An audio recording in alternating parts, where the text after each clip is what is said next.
The reception of Kant's critical philosophy. Fichte, Schelling, and Hegel. The essays in this volume consider both the development of Kant's system of transcendental idealism in his three critiques, Metaphysical Foundations of Natural Science, and Opus Posthumum, as well as the reception and transformation of his idealism in the work of Fichte, Schelling, and Hegel. The contributors include many of today's preeminent philosophers of German idealism. The volume will be of critical importance to philosophers concerned with this period and to intellectual historians. List of contributors: Sally Sedgwick, Paul Guyer, Jeffrey Edwards, Henry E. Allison, Alan W. Wood, Karl Merix, Günter Zoller, Robert Pippin, Daniel Breziel, Manfred Baum, Dieter Sturma, Stephen Howlgate, Beatrice Longuenis, and Kenneth R. Westphal. The reception of Kant's critical philosophy. Fichte, Schelling, and Hegel. Edited by Dartmouth College. Introduction. The development of German idealism after Kant is in large part a story of the various ways in which features of Kant's critical philosophy get either preserved or transformed in the systems of Fichte, Schelling, and Hegel. While Fichte and Schelling represent their forms of idealism as basically consistent with the main principles of the critical philosophy, Hegel tells us that an adequate form of idealism can be achieved only by parting ways with Kant in fundamental respects. An adequate form of idealism, Fichte, Schelling, and Hegel agree, is an idealism that provides a genuine alternative to subject-object dualism. It is in fact in order to challenge dualism, according to these thinkers, that philosophy comes into existence at all. The central task of philosophy or of idealism in particular is to achieve harmony or reconciliation, to replace dichotomy with identity. To varying degrees, each of these later idealists believes that, although Kant's philosophy invites the charge of dualism, it also contains resources for overcoming it. With one exception, the authors contributing to this collection have written their papers with the intention of illuminating the reception and interpretation of Kant's critical philosophy by Fichte, Schelling, and Hegel. They represent a wide range of views in their estimation of the claim of the later idealists to have developed or completed a philosophical program already defended by Kant. They also represent a diversity of opinion with regard to the question whether the transformation of idealism from Kant to Hegel counts as an instance of philosophical progress. Rather than summarize the papers of this volume, I provide in this introduction background material that I hope will aid the reader in appreciating them. Beginning with the deduction of Fichte's Wissenschaftslehre, I offer a guide to key moments in the development of German idealism, highlighting topics covered in greater detail in the essays which follow. In common with the contributions to this volume, my introduction presupposes some familiarity with Kant. It is intended for the reader who, although relatively well acquainted with the transcendental philosophy of the critic der reinen Vernunft, has not yet explored in any depth the systems of Fichte, Schelling, and Hegel. The reconstruction I offer, I should also point out, reflects a certain interpretative bias. My topic is the development of idealism from Kant to Hegel, and my account of that development is guided by Hegel's portrayal of it in his Jena writings of. To be sure, Hegel's is only one of the many ways in which this complicated story can be told. Fichte's defense of idealism over dogmatism in the Wissenschaftslehre in his two introductions to the Wissenschaftslehre of Fichte announces his intention to dedicate his life to the task of providing a correct rendering of Kant's philosophy. The transcendental idealism of the Wissenschaftslehre, he writes, is nothing other than Kantianism properly understood. Properly understood, Fichte goes on to tell us, Kant's critical philosophy is not the dogmatism it is commonly taken to be, but indeed a form of idealism. The dogmatist contends that the cause and explanatory ground of our ideas, both of our freedom and of objects of nature, derives from outside self-consciousness or intelligence, from what Fichte refers to as the realm of things in themselves. The dogmatist, he writes, wants to assure to the thing in itself reality, that is, the necessity of being thought as the ground of all experience, and will do it if he proves that experience can really be explained by means of it, and cannot be explained without it. The idealist reverses this order of explanation and asserts that objects are instead grounded in human intelligence. This does not mean that, according to the idealist, human self-consciousness has the capacity to bring mind-independent objects or things in themselves into being. Rather, objects are grounded in human intelligence for the idealist in the sense that self-consciousness grounds or makes possible objects as they are experienced or thought by us. Because the thing in itself is defined as independent of the forms of intelligence, it is for the idealist not a possible object of human experience or consciousness. This is why Fichte tells us that it is disposed of in the Wissenschaftslehre.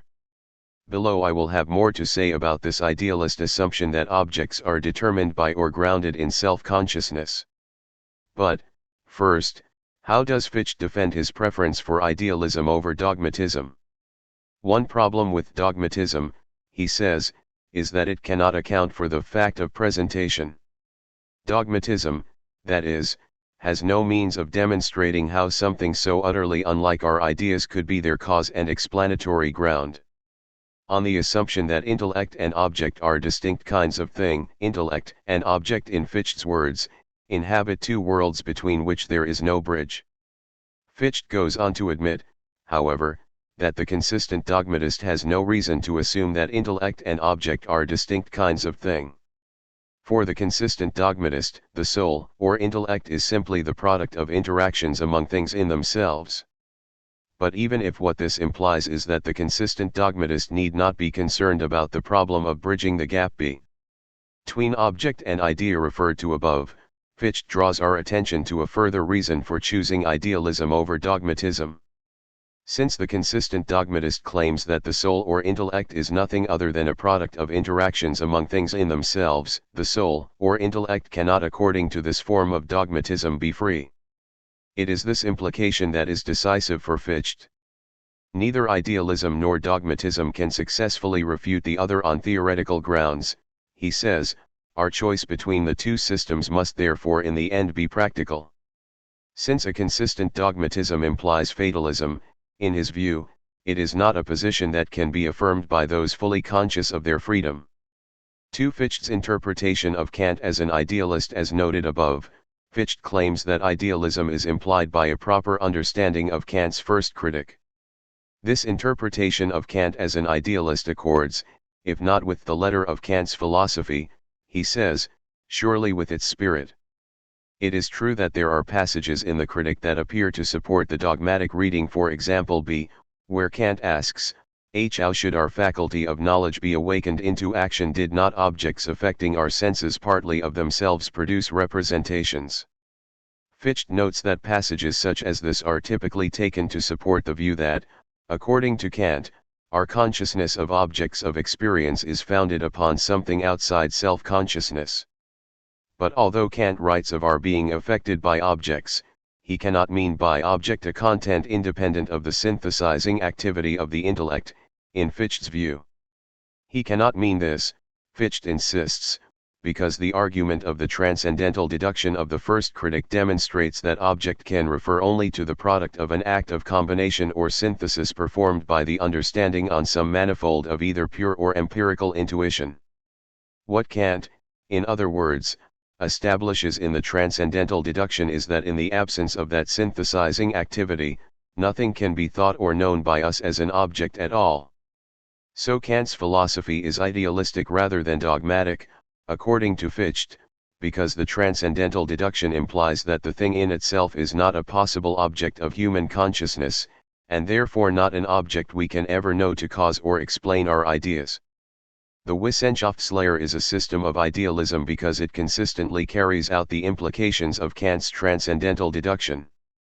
In common with Kant's philosophy, it sets out from the absolutely basic principle that, consciousness stands under conditions of the original unity of apperception. 3. Intellectual intuition and the deduction of Fichte's Wissenschaftslehre. Given Fichte's intention to reformulate Kant's transcendental deduction in a way that discourages the dogmatic reading, it is puzzling that in his introductions to the Wissenschaftslehre he chooses the name intellectual intuition, intellektuelle Anschauung, for the faculty of self-consciousness that Kant in the first critic refers to as pure apperception. This is puzzling for two reasons. First, an intuition that is intellectual, in Kant's definition, does not depend upon being affected by a given sensible content, it produces its content or objects out of its own intuiting activity. Second, it is precisely because intellectual intuition produces its objects that it can know them, according to Kant, as they are in themselves. As we have seen, however, Fichte rejects the dogmatist's assumption that we can know things in themselves. Furthermore, he is committed to the view that we must in experience rely upon sensible affection. Why, then, is intellectual intuition his name for that act of self-consciousness upon which all our acts of consciousness depend? Given his insistence upon the inaccessibility, for our form of knowing, of things in themselves, why does he claim that intellectual intuition is a faculty of human cognition at all?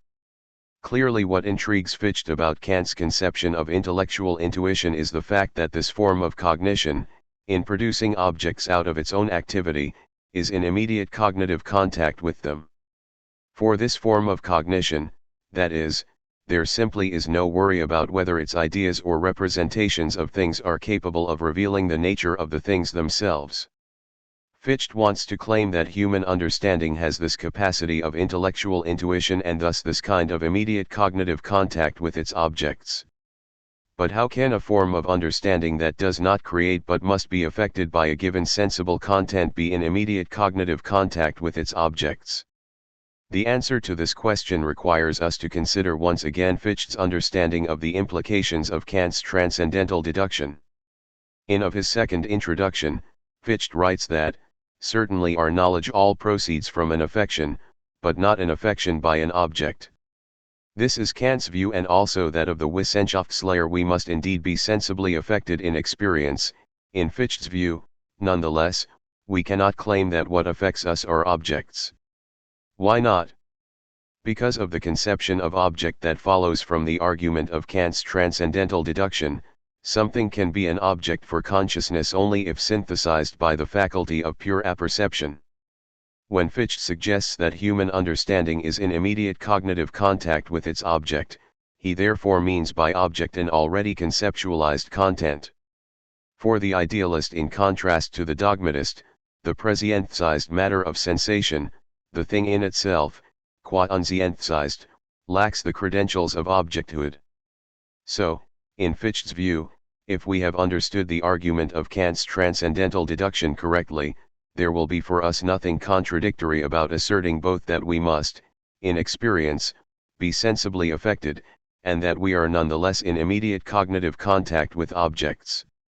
Our form of intellectual intuition is in immediate cognitive contact with its objects simply because, as Fichte points out, it is that act of spontaneity responsible for combining the given content of sensible intuition into a thinkable content. Intellectual intuition is by its nature objective, he says, since by means of its activity objects of consciousness first come to be. To summarize the points covered so far, Fichte's project of promoting the spirit if not the letter of Kant's idealism is driven by his conviction that idealism must be chosen over dogmatism on practical grounds. Idealism is the only system compatible with our experience of ourselves as free. His strategy for defending idealism relies on what he understands is the idealist implication of Kant's transcendental deduction, that the object of human consciousness is posited and determined by the cognitive faculty, not the cognitive faculty by the object. Without denying that our form of intelligence must in experience be sensibly affected, Fichte claims that objectivity is nonetheless the contribution of self-consciousness or intellectual intuition.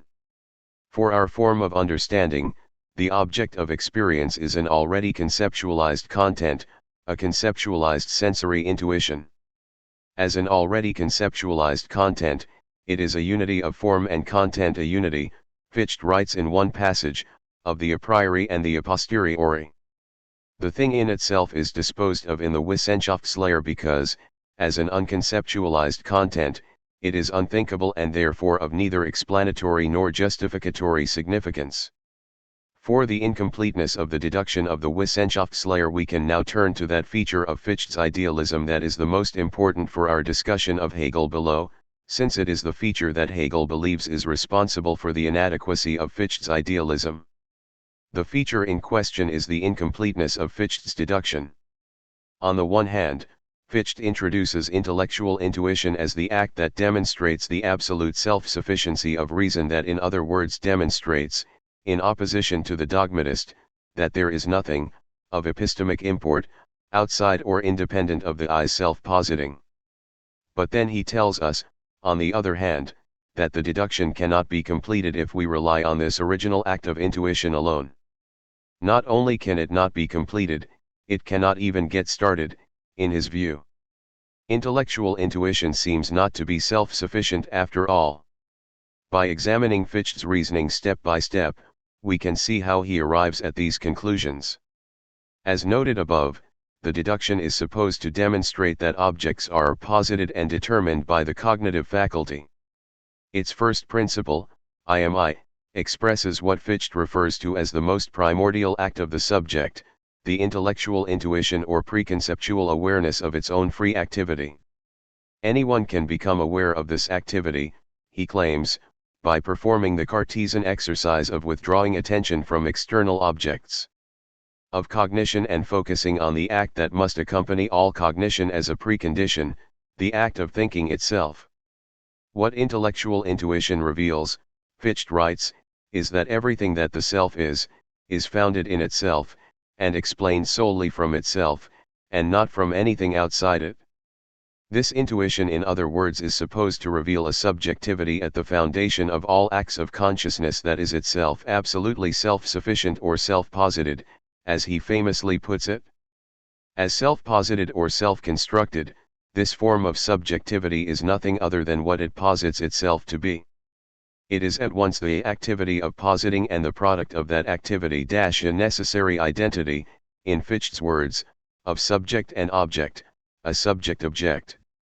But the intellectual intuition or awareness of our own free subjectivity, Fichte claims, is not yet knowledge or even consciousness of any object.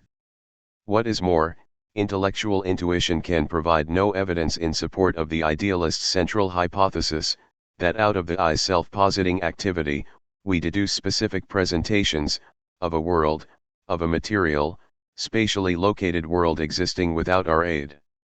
We can expect to derive evidence for this hypothesis, he says, only from the deduction itself.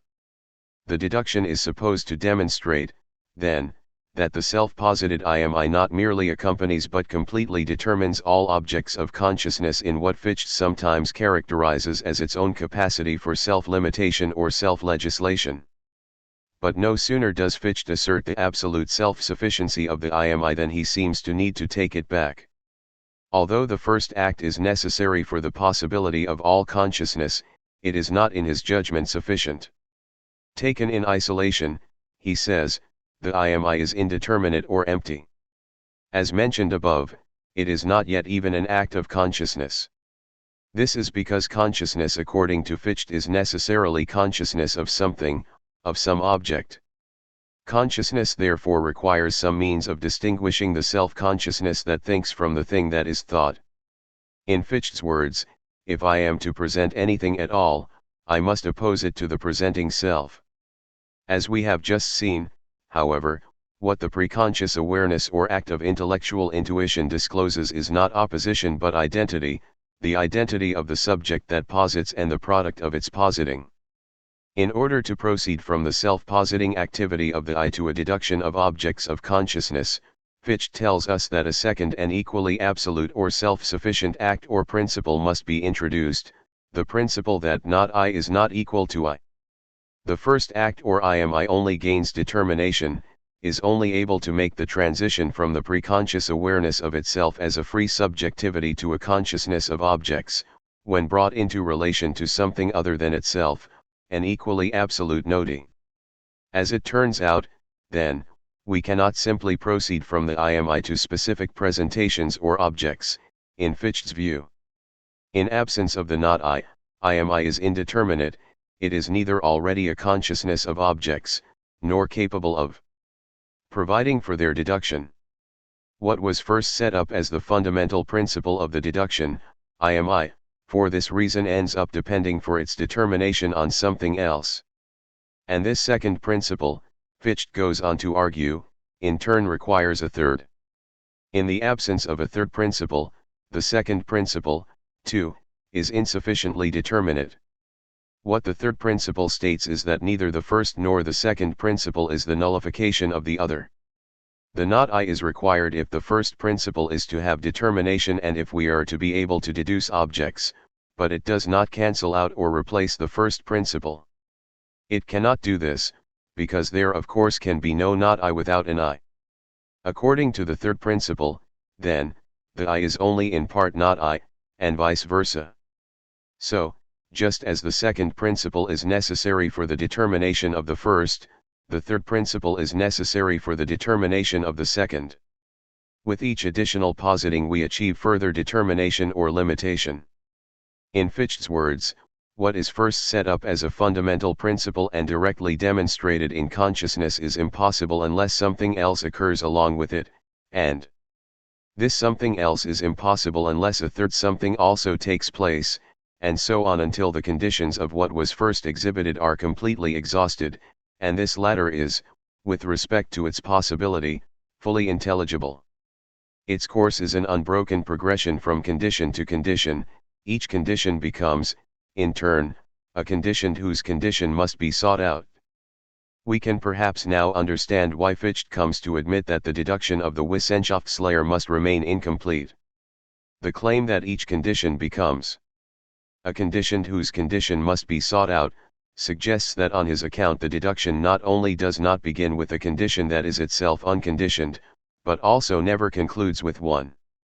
The I of the intellectual intuition which was initially presented as absolutely self-sufficient and so responsible for completely determining or grounding the existence of all specific presentations, turns out on Fichte's own estimation to at best determine only what presentations ought to be produced or posited. The I, he writes, is posited as what ought to contain within itself the ground of the existence of the not I.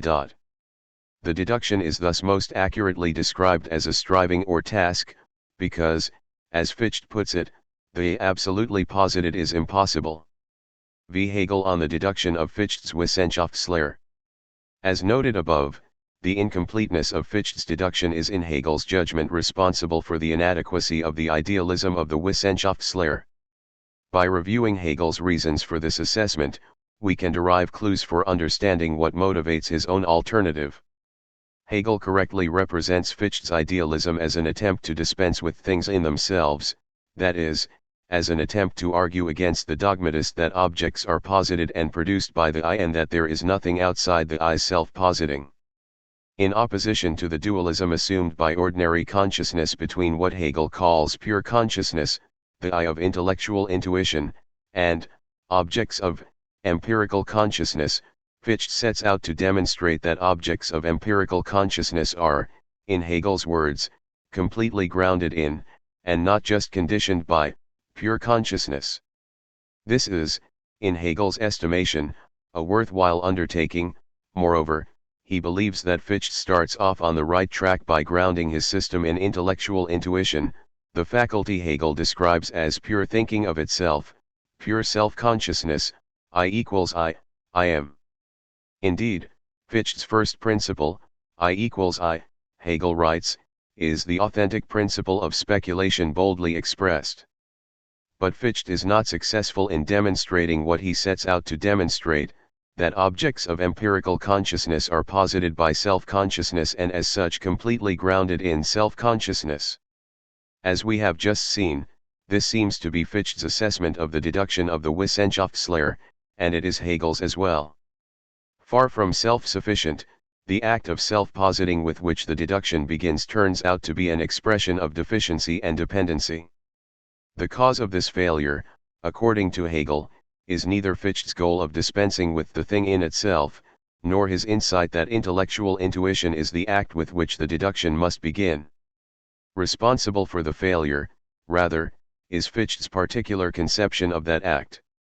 On the one hand, he correctly discovers in the intellectual intuition of the activity of self-consciousness grounds for asserting an identity between subject and object, The self-positing I is not dependent upon any object outside itself.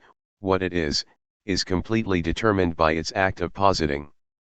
In addition, Fichte correctly envisions the project of his deduction as demonstrating, against the dogmatist, that objects of empirical consciousness are grounded in the positing activity of the I, and that therefore the dualism of pure self-consciousness and objects of empirical consciousness is derivative, a product of abstraction, rather than original. Where Fichte goes wrong, in Hegel's judgment, is in characterizing the first act or principle of the deduction as empty and in need of completion by further independent acts of positing. The problem is not Fichte's recognition that all consciousness presupposes some way of distinguishing the I that presents and the thing presented, presupposes, that is to say, an opposition between the I and the not I. The problem is rather his insistence that we can only achieve such opposition by appealing outside the first act to a second, and then a third, and so forth. The problem, in other words, is Fichte's conviction that opposition and therefore determination is not already given in or a moment of the original act of the I itself. One of the ways in which Hegel expresses this objection is to say that Fichte's understanding of the act of intellectual intuition is limited by his adherence to the logic of reflection. According to the logic of reflection, A equals A is an expression of a pure unity, unity without opposition. Hegel contrasts this with the interpretation of speculative logic, which takes A equals A to express both identity and opposition.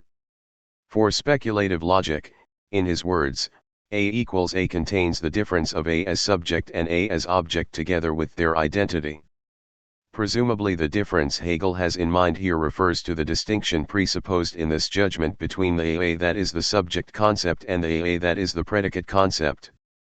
Fichte's I equals I is properly characterized as a pure unity or a unity in abstraction from opposition, then, just because it does not recognize this difference, or just because it is determined by the logic of reflection.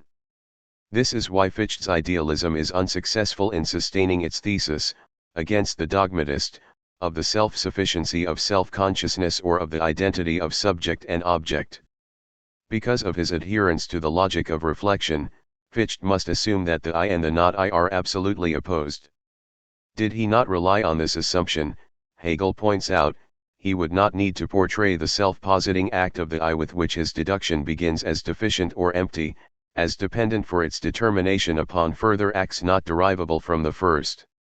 It is in other words because Fichte adheres to the logic of reflection that the emptiness or deficiency of the I, its absolute opposition to the not I, must become, in Hegel's words, the principle of the deduction's advance. Far from successful in providing an alternative to dogmatism, therefore, Fichte is in a certain respect unable to escape its hold. This is because, far from demonstrating that objects are completely determined by self-consciousness, the Wissenschaftslehre is committed to the thesis that, as Hegel puts it, the object of the theoretical faculty necessarily contains something not determined by the ego. Again, Fichte's deduction is unable to achieve its aim because it is carried out within the narrow confines of the logic of reflection. Fichte has no option but to interpret the I as a pure identity or unity, as containing within itself no difference or opposition. He therefore cannot understand the I of intellectual intuition to express an original identity of subject and object. As Hegel says, the I for Fichte remains something subjective, a subjective subject-object. 6. Hegel on the inadequacy of Fichte's practical philosophy. Hegel's assessment of Fichte's idealism is no more positive when its object is the deduction of Fichte's practical philosophy. Once again deriving inspiration from Kant, Fichte insists that, in its practical employment, reason has a special kind of causal power, the power to bring moral objects, moral intentions and behaviors, into being. His hope is that, armed with this special productive power, practical reason will succeed where theoretical reason failed, in establishing the identity of the I and the not I, or in demonstrating that in the realm of the practical the object is absolutely determined by the subject. But Fichte ends up conceding failure in this domain as well. In effect, he gets caught between contradictory aims. On the one hand, he seeks to establish, against the dogmatist or dualist, the self-sufficiency of practical reason. To this end, he portrays practical reason as the bearer of objectivity, as responsible for positing its objects. On the other hand, he insists that in order to gain determination, practical reason requires relation to something absolutely opposed to itself, something that cannot merely be the product of its own positing. As we have seen, these contradictory demands are what undermine his effort to deduce the not I from the I in the theoretical domain, and they are equally destructive of his effort in the domain of the practical. Fichte thus finds himself in the position of having to admit that practical reason is no more self-sufficient than its theoretical counterpart. Practical reason ought to have the power to realize morality, it ought to be able to bring our empirical nature into conformity with its demands as well as ensure that our good intentions are rewarded with happiness. But, in Hegel's words, this supreme demand remains, in Fichte's system, a demand. We might sum up Hegel's critique of the idealism of the Wissenschaftslehre in the following way: Fichte is unable to demonstrate the identity of self-consciousness and objects of empirical consciousness, according to Hegel, because of a feature his conception of self-consciousness shares with Kant's. The I of Fichte's intellectual intuition and the I think of Kant's discursive understanding, rather than self-sufficient, are in fact essentially dependent forms of consciousness. For both philosophers, Hegel tells us, the unity or harmony of the I and the not I is at best an idea, postulated as a task, and as a task that can never be completed. It cannot be completed because this would violate a principle apparently dearer to both philosophers than the goal of identity, namely, the principle required by the logic of reflection of the absolute opposition of the I and the not I. The demand for harmony in both idealisms thus not only cannot be realized, it is a self-destructive demand, according to Hegel. It is self-destructive, he says, because it is a demand that can only be met at the expense of the logic of reflection. Its fulfillment, for Fichte as well as Kant, therefore must not happen. 7. The influence of Schelling on the young Hegel. We have seen that since the I of intellectual intuition is for Fichte a dependent form of consciousness, absolutely opposed to the not I upon which it must rely for determination, it remains ultimately subjective on Hegel's characterization. But what about the not I of Fichte's idealism? It is as much in itself as the ego, Hegel says. The not I is as much in itself because on Fichte's account it must represent what is absolutely other to self-consciousness, something essentially determined and lifeless, a sense world lacking internal organization. Containing within itself no form or rationality, nature in Fichte's idealism, Hegel tells us, thus assumes features of Kant's thing in itself and of the sense content of ordinary empiricism. Fichte's conception of nature is, of course, no more acceptable in Hegel's estimation than his conception of self-consciousness. While the I of Fichtean intellectual intuition is too subjective, a subjective subject-object, the noti to which the I is supposed to be absolutely opposed is too objective. This is why in the preface to the Differenzeskrift, Hegel writes of the need to recompense nature for the mishandling that it suffered in Kant and Fichte's systems. In the name of achieving a more adequate form of idealism, an idealism that does not rest on the assumption of absolute opposition, we need to dispense not merely with Fichte's conception of the I as pure subject but also with his conception of the not I as pure or lifeless matter. A truly adequate form of idealism, Hegel tells us there, sets reason itself in harmony with nature, not by having reason renounce itself or become an insipid imitator of nature, but by reason recasting itself into nature out of its own inner strength. The goal, then, is to recompense nature by providing an alternative to the empiricist representation of it as something essentially determined and lifeless. Otherwise put, the goal is to defend the thesis that nature is not merely object but somehow a unity or identity of subject and object. For Hegel, a nature that is not merely object but also subject is a nature that is self-positing or self-determining. It is a nature that contains features of free self-consciousness. In the Differenzeskrift, Hegel praises his friend Schelling for defending this alternative conception of nature. Schelling, Hegel writes in his preface, sets the objective subject-object beside the subjective subject-object and presents both as united in something higher than the subject. For Schelling, what is subject or spirit is not something external to or higher than nature but rather a part of nature, something that dwells in nature. We should think of nature, he tells us, as an organism. It does not rely for its form or organization on anything outside itself, it is a whole or totality and as such responsible for or productive of its parts.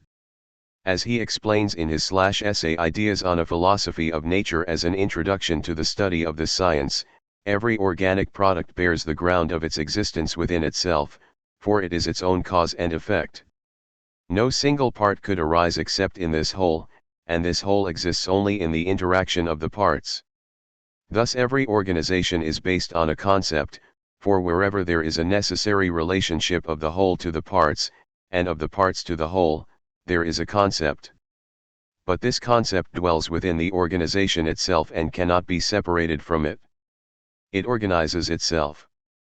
Again, what Hegel finds attractive about this conception is that it articulates the way in which nature is self-positing or self-determining and, as such, contains subjectivity or is, in his words, an immanent ideality. This is in contrast to the empiricist conception, according to which nature derives whatever form or organization it has from some external cause or purpose. As we have seen, Kant and Fichte must think of nature in this latter way, because each is committed to the thesis that objects of the sense world are absolutely opposed to self-consciousness. The most each can admit is that the idea of nature as an organism satisfies interests or ends of human reason. In the sections on teleological judgment in his Third Critic, Kant argues that the stronger claim that nature is itself an organism can only be successfully defended by an understanding that, unlike ours, is intuitive and therefore capable of actually producing or determining the manifold of its experience out of its intuiting activity. It follows from the fact that our form of understanding is discursive or dependent, however, that we cannot produce or create the content of experience but must rely on being sensibly affected. For this reason, we can have no warrant for claiming that the content of experience itself necessarily conforms to our idea of it as organized or purposive. As Kant puts it because we do not really observe the Endzweck of nature as purposive abstract-like but rather add this concept, in our thinking, such ends are not given to us by the object. Kant admits the possibility of a form of cognition that knows nature as an organism, he must however deny to human subjectivity this form of cognition because, again, he, as well as Fichte, adheres to the view that our understanding is absolutely opposed to the given content of experience in the sense that, because dependent, it cannot completely determine that content. According to a more adequate form of idealism, a form of idealism that takes as its point of departure not absolute opposition but absolute identity, every speck of dust, Hegel writes, is an organization. Nature on this conception, he says, is not a stillness of being, it is a being that becomes, or in other words, it is not split and synthesized from the outside, it sunders itself and unites itself by itself, and in all of its shapes it posits itself freely. Its non-conscious development is a reflection of the living force which posits itself in every limited shape. For a form of idealism that sets the objective subject-object beside the subjective subject-object and presents both as united in something higher, nature and self-consciousness are not absolutely opposed. As Schelling puts it, nature is visible spirit and self-consciousness or subjectivity is invisible nature. Each is the manifestation of an original identity or unity that is higher. Although it is true that as early as Hegel parted ways with Schelling philosophically, we should not understand this break to suggest that he lost faith in Schelling's conception of nature. Far from that, the idea of nature as visible spirit, as object that is also subject, as a domain in which what is rational is actual, assumes a permanent place in Hegel's idealism. Hegel does, however, come to reject Schelling's understanding of how we are supposed to know the absolute or original identity of subject and object. Our knowledge of identity, Schelling claims, is an intellectual intuition, an immediate grasping or experiencing that has more in common with faith than with either observation or thinking, and that in addition involves an abstraction from difference or particularity. Hegel is too much of an Enlightenment rationalist not to be suspicious of claims to immediate knowledge in any form. In his view, reason knows the absolute not by means of an intuitive grasping, but only as the consequence of a laborious process of self-discovery and self-criticism in which it subjects its various claims and counterclaims to careful scrutiny. Moreover, since for Hegel a truly adequate idealism must conform to the rules not merely of a logic of reflection but also of speculative logic, it can discover identity only where there is also opposition or difference. For a truly adequate form of idealism, absolute identity is therefore not, as Schelling seems to suggest, what remains once we have abstracted away difference or particularity. It is not, as Hegel famously puts it in the preface to his Phenomenology, a night in which all cows are black. Absolute identity for Hegel, then, is an identity, but not a pure identity, it is an identity that contains difference.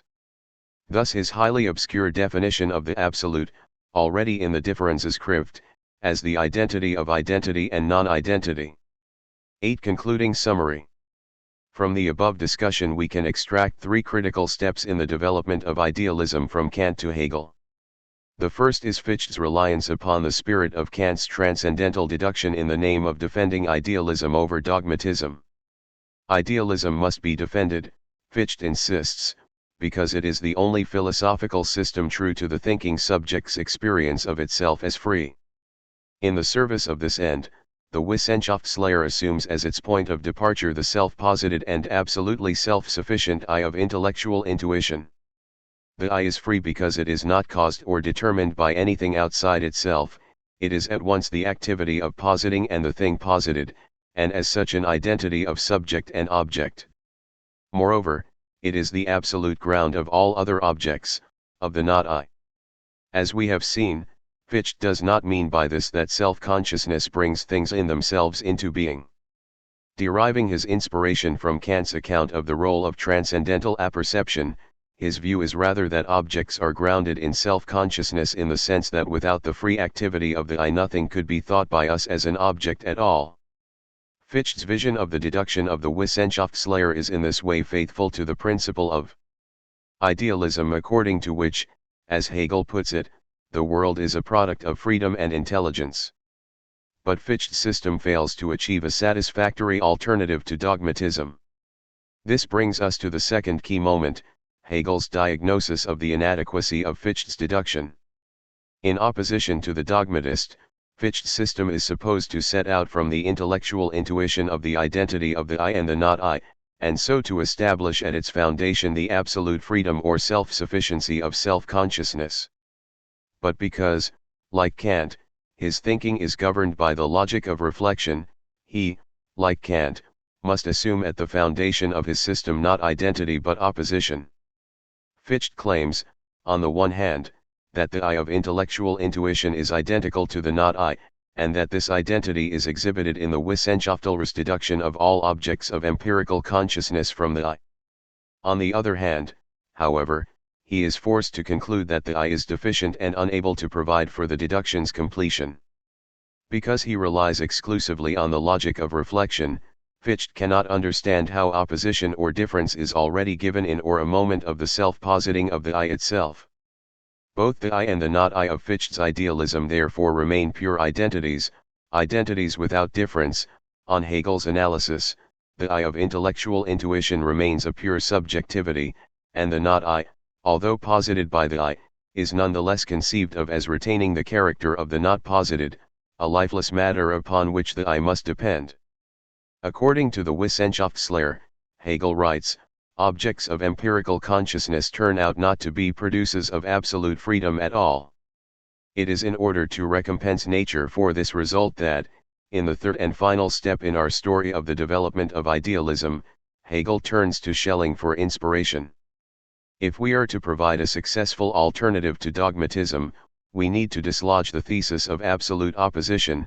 This in turn requires that we establish at the basis of our system of idealism a new way of understanding not merely the I but also the not I. Standing in our way, according to Hegel, is the logic of reflection that defines each as a pure identity, an identity without difference.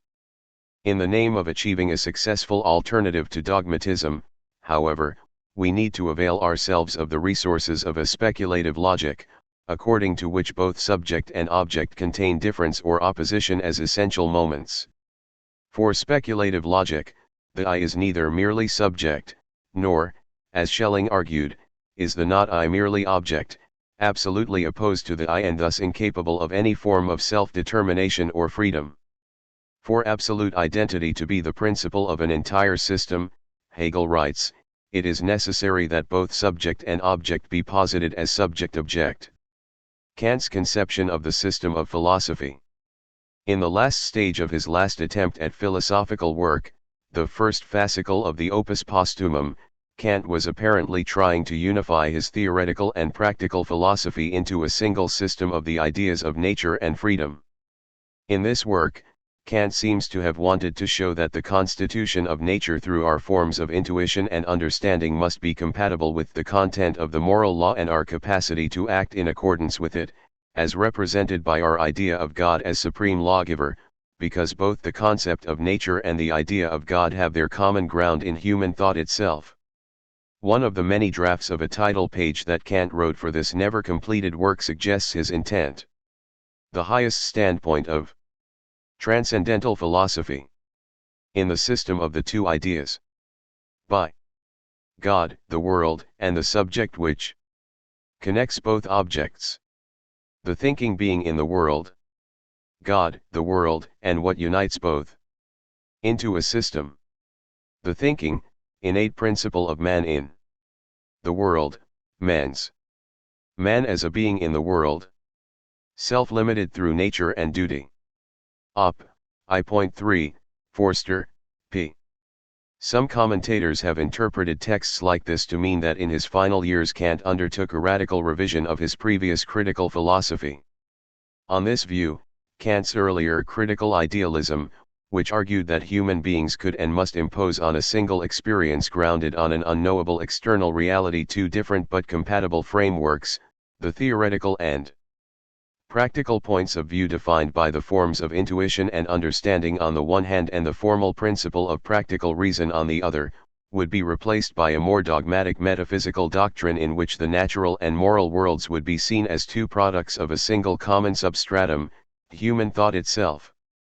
This new metaphysical doctrine would be akin to Spinoza's conception of the orders of nature and thought as two modes of the single substance God, a conception that was enjoying a revival in the among the emerging German idealists such as Schelling and his followers.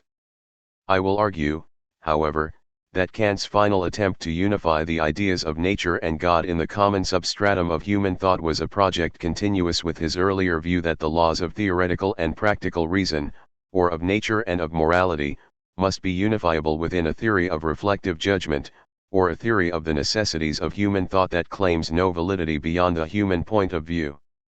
Kant's numerous references to Spinoza in his final writings are only meant to emphasize the difference between his own theory of the systematicity of human thought as a product of reflective judgment and what he took to be the dogmatic monistic metaphysics of Spinoza as revived by Schelling and his followers. The philosophers of Schelling and his generation may have acquired their taste for a single all-embracing philosophical system of reality from Kant, but rebelled against his restriction of such a system to the realm of reflective judgment or mere ideas. Some well-known statements from Kant's three critiques might suggest that he had originally considered the concepts and laws of theoretical and practical reason to constitute two compatible but independent systems of thought rather than the single system of ideas contemplated in the Opus Posthumum, and thus that Kant's late work represents a radical change in his views. This remark from the published introduction to the Critique of Judgment is often invoked in defense of the interpretation of Kant's critical philosophy as an insuperable dichotomy of theoretical and practical viewpoints. There is an incalculable abyss fixed between the domain of the concept of nature, as the sensible, and the domain of the concept of freedom, as the supersensible, so that no transition is possible from the first to the second, thus by means of the theoretical use of reason. C.J. Introduction 2. Although the paragraph from which this remark is taken immediately proceeds to argue that there must be some way to bridge this gulf, the subject matter of the ensuing body of the work, the realm of the aesthetic on the one hand and of a methodological conception of teleological judgment on the other, seems to imply that any unification of the two realms of theoretical and practical thought can only take place in the highly subjective realms of analogy, symbolism, methodological principles, and so on, and that the theoretical and practical must remain two essentially distinct forms of thought. I will argue, however, that there is much less difference between the conception of the systematic unity of nature and freedom in Kant's three critiques and the conception to which he was apparently working in his final days as a functioning philosopher than may initially meet the eye. In fact, Kant had always insisted that the systems of nature and freedom, of theoretical and practical reason, must themselves be able to be conceived as comprising a single system of nature and freedom, although this conception would itself be valid only from a practical point of view, precisely as the citation from the Critique of Judgment suggests, which after all denies only that the gulf between the domains of nature and freedom can be bridged by means of the theoretical use of reason. Although Kant worked at refining his characterization of the practical point of view to the end, there are no arguments in his last writings to suggest that he had fundamentally revised the fundamental content of this conception. Specifically, I will defend the following theses. In all three critiques, Kant argues that we must be able to conceive of nature, and not any other realm, as receptive to the realization of the intended outcome of morality, in the form of the highest good, and thus be able to conceive of the realms of nature and freedom as constituting a single system, although such a conception of the single system of nature and freedom is held to be valid only from a practical point of view. In the Opus Posthumum, Kant suggests that it is the possibility of the recognition and performance of duty that must be reconciled with the universality and necessity of natural law by seeing both as having a common ground in human thought, but in my view this represents more of a change of emphasis than a fundamental change in doctrine, not only because the compatibility between nature and duty is already insisted upon in the second critique, but also because there is an essential and intrinsic connection between the concepts of duty and of the highest good. The latter is not a hybrid concept of the merely natural end of happiness as constrained by the moral condition of duty, but is rather a conception of the object or intended outcome of duty, although not an appropriate characterization of the morally praiseworthy motivation for the performance of duty. Throughout the three critiques, Kant suggests that the concept of the highest good is a necessary and sufficient ground, from a moral point of view, for the postulation of the existence of God as an author of nature distinct from ourselves.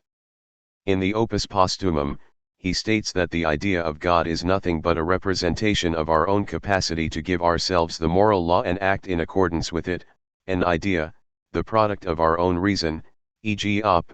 7.x.l, Forster. Yet this does not constitute a fundamental change in dogma, only a clarification of the subjective significance of the idea of God that had always been part of the meaning of Kant's claim that the postulation of the existence of God was valid only from a practical point of view. Finally, even if the conception of nature and God as constituting a single system because grounded in the single substratum of human thought did represent a fundamental departure from the earlier conception of the realms of nature and human freedom as constituting a single system because grounded in a single author of nature, this would hardly count as a move towards Spinozism, on which nature and human thought are merely two modes of a real God. Rather, it would be an even more radical statement of the theoretical and practical anthropocentrism to which Kant had been working throughout his mature philosophy. In what follows, I will argue for these theses by a commentary upon key arguments of the three critiques, followed by a commentary upon some representative notes from the final stages of the Opus Posthumum, the seventh and first fascicles. 2. Kant's first introduction of the concept of the highest good as well as his first statement of the argument that this concept can serve as the ground for the conception of God is found in the Canon of Pure Reason of the Doctrine of Method of the Critique of Pure Reason. By a canon, Kant means the sum total of the a priori principles of the correct use of certain cognitive faculties in general, CPUR, A/B, or a set of positive rules that can serve as grounds for further thought or action rather than a mere critique of unfounded thoughts or actions. The point of the section is to argue that while sensibility and understanding supply a canon for theoretical inquiry and judgment, theoretical reason does not, furnishing instead only metaphysical illusions. It is only reason in its practical use that can supply a canon, in the form of the pure principles of reason that are the foundation of morality and the further assumptions necessary for us to act on these principles. This thesis is stated in the first section of the canon, which announces that the ultimate end of our pure use of reason is grounded uniquely and solely in its practical interest, A/B. After providing an initial statement of his theory of freedom in this first section, Kant goes on in the second to give his first account of the ideal of highest good, as a determining ground of the ultimate end of pure reason, A/B, suggesting that he will abjure detailed discussion of the question what should I do? As purely practical, although he does not entirely do so, he proposes to discuss the highest good in answer to the question if I do what I should, what may I then hope? As simultaneously practical and theoretical, A/B. The key points about the highest good that Kant makes in the canon are themes that will remain constant throughout the rest of his career. First, that the maximal happiness that it includes should be conceived of as the appropriate outcome of virtuous action. Second, although there is some ambivalence about this, that this happiness must be conceived of as realizable in nature, thus as requiring a unity of the systems of nature and freedom and their ground in a common author. But, third, that this postulation of the readability of the highest good and thus of the reality of the single system of nature and freedom and of their author can only be conceived to be valid from a practical point of view. Kant begins the discussion by drawing a firm distinction between the practical law that has happiness as its motive, which would be merely pragmatic, and the practical law that has worthiness to be happy as its sole motive, which would be moral. Cpur, A/B. But he proceeds to suggest that happiness in accord with moral laws must be conceived to be possible because such happiness would be the intended although not motivating outcome of virtuous action, and it would be incoherent to undertake such action if its intended outcome were impossible. Kant defines the world as it would be if it were in conformity with all moral laws as a moral world, and says that in the first instance the conception of the moral world is also the conception of an intelligible world, since abstraction is made therein from all conditions, ends, and even from all hindrances to morality in it. Yet he also states that this idea of a moral world should be conceived to have objective reality, not as pertaining to an object of an intelligible intuition, but as pertaining to the world of the senses, A/B. In other words, the idea of a moral world does not give us theoretical knowledge of a world existing independently of or beyond the sensible world, rather, it gives us a practical ideal for the guidance of our conduct in the same sensible world that we know by means of the senses and the understanding. Next, Kant claims that in an intelligible world, a system of happiness proportionately combined with morality also can be thought as necessary, since freedom, partly moved and partly restricted by moral laws, would itself be the cause of the general happiness, and rational beings, under the guidance of such principles, would themselves be the authors of their own enduring welfare and at the same time that of others. Cpur, A/B. Kant's subsequent works will suggest that this claim is grounded on the following argument: since what the law of pure practical reason to which we should be motivated to conform by the virtuous desire to be worthy of happiness rather than by the merely natural desire for happiness itself requires us to do is to respect rational agency in ourselves and others, and, 2. Since what making rational agency in both ourselves and others our ultimate end in this way requires is that we do what we can to preserve and promote the necessary conditions for ourselves and others realizing our other ends, whatever they may be, and even strive for the realization of those ends, to the extent that so doing is compatible with the general respect for rational agency itself. Yet, 3. Since happiness is just the term for the maximal collective satisfaction of the ends of agents, which can in fact be brought about only under the condition of this general respect for agency itself. Therefore, 4.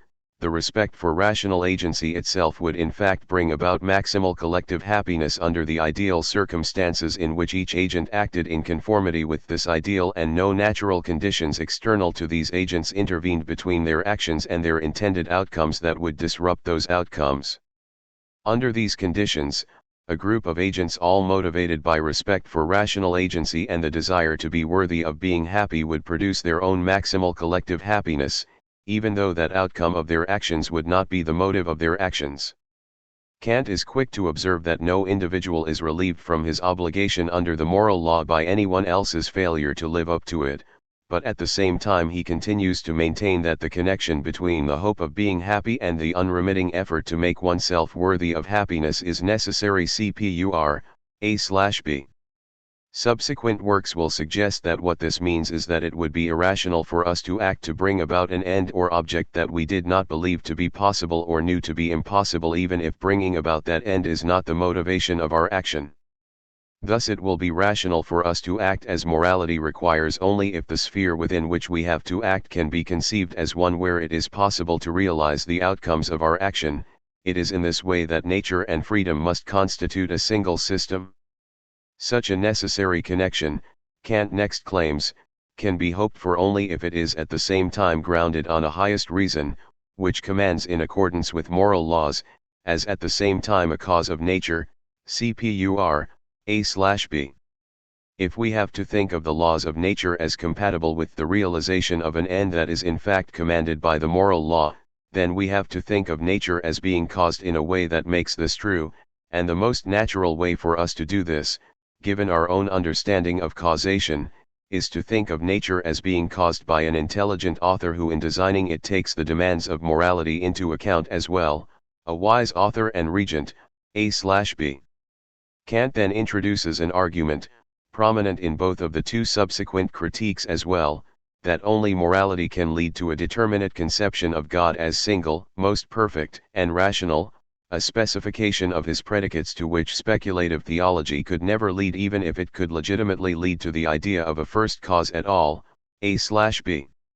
At this point, Kant takes a next step that will not be repeated in his subsequent expositions of the doctrine of the highest good.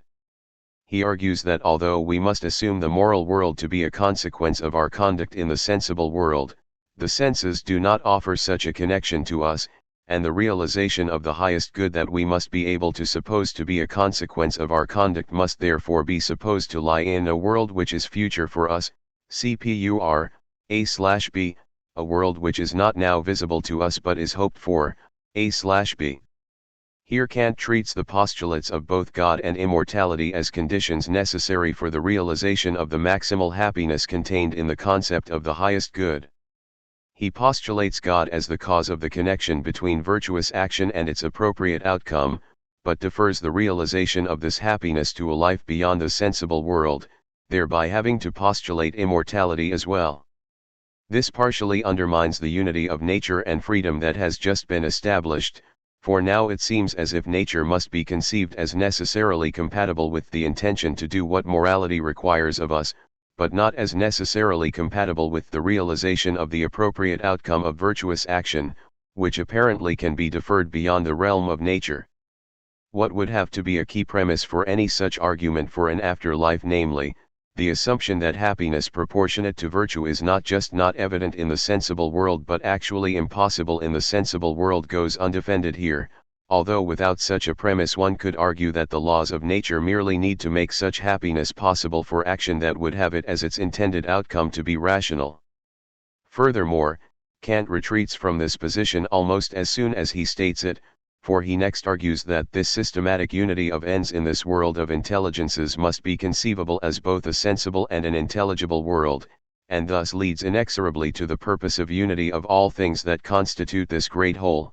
In accordance with laws of nature, he goes on to say that the world without qualification must be represented as having arisen out of an idea if it is to be in agreement with that use of reason without which we would hold ourselves unworthy of reason, and that for this reason all research into nature is thereby directed toward the form of a system of ends, and becomes in its fullest development physico-theology. Cpur A/B. Here Kant again suggests that we can only make the actions required by the moral use of reason fully rational if we conceive of a single world that in which we act as being described by the laws of both nature and freedom, and of those laws as constituting a single system describing one and the same world. No sooner has Kant argued that the postulation of a determinately conceived author of nature is the necessary condition of the highest good than he also insists that we must hold this concept of God to be correct not because speculative reason has convinced us of its correctness but because it is in perfect agreement with the moral principles of reason. Thus, in the end, only pure reason, although only in its practical use, always has the merit of connecting with our highest interest, a cognition which mere speculation can only imagine but never make valid, and of thereby making it into not a demonstrated dogma but yet an absolutely necessary presupposition in reason's most essential ends. Cpur, a/b, Kant argues that we cannot infer a theoretical is from a moral ought, we can treat God and the unity of the natural and moral that he grounds as a presupposition of our conduct but not as an object of our knowledge. Just what this means is a difficult issue, about which Kant will have something but perhaps not enough more to say. At this juncture, however, I only want to suggest that in the few pages of the Canon of Pure Reason Kant has already staked out three claims from which he will not depart in more than style and emphasis even in his last writings. I. The appropriate outcome of virtuous action is the highest good. 2. We must conceive of the world in which we act as described by a single set of both natural and moral laws with a single author for it to be rational for us to act as duty requires, but, 3. The postulation of this systematic unity of nature and freedom and its ground must always remain a presupposition of conduct and not a claim of speculative theology or dogmatic metaphysics. I now turn to Kant's treatment of the highest good in the Critique of Practical Reason. The treatment of the highest good and of its implications for the systematic union of nature and freedom in the second critique is largely continuous with that in the first. Thus, as before, the main points are first, that the collective maximization of happiness contained in the concept of the highest good is in fact an appropriate object of virtuous conduct, not its motive, but also not a merely natural end that is externally constrained by the requirement of virtue. Second, although there is still some wavering on this issue, on the whole Kant treats the happiness component of the highest good indeed, even more than the virtue component as something that must be capable of being realized in nature or the sensible world, which requires that the laws of nature be compatible with the laws of morality and that nature have a moral author. But third, again Kant insists that the postulation of such a common author of the enabling legislation of both the natural and the moral world is valid only from a practical point of view, and now he spells out a little more clearly what that restriction means. The Critique of Practical Reason initially appears to be the most formalistic of Kant's ethical writings. Its opening exposition of the fundamental principle of morality equates the categorical imperative with the requirement of the universalizability of maxims and omits any mention of the requirement of respect for rational agency as the end in itself that even in the groundwork is adduced as the ground of the possibility of the categorical imperative. This makes Kant's introduction of the highest good opaque, and has led some to suppose that the concept of the highest good is a hybrid concept, which combines the moral but purely formal requirement of virtue as a concern for universalizability without regard to ends with a merely natural concern for happiness that may be subjected to a requirement of maximization by reason as a general striving for the unconditioned but not by practical reason in any specifically moral sense. On this account, the requirement that virtue be perfected or maximized constrains the pursuit of happiness, or subjects it to a moral condition, but does not entail any properly moral interest in the realization of happiness, let alone in the maximization or systematization of happiness. But it is clear that this is not Kant's position, although he does not make his grounds for rejecting it very clear. On the contrary, although he is again at pains, as he was in the Canon, to stress that an interest in happiness cannot be any part of the motive for the pursuit of the highest good, cpr. Kant is again also at pains to stress that the happiness component of the highest good is a genuine object of morality. This is clear in the following locus clas psychus, that virtue, as the worthiness to be happy, is the supreme condition of all that which may seem desirable to us, thus of all our striving for happiness, thus that it is the supreme good, has been proven in the analytic.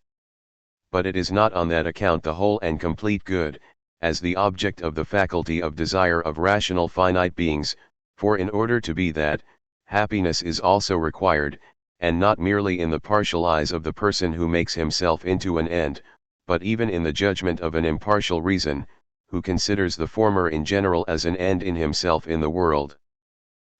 R. Smiley face. Although highly compacted, this passage is significant both in what it says and what it does not say. It does not say that the desire for happiness is a merely natural desire, or a desire of a merely natural being. On the contrary, it suggests that the desire for happiness is a rational desire of a finite being, and one that is recognized by reason as such in regarding a being who is both rational but also placed in a world as an end in himself. Thus, although talk of an end in itself has heretofore been excluded from the critique of practical reason, at this crucial point it appears, suggesting that what underlies the concept of the highest good even here is the view that what morality requires, out of respect for reason rather than a mere desire for happiness, is respect for rational agency as such. But rational agents or ends in themselves are finite creatures who have ends, so that what respect for them as ends requires is respect for, or the preservation and promotion of, their capacity to have and pursue ends, and since what happiness consists in is the attainment of ends, virtue therefore actually requires and does not just constrain the impartial pursuit of happiness. It is in this way that the happiness component of the highest good is part of the object of morality, the other part, of course, being the cultivation of the virtuous motivation of duty itself and not just a merely natural end externally constrained by morality. Second, although there is still one point of obscurity on this issue, for the most part the second critique stresses more clearly than the first that the happiness that comprises part of the highest good is to be conceived of as realizable in nature and therefore requires the postulation of a morally motivated author of nature. Early in his discussion, Kant argues that the proposition that striving after happiness itself produces a virtuous disposition is absolutely false, but that the proposition that striving after virtue produces happiness is not absolutely but only conditionally false, for it is false if considered as a claim about a form of causality in the sensible world but might be true if my existence is thought of as a noumenon in an intellectual world. R. Smiley face. This might be taken to imply that the happiness that is to be connected with virtue in the highest good need not and perhaps cannot be thought of as a happiness that is to be realized within the sensible realm of nature, but somewhere else. Kant does not, however, draw this conclusion. Rather, he only denies that the connection between virtue and happiness in nature is immediate. He states that it is not impossible that the morality of disposition have if not an immediate then immediate and indeed necessary connection as cause, by means of an intelligible author of nature, with happiness as an effect in the sensible world. Smiley face. Such a connection would be merely contingent in the case of a nature that contains merely our own powers as revealed by our own senses, but, Kant implies, if nature is regarded both as object of the senses and as the product of an intelligent author, then the connection would be necessary rather than contingent. By bringing God into the argument from the highest good in the form of the intelligent author of nature, in other words, Kant implies that the happiness required by the highest good must be realizable within nature, and not elsewhere. He continues to imply as much when he dramatically separates the postulation of immortality from the postulation of God in the ensuing discussion. Conceiving of the highest good as requiring the maximization of both virtue and happiness, not, as he is sometimes taken to suggest, mere proportionality between the two, Kant argues that the maximization of virtue, or development of a holy will, cannot be expected to occur in a finite phenomenal lifetime, and that we must think of that as something that takes place in immortality. R. But he does not go on to say the same thing about happiness and God as its ground.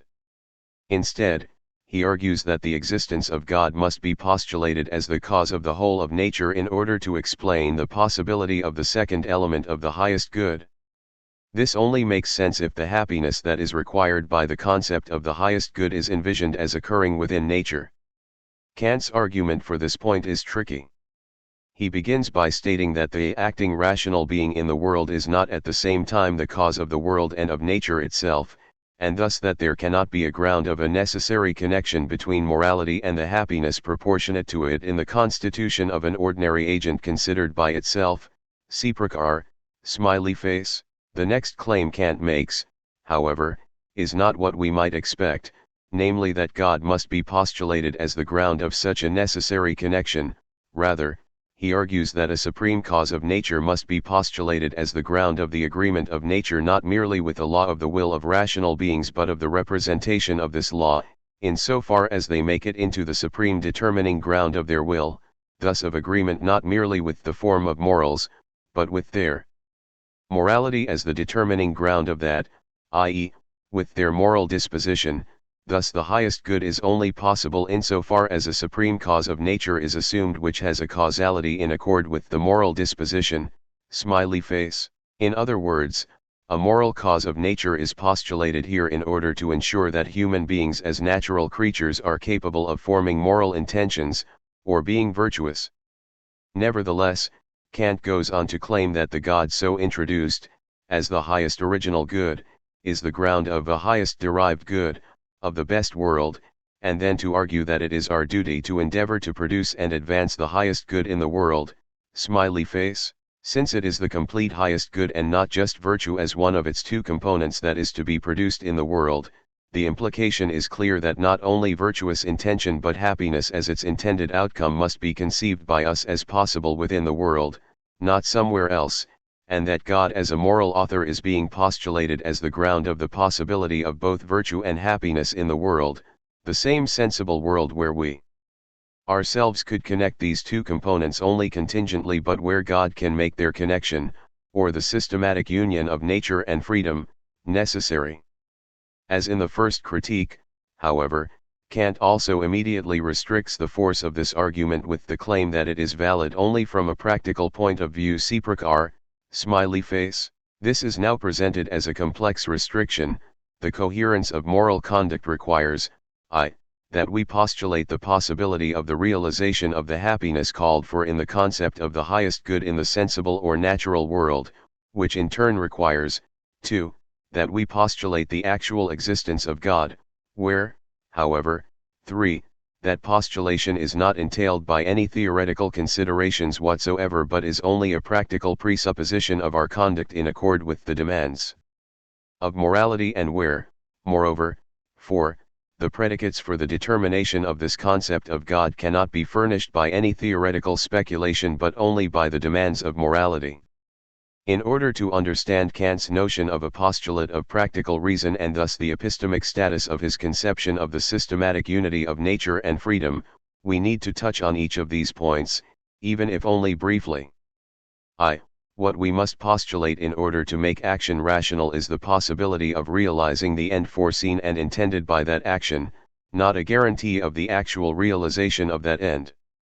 Thus at the outset of the section from which we have been quoting, Kant says that the moral law must lead to the possibility of the second element of the highest good, r, smiley face, and at the end of its first long paragraph he writes that the postulate of the possibility of the highest derived good, of the best world, is at the same time the postulate of the actuality of a highest original good, namely the existence of God, smiley face.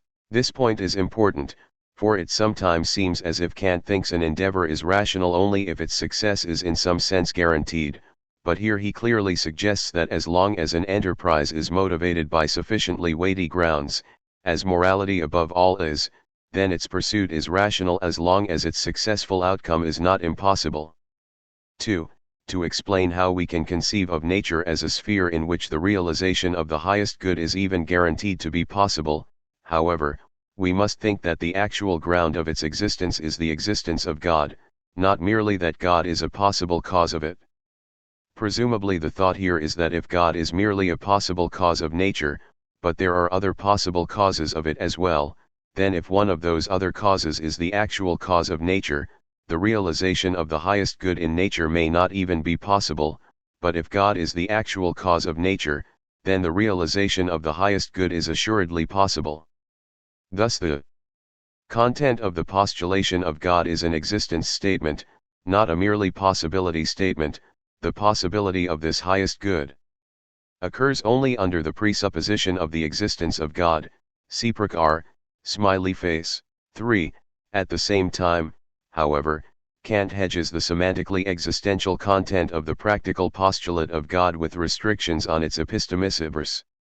Thus he immediately follows the last remark cited with the statement that this moral necessity is subjective, i.e., a need, and not objective, i.e., itself a duty, for there cannot be any duty to assume the existence of a thing, since this pertains merely to the theoretical use of reason, (r, smiley face). Alternatively, he goes on to say that from a theoretical point of view the assumption of the existence of God would be, as a ground of explanation, a mere hypothesis, although with regard to an object set for us by the moral law it can be a belief and even a pure belief of reason, smiley face. Kant clarifies this distinction by suggesting that there are two conditions for a practical postulate. First, the concept to be postulated must itself be not impossible or free from contradiction, even from a purely theoretical point of view. Second, the affirmation of the reality of the concept, even if itself unwarranted by any theoretical ground, must still not be arbitrary, for then it would be mere theoretical hypothesis.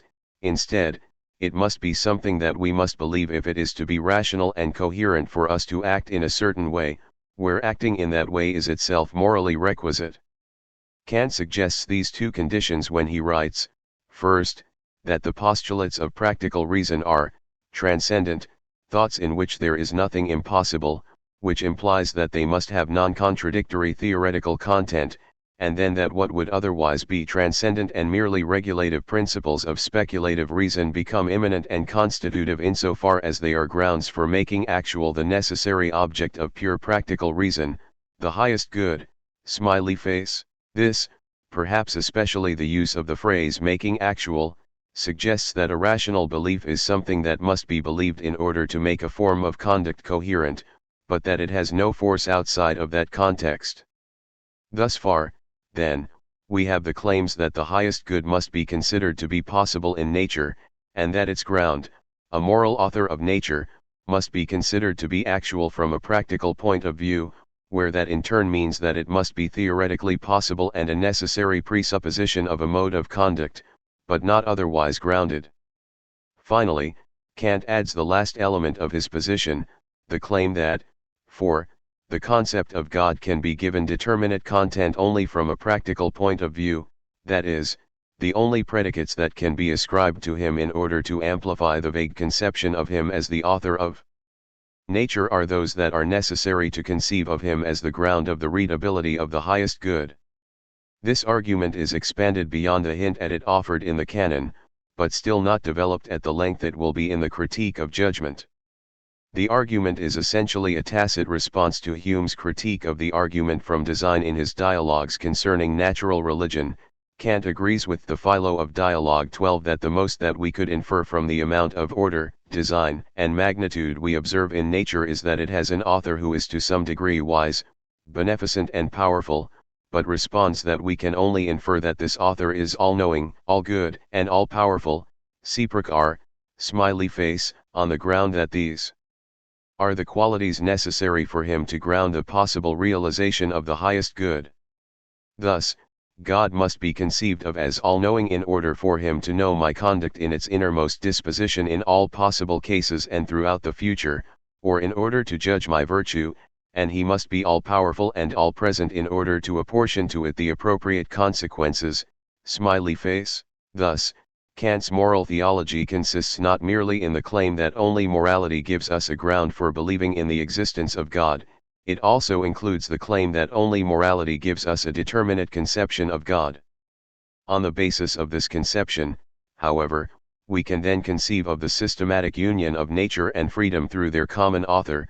The concept of this single system is thus reached through the concept of the highest good, which is itself a morally necessary concept, and is therefore valid though only from a practical point of view, as itself a postulate for which God is the ground. Let us now see whether Kant modifies that thought at all at the next stage of his thought. 4. The critique of judgment is a work of great complexity as well as obscurity. One measure of the complexity of the work is that although its division into the two main parts of a critique of aesthetic judgment and a critique of teleological judgment might be taken to suggest that there are two main objects for the single power of reflective judgment that is supposed to be under analysis in the work as a whole, namely objects of beauty on the one hand and natural organisms on the other. In fact, at least 5 distinguishable objects of reflective judgment are actually discussed, 2 in the aesthetic sphere, namely, I, particular objects of beauty, the internal quasi-systematicity of whose parts is recognized by aesthetic judgment rather than by conceptual judgment, but which may be either naturally occurring objects or products of human intentional artistic activity, and then, 2, boundless regions of nature, which are the causes of the experience of the sublime, and 3 connected with the idea of teleology, namely, 3, individual natural objects. The internal organization of whose parts can be judged under a concept of reciprocal causation rather than by merely aesthetic judgment, or organisms. 4. The system of empirical scientific concepts standing under the purely formal laws of nature furnished by the categories and manifesting further internal organization in the form of homogeneity, specificity, and affinity, and, finally, v. the whole of nature itself as a system, including but by no means limited to those internally systematic parts of nature that are themselves systems, that is, organisms. Kant explores many relations and analogies among these various objects, making his argumentation in this work particularly dense. But in fact the work begins and ends with a claim with which we are already familiar. This is the claim that even though or precisely because the great abyss between nature and freedom cannot be bridged by the theoretical use of reason, it can and must be bridged by the practical use of freedom, from whose point of view nature must be able to be seen as a realm within which morality's demands on both our actions and their outcomes can be satisfied. In Kant's words, the concept of freedom should have influence on the concept of nature, namely the concept of freedom should make the end which is set forth through its laws actual in the sensible world, and nature must therefore be able to be so conceived that the lawfulness of its form is at least in agreement with the possibility of the end which is to be effected within it in accordance with the laws of freedom. Cj. Introduction to, Smiley Face. That is to say, in this work Kant reiterates 2 theses already made clear in the previous critiques, that the fundamental principle of morality does not just constrain our natural ends but itself sets an overarching end for us, the highest good, and that this end must be capable of being realized in nature in order for our actions that have it as their end to be rational and coherent, and the reiteration of this theme within a general theory of reflective judgment and its regulative principles only clarifies the position, already suggested as the practical point of view, that this conception of the unity of nature and freedom is to be treated, like a maxim for the conduct of inquiry, as a principle that may have the form of a proposition about objects but that is not asserted to have an ordinary objective truth value. The argument underlying Kant's critique of teleological judgment can be outlined like this. Starting from the side of theoretical judgment, we see that the peculiar complexity of individual organisms makes it necessary for us to conceive of them as if they were products of intelligent design, that the necessity of so conceiving of individual organisms also makes it inevitable for us to conceive of nature as a whole as a systematic product of intelligent design, but that although there is thus a purely theoretical impetus for us so to conceive of nature as a whole, it is not in fact possible for us to form any determinate and unique conception of nature as a whole as a system except by treating some part of that system, namely humankind, as its end because it is an end in itself, a characterization that is possible only from a moral point of view.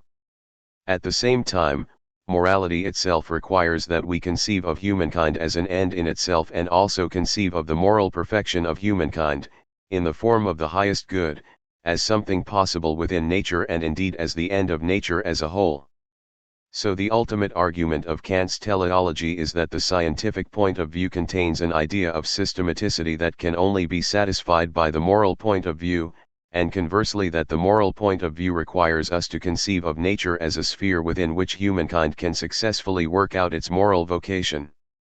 Yet whether we start from the scientific or the moral end of this argument, in either case what we get is a regulative principle of conduct rather than a theoretical principle of cognition.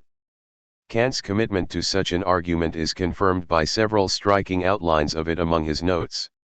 The first such outline, which neatly shows the steps from individual organisms to a view of nature as a purposive system as a whole and then the need to bring in moral considerations in order to make that system determinate, apparently dates from the moral proof. We find ends in the world, these give our insight an indication of a being which would be in accordance with the analogy of an intelligent cause of the world. But its concept is not determined through this analogy either for the theoretical or practical principles of our use of reason, because it explains nothing in regard to the former and determines nothing in regard to the latter. Only reason, through the moral law, gives us a final end. This cannot be attained through our powers, and yet we are to have it as our aim. It can be brought about only in the world, consequently so far as nature agrees with it. A nature, however, which agrees with a moral final end, would be a morally effective cause. Thus we must assume a being outside of nature as its author, which would be a moral being, a cause of the world equipped with understanding and will. The first paragraph shows that the idea of particular systems within nature introduces at best an indeterminate idea of nature as a whole as a system. The second paragraph shows that the final end of morality, the highest good, necessarily introduces a certain view of nature as compatible with that end and of its author as determined above all by the moral predicates necessary to explain that compatibility. A second note from the next decade outlines the second stage of this argument particularly clearly. First, the representation of the world as a system of the nexus flonalis physici, causarum flonalium physicarum, among which mankind must also be. Thus an intelligent primordial being, but not yet God, because the concept of the perfection of the world from experience is not adequate for that. Now the representation of the world as of a system atis causarum flonalium moralium for the highest good. For humankind, which is a member of the nexus flonalis physici but also touches on a principle of a higher nexus. Finalis in itself, also relates its existence in regard to the same intelligent author, but the concept of that is that of a being as the author of the highest good, because this alone is appropriate to the end relation of the moral human. Smiley face. Here Kant skips the first step of the argument, but again spells out clearly that only a moral conception of God that is in fact based on the moral end of human beings can provide a determinate conception of the world as a whole as a system of causes. Let us now look at the details of this argument in its fullest exposition in the Critique of Judgment. First, the introduction to the third critique lays out the framework of Kant's argument. The critique of teleological judgment is to bridge the gap between the realms of nature and freedom precisely by showing us that it is possible to realize within nature the final end, the pursuit of which is made necessary by practical reason.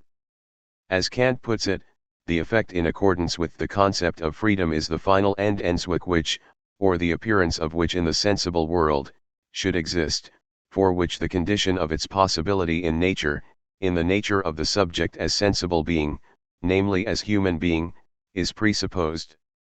What the power of judgment presupposes a priori and without regard to the practical yields the mediating concept between the concepts of nature and the concept of freedom, which makes possible the transition from the purely theoretical to the purely practical, from the lawfulness in accordance with the former to the final end in accordance with the latter, in the concept of a purposiveness of nature, for thereby is the possibility of the final end known, which can become actual only in nature, and in harmony with its laws. CJ, Introduction 9, Smiley face, that is, a teleological view of nature that is not itself dictated by morality will nevertheless show nature, above all our own nature as creatures in the sensible world, to be suitable for the realization of the final end that is dictated by morality. Next, the opening move of the critique of teleological judgment in particular is to argue that the teleological viewpoint that is forced upon us by the attempt to comprehend individual organisms in nature also makes it natural for us to conceive of nature as a whole as a system that is designed by an intelligent author and must therefore have or be compatible with a final end. In my view, Kant's interest in making this point is what motivates him to discuss the problem of understanding organisms at all. For present purposes, we will have to take for granted Kant's argument that organic processes such as growth, self-maintenance, and reproduction involve a kind of reciprocal causation that cannot be understood through our mechanical model of temporally unidirectional causal influence, but instead require, precisely, in order to accommodate them to our ordinary conception of the temporal direction of causation, the postulation of an antecedent design of the organism and therefore an antecedent designer, especially, an argument that has, to say the least, been put into question by the modern synthesis of genetics and natural selection. The point to be emphasized here is Kant's next move, the argument that once we have conceived of particular organisms or physical ends as systematically organized products of design, it then becomes irresistible for us to conceive of nature as a whole as a systematic organization with an end. This is in fact the final move of the analytic of teleological judgment.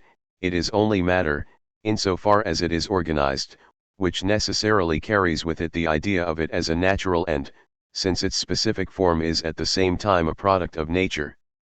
But now this concept necessarily leads to the idea of the whole of nature as a system in accordance with the rule of ends, to which idea now all mechanism of nature in accordance with principles of reason must be subordinated, at least for the investigation of natural appearance thereby.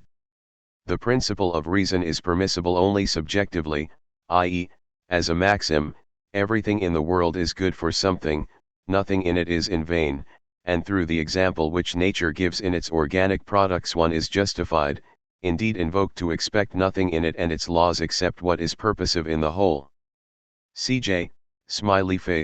If we have once discovered in nature a capacity for bringing forth products which can only be conceived by us in accordance with the concept of final causes, then we go further and may also estimate those which do not, either in themselves or even in their purposive relation, make it necessary to seek out another principle for their possibility beyond the mechanism of blindly efficient causes as nevertheless belonging to a system of ends. 2 points must be noted here.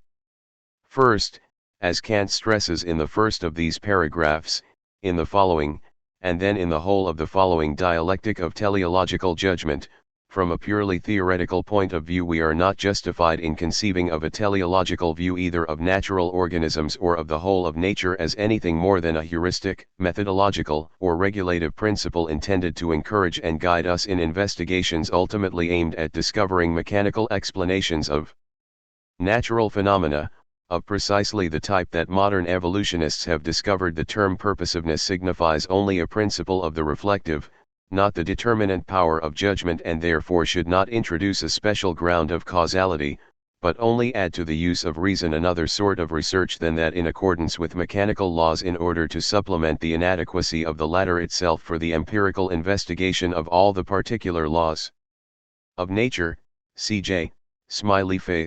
Even from the theoretical point of view then, let alone the practical point of view, the conception of systems within nature, and presumably the idea of nature as a whole as a system that is suggested by the first, remain subjective ideas rather than objective dogmas.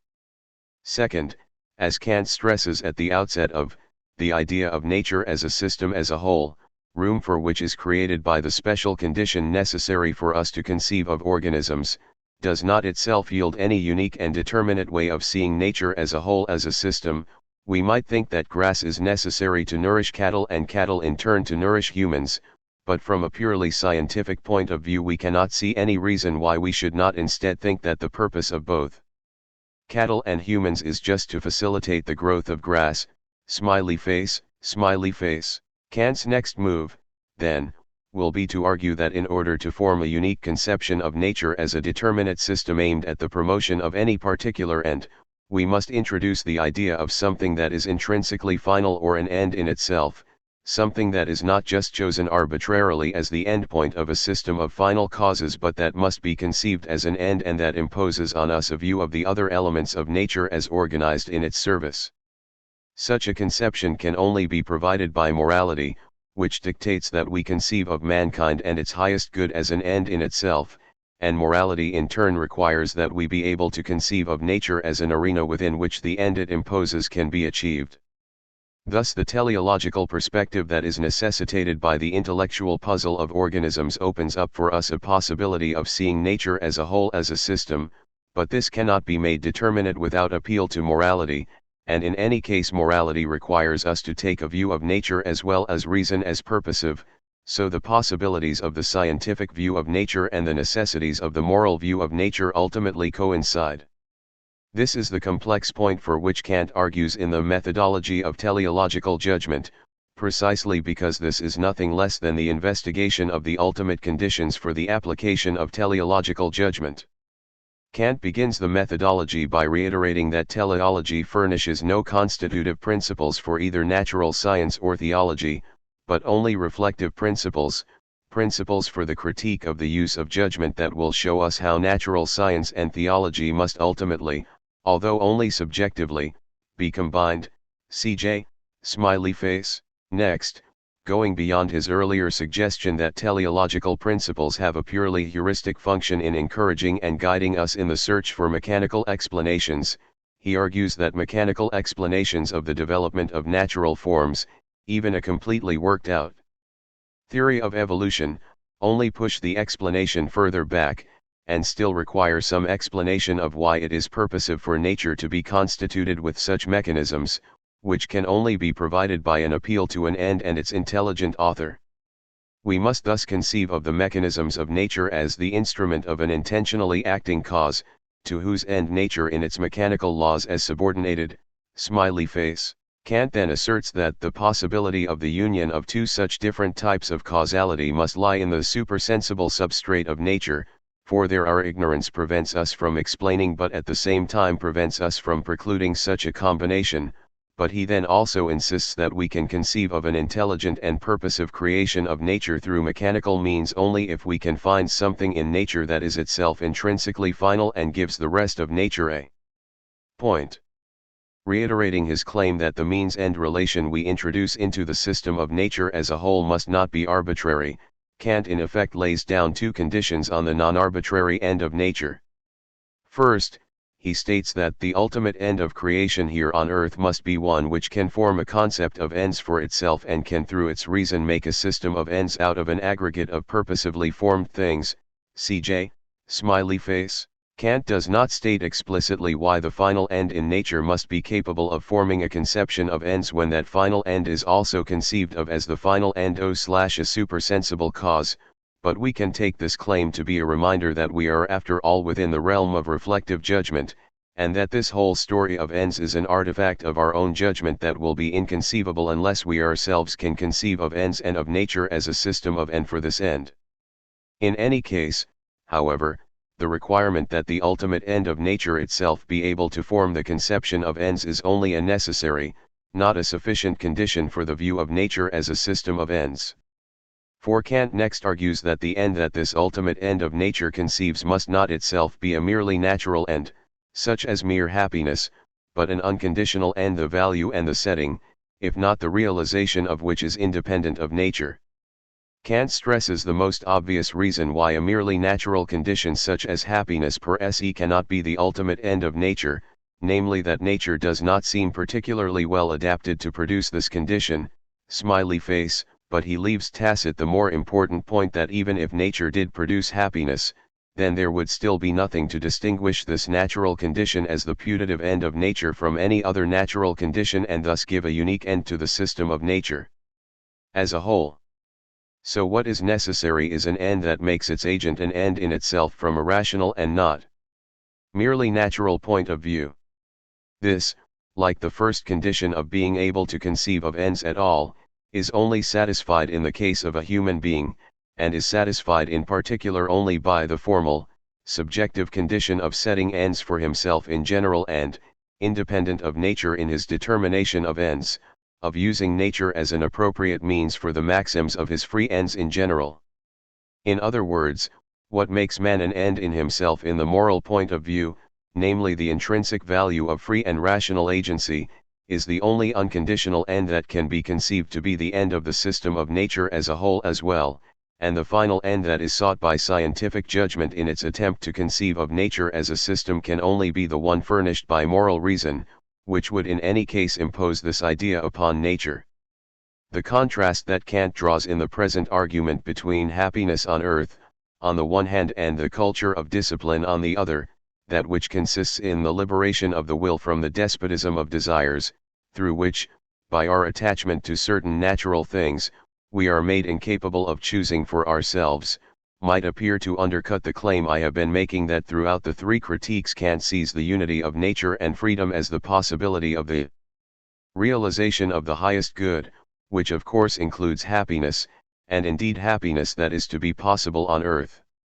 This appearance is misleading, however, for what Kant is excluding as the ultimate end of nature is only mere happiness, or happiness conceived of as being produced by merely natural means rather than by human choice governed by reason. If the highest good is conceived of as containing not merely happiness proportionate to virtue but happiness produced through the virtuous exercise of human freedom, then this remains the intended end of virtuous human action and thus the ultimate end of nature. This should already be clear from the characterization of that capacity that makes human beings the ultimate end of nature as the capacity to be rational in setting ends, for rational agents set ends in order to realize them, and in the realization of ends lies happiness. But the point is also clear in the language Kant uses in his own summaries of the argument we have just rehearsed. Thus, drawing its exposition to a close, he writes, "Now we have only a single sort of being in the world whose causality is teleological, i.e., directed to ends, and yet at the same time so constituted that the law in accordance with which it has to determine its ends is represented by it as unconditional and independent of natural conditions but necessary in itself. The being of this sort is mankind, but considered as noumenon, the only natural being in which we can yet cognize a supersensible capacity, freedom, and even the law of its causality together with its object, which it can set before itself as the highest end, the highest good in the world, on the part of its own constitution." CJ, smiley face. Even though man must be regarded as noumenal in order to be regarded as free, the sphere of his activity and thus where he has to realize his own highest good, which is as it were transitively the ultimate end of the whole of nature, the end to which so far as man can he must subject the whole of nature, is in the world. Likewise, summing up his whole critique of the 18th century natural theology or argument from design and his alternative of a moral theology several sections later, Kant lays even more stress on the earthly arena within which the end of morality must be realizable. Using something very much like the dual formula I have used, that the highest good unifies nature and freedom because it must be seen as the ultimate end of both, Kant writes, "The moral law as formal rational condition of the use of our freedom obligates us for itself alone, without depending on any end as material condition, but it nevertheless also determines for us, indeed a priori, a final end, to strive after which it makes obligatory for us, and this is the highest good in the world, possible through freedom." CJ, Kant's emphasis, thus, the third critique maintains the position that even though the highest good is non-natural in the sense of being made an end by freedom rather than nature, it must be realizable in nature and freedom must be able to be conceived of as a single system with a common ground in order to satisfy that condition. In the critique of teleological judgment, Kant states the argument that it is only the necessity of postulating a condition for the realizability of the highest good that justifies us in postulating the existence of an intelligent author of nature, and only these same conditions that allow us to ascribe determinate predicates to this God at even greater length than he did in the critique of practical judgment, CJ. Befitting his new presentation of his moral theology as part of a general theory of reflective and regulative judgment, he is also more explicit than before about the limitation of the validity of the moral proof, smiley face. His new discussion of this limitation is worth our attention because the light it sheds on Kant's conception of a practical postulate will be crucial in determining whether the opus posthumum represents any radical change in Kant's view of the unity of nature and freedom. The two key points that Kant here suggests are implied by the restriction that the idea of a final end in the use of freedom has a subjectively practical reality, are, first, that from a theoretical point of view all that can be established is that the object of the postulate, the highest good or its ground, the existence of God, is not contradictory or impossible, and second, that the representation of this object from a practical point of view as not just possible but actual serves not to ground any cognitive claim but to direct our energies in moral conduct. Kant makes the first of these points when he writes, "The actuality of a highest morally legislative founder is therefore sufficiently demonstrated merely for the practical use of our reason, without determining anything theoretically in regard to its existence. For reason requires for the possibility of its end, which is set for us by its own legislation, an idea, through which the incapacity of prosecuting it in accordance with the merely natural concept of the world would be removed, adequately for the reflective judgment." Here, the point is that in order for our pursuit of the end of reason to be non-contradictory, we must be able to conceive of that object and its ground as free of contradiction. Second, Kant stresses that the point of the postulation of these ideas is not cognition but conduct. The final end is merely a concept of our practical reason and cannot be deduced from any data of experience for theoretical judgment, nor be related to their cognition. No use of this concept is possible except solely for practical reason in accordance with moral laws, and the final end of creation is that constitution of the world which agrees with that which we can determinately produce only in accordance with laws, namely the final end of our pure practical reason. Now through the practical reason which sets this end for us we have, in a practical regard, a ground, namely the application of our powers for effecting it, for assuming its realizability. Smiley face. The role of the idea of the realizability of the highest good is simply to encourage us to use our own powers to bring it about, and Kant's claim is that it has no validity outside of this use. Postulates of practical reason, then, are subjectively practical in the sense that they must be theoretically non-contradictory and practically necessary and efficacious in directing our conduct toward purely moral goals, and have no other force. Before leaving the critique of judgment, I want to spend a moment on the issue of Spinozism, which is a recurring although by no means dominant theme in the work. Two key objections that he makes to this doctrine, as he understands it, are, first, that Spinozism eliminates any conception of intentionality, design, and choice both within the world and within the substance that is its ground, and, second, that Spinozism eliminates any recognition of contingency in our objects of either knowledge or action. These are both grave objections from Kant's point of view, and it would take strong evidence to prove that he ever gave up these objections. Both of these points are made in the dialectic of teleological judgment. Kant first objects that Spinozism is a system of fatality, and that the fatalism of purposiveness is also an idealism thereof, that is, a view on which there is the mere appearance but no reality of design and choice both on the part of God and of any of his modes, such as ourselves. Kant's reason for saying this is his view that, while according to Spinoza the conception of the original being is not to be understood, it is clear that the connection of ends in the world is derived from a primordial being, but not from its understanding, hence not from any intention, but from the necessity of its nature and the unity of the world that stems from that. Now, it might not seem fair for Kant to charge Spinoza with advocating a mere idealism with regard to ends, whether in God or in his modes, since Kant himself, after all, insists that the purposiveness of the world and its author and perhaps even ourselves is demonstrable only from the practical point of view and not from a theoretical point of view. But that is precisely Kant's point. In his view, Spinoza's argument for a necessitarian God who has no freedom and intention in himself and therefore eliminates all freedom and intentionality from the world is based on an illegitimate elevation of the theoretical and mechanical worldview of empirical science into a metaphysical dogma and an elimination of any practical conception of God. This seems to be what Kant means when he asserts that Spinozism is based on a mere misinterpretation of a universal ontological concept of a thing in general. Spinoza's theory is a version of physico-theology, which excludes a teleological conception of nature simply by carrying mere theoretical principles of the use of reason beyond their legitimate empirical application into a theological application, with no appeal to the moral point of view. Smiley face.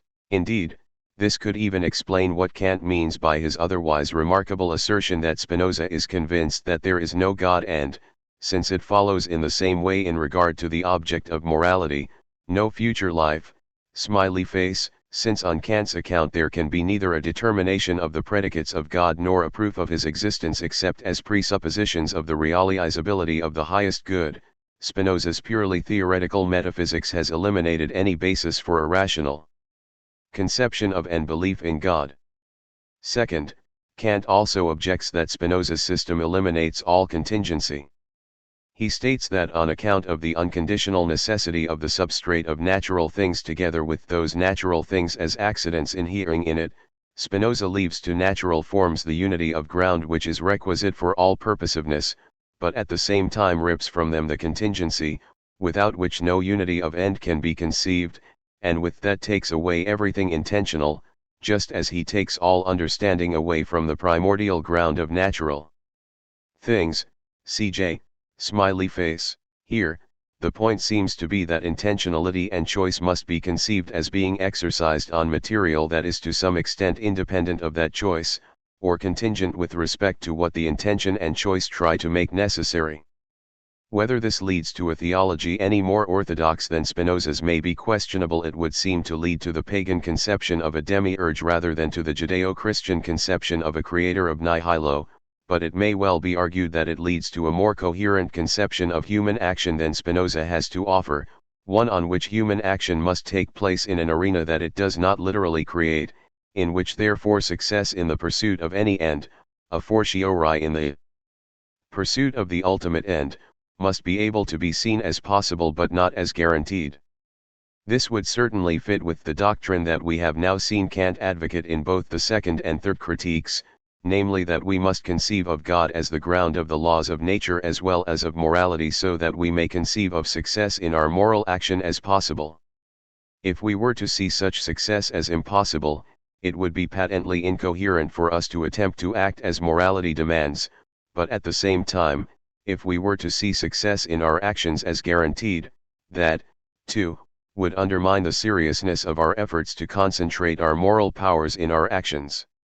The only coherent conception of nature for Kant the moralist to adopt is one in which success in our morally obligatory enterprises is possible in accordance with the laws of nature but guaranteed, if at all, only by the rigor and vigor of our own efforts in accordance with the laws of freedom. This is precisely the conception of nature as grounded in a morally intelligent author who yet has a healthy respect for contingency that Kant opposes to Spinozism. As deeply seated as this conception of nature is in Kant's conception of morality, it would be striking indeed if he were to have given it up in his final years. Let us now conclude with a look at the Opus Posthumum to see if that text warrants the conclusion that Kant did radically revise the conception of the system of nature and freedom that he had evolved without fundamental change throughout his three critiques. In his final years, Kant worked on a project he called the transition from the metaphysical first principles of natural science to physics, in which he attempted to argue for the existence of an all-pervasive ether, a detailed yet a priori system of forces, and so on, and also worked on a more general restatement of the principles of transcendental philosophy. Whether these efforts represent a refinement and extension or a radical revision of his earlier views continues to be debated. Here, I will join this debate only on a narrow front, and suggest that a view for which Kant argued prominently in the final stages of his work, the seventh and then the first fascicles, namely that both God and the world whole are not ontological realities existing outside of human thought but are rather ideas imposed on and realized in human experience by human thought, does not represent a radical revision of Kant's earlier thought but only a restatement of it, and that Kant makes this continuity clear by a contrast between his own transcendental idealism and Spinozism, a contrast continuous with what he had already offered in the Critique of Judgment.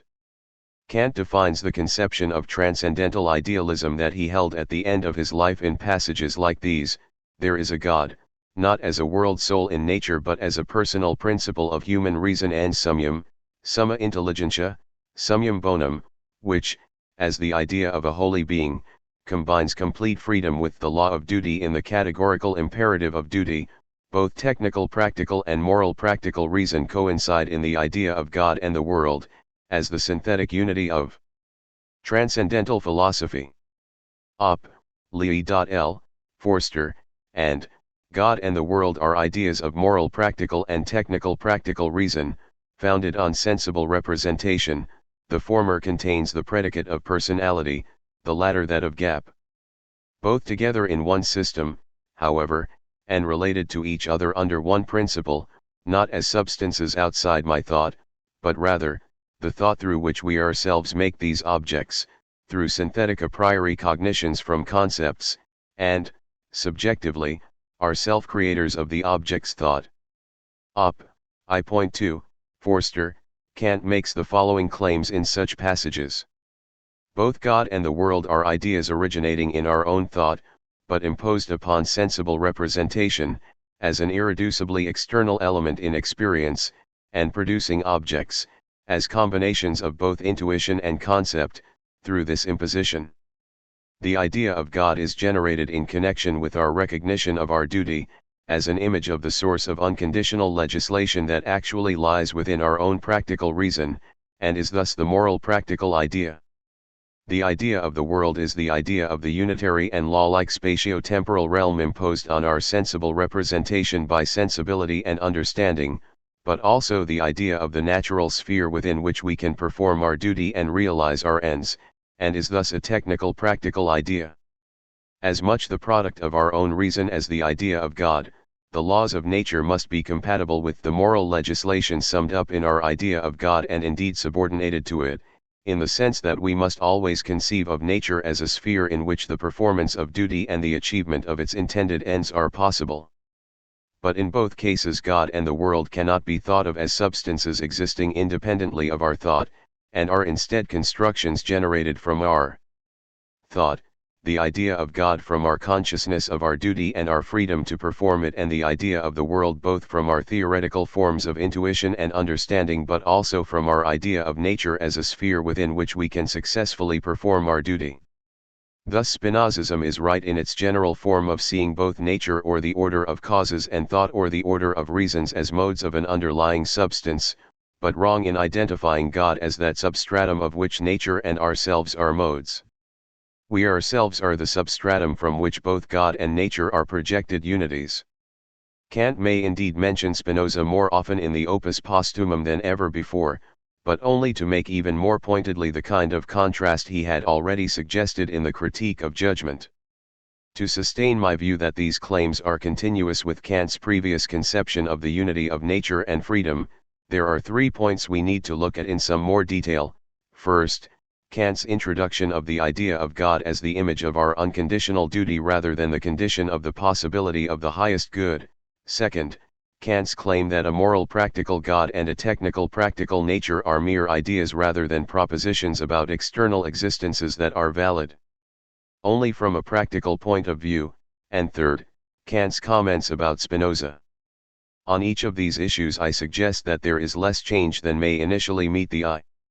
There can be no doubt that in these last stages of the Opus Posthumum Kant links the idea of God to the idea of duty in a way that he had not previously emphasized.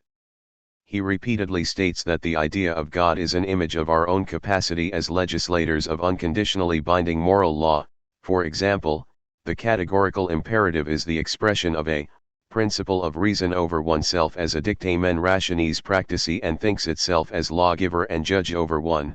According to the categorical imperative of duty, for thoughts accuse and exonerate one another, hence, in the quality of a person. Now a being which has only rights and no duties is God. Consequently, the moral being thinks all duties, formally, as divine commands, not as if he thereby wished to certify the existence of such a being, for the supersensible is not an object of possible experience, non dabile sed cogitabile, but merely a judgment by analogy, namely, to think all human duties as if divine commands and in relation to a person. Op. 7.x, Forster, by conceiving of the commands of duty that in fact originate in our own reason as they were commands of a divine person, we can make clear to ourselves several key points about duty. above all its unconditionally obligatory character and also the fact that it may be in conflict with our merely sensual inclinations, and thus can seem to us like the command of another person if we identify as of course we should not our own personality solely with our merely sensual side. The first of these points, in particular, might seem to be confused by Kant's suggestion that God is a being who has rights but no duties at all. He could hardly be an image of our own obligation under duties if he has none. Perhaps Kant puts the point he is driving at here better in other passages when he writes that the concept of God is the concept of a being that can obligate all moral beings without itself being obligated up. 7.x, Forster, see also 7.x, Forster. This can be taken to express the primacy of obligation over duty in Kantian ethics, or the fact that our duties arise from obligations we place ourselves under because of the demands of our own practical reason rather than from rights as claims made upon us by others independently of our own legislation. A first point to note here is that Kant does not introduce the idea of God just as an image of our power to legislate moral laws, but also as an image of our power to judge ourselves morally, and, even more importantly, as an image of our power to execute, that is, act in accordance with, moral laws. Thus he writes, the concept of God is the idea of a moral being, which, as such, is judging and universally commanding. The latter is not a hypothetical thing but pure practical reason itself in its personality, with reason's moving forces in respect to world beings and their forces up. 7.x.l, Forster, and he defines the idea of God as the idea of an omnipotent moral being, whose willing is a categorical imperative for all rational beings, and is both all-powerful with regard to nature as well as unconditionally, universally commanding for freedom up. 7.x, Forster. Likewise, in this context Kant explicitly asserts the principle that if I ought to do something, then I must also be able to do it up. I.2.l, Forster, thereby suggesting that if our own capacity to command is reflected in our image of God then so is our capacity to perform. Throughout this discussion, then, Kant states that God, that is, our own reason, is efficacious not just in giving commands but in imposing its moving forces on nature, that is, world beings and their forces. So just as he here immediately interprets the categorical imperative as the expression of a moral and holy, unconditionally commanding will up.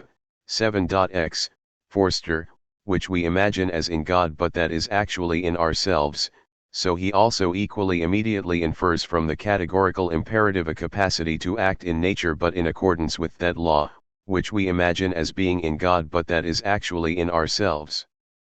Through the image of God we therefore represent both the laws of freedom themselves and also the unity of nature and freedom that we must postulate in order to think of ourselves as capable of actually acting in accordance with these laws. Al. Now it might seem as if we have here come upon several fundamental differences between Kant's position in the Opus Posthumum and in his earlier works.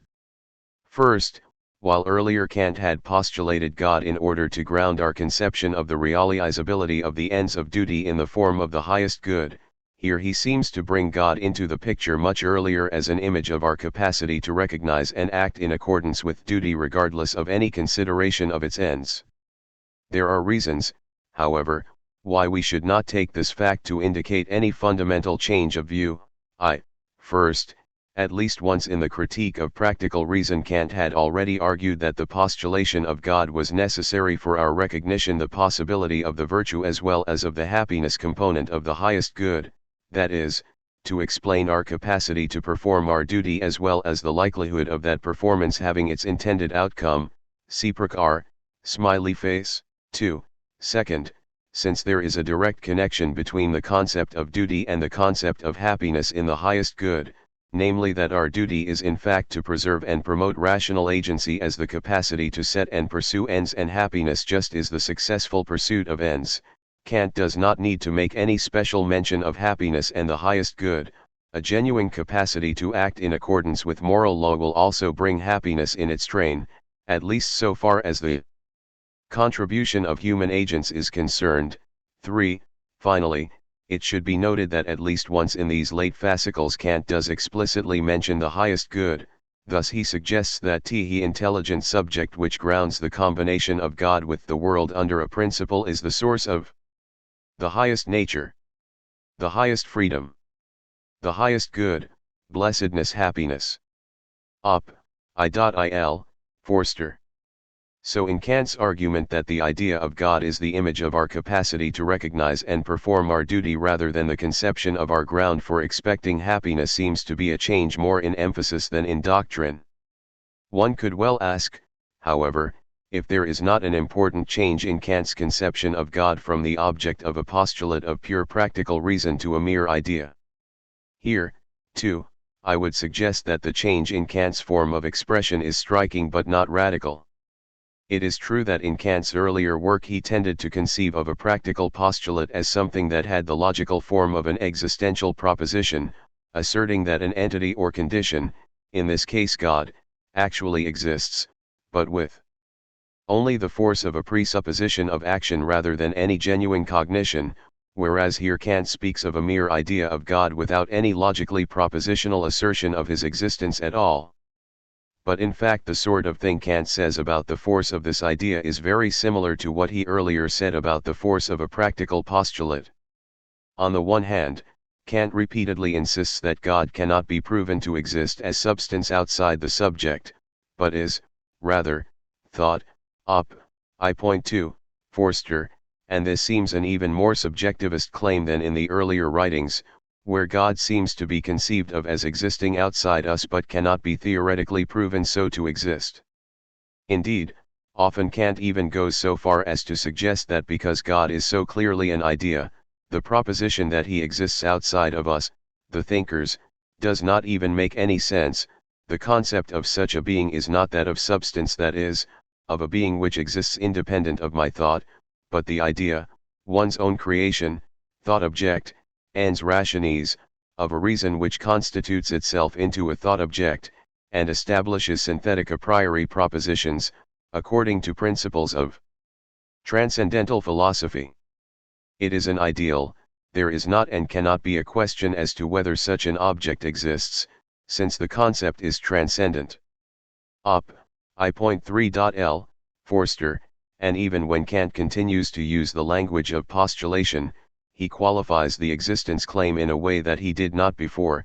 The existence of such a being, however, can only be postulated in a practical respect, namely the necessity of acting in such a way as if I stood under such a fearsome but yet, at the same time, salutary guidance and also guarantee, in the knowledge of all my duties as divine commands. Hence the existence of such a being is not postulated in this formula, which would be self-contradictory. Op. 7.x.l. Forster, on the other hand, even as Kant modifies his language, he makes it perfectly clear that the force of entertaining the idea of God is precisely the same as the force that he previously assigned to the postulation of his existence, namely it is a representation without theoretical force but one which plays an essential role in making our conduct coherent.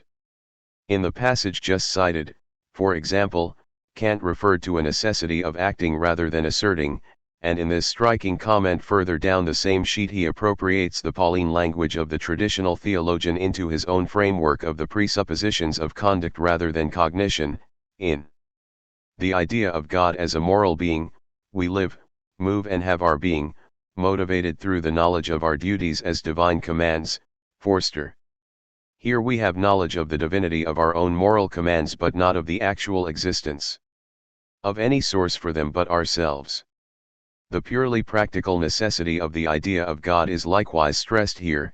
It is not a substance outside myself, whose existence I postulate as a hypothetical being for the explanation of certain phenomena in the world, but the concept of duty, of a universal practical principle, is contained identically in the concept of a divine being as an ideal of human reason for the sake of the latter's law-giving. Op. 7.x. Forster. As in his earlier works, Kant's real concern is not with the issue of whether or not we assert an existential proposition about God with a theoretical truth value, but rather with the point that whatever our representation of God, mere idea or more complex proposition, It plays no theoretical role in the explanation of certain phenomena, but rather functions as an ideal in our self-legislation and its execution. Above all, what Kant is concerned to stress is that the idea of God is an ideal for our own conduct and not a piece of theory. This passage, I suggest, reveals the role that the concept of a rational being in general should be recognized to have had through Kant's exposition of his ethics, an ideal to which we aspire rather than a theoretical concept for the explanation of anything. There are two ways in which men postulate the existence of God. They say sometimes, there exists a divine judge and avenger, for wickedness and crime require the extinction of this loathsome race. On the other hand, reason thinks of an achievement of which man is capable, to be able to place himself in a higher class, namely that of autonomous, through moral practical reason, beings, and to raise himself above all merely sensuous beings. He is such a being, not merely hypothetically, but has a destination to enter into that state, to be the originator of his own rank, that is, obligated and yet thereby self-obligating. Op. 7.x.l. Forster. This passage clearly expresses the view that what practical reason requires and provides is a coherent set of ideals within which to pursue our conduct, not a theoretically demonstrable set of cognitions. This was Kant's view during the critical period, and here we have evidence that it remained such until the end of his life. And the unity of nature and freedom under a God who is a projection of our own capacity to construct both moral and natural law remains firmly within this framework. I will conclude with a comment on Kant's final attitude towards Spinoza. Kant mentions Spinoza far more frequently in the last two fascicles of the Opus Posthumum than in any earlier writing, but that fact itself only raises the question of whether he does this because his views have moved closer to some form of Spinozism or because he is more concerned than ever to clarify his difference with Spinoza, perhaps due to the increasing approval of Spinoza among his younger contemporaries. My view is that the latter is the case. We have just seen that throughout his final stage Kant remains committed to the view that metaphysics can only have a moral practical rather than theoretical foundation, which was already the basis for his critique of Spinoza's theology in the Critique of Judgment. But we are not limited to indirect arguments like that. Kant also tells us quite explicitly what he thinks is wrong with Spinoza's whole approach. Spinoza's concept of God and man, according to which the philosopher intuits all things in God, is enthusiastic. Kant tells us Forster, and a concept is enthusiastic if that which is in man is represented as something which is outside him, and the product of his thought represented as thing in itself, substance. Principia sunt dictamina rationis proprii Forster. Spinoza is right to conceive that there is a common ground of the orders of nature and freedom, in other words, but wrong to think that this can be anything other than the principles of our own proper reason, above all our own practical reason. Thus, nearly as many times as Kant mentions Spinoza, he insists that Spinoza has reversed or transformed genuine idealism, not that we intuit in the deity, as Spinoza imagines, but the reverse, that we carry our concept of God into the objects of pure intuition in our concept of transcendental philosophy. 7.v. Forster. And even when Kant seems to indicate acceptance rather than rejection of Spinoza, it is only a Spinoza whose view has already been transformed into Kant's own moral practical transcendental idealism.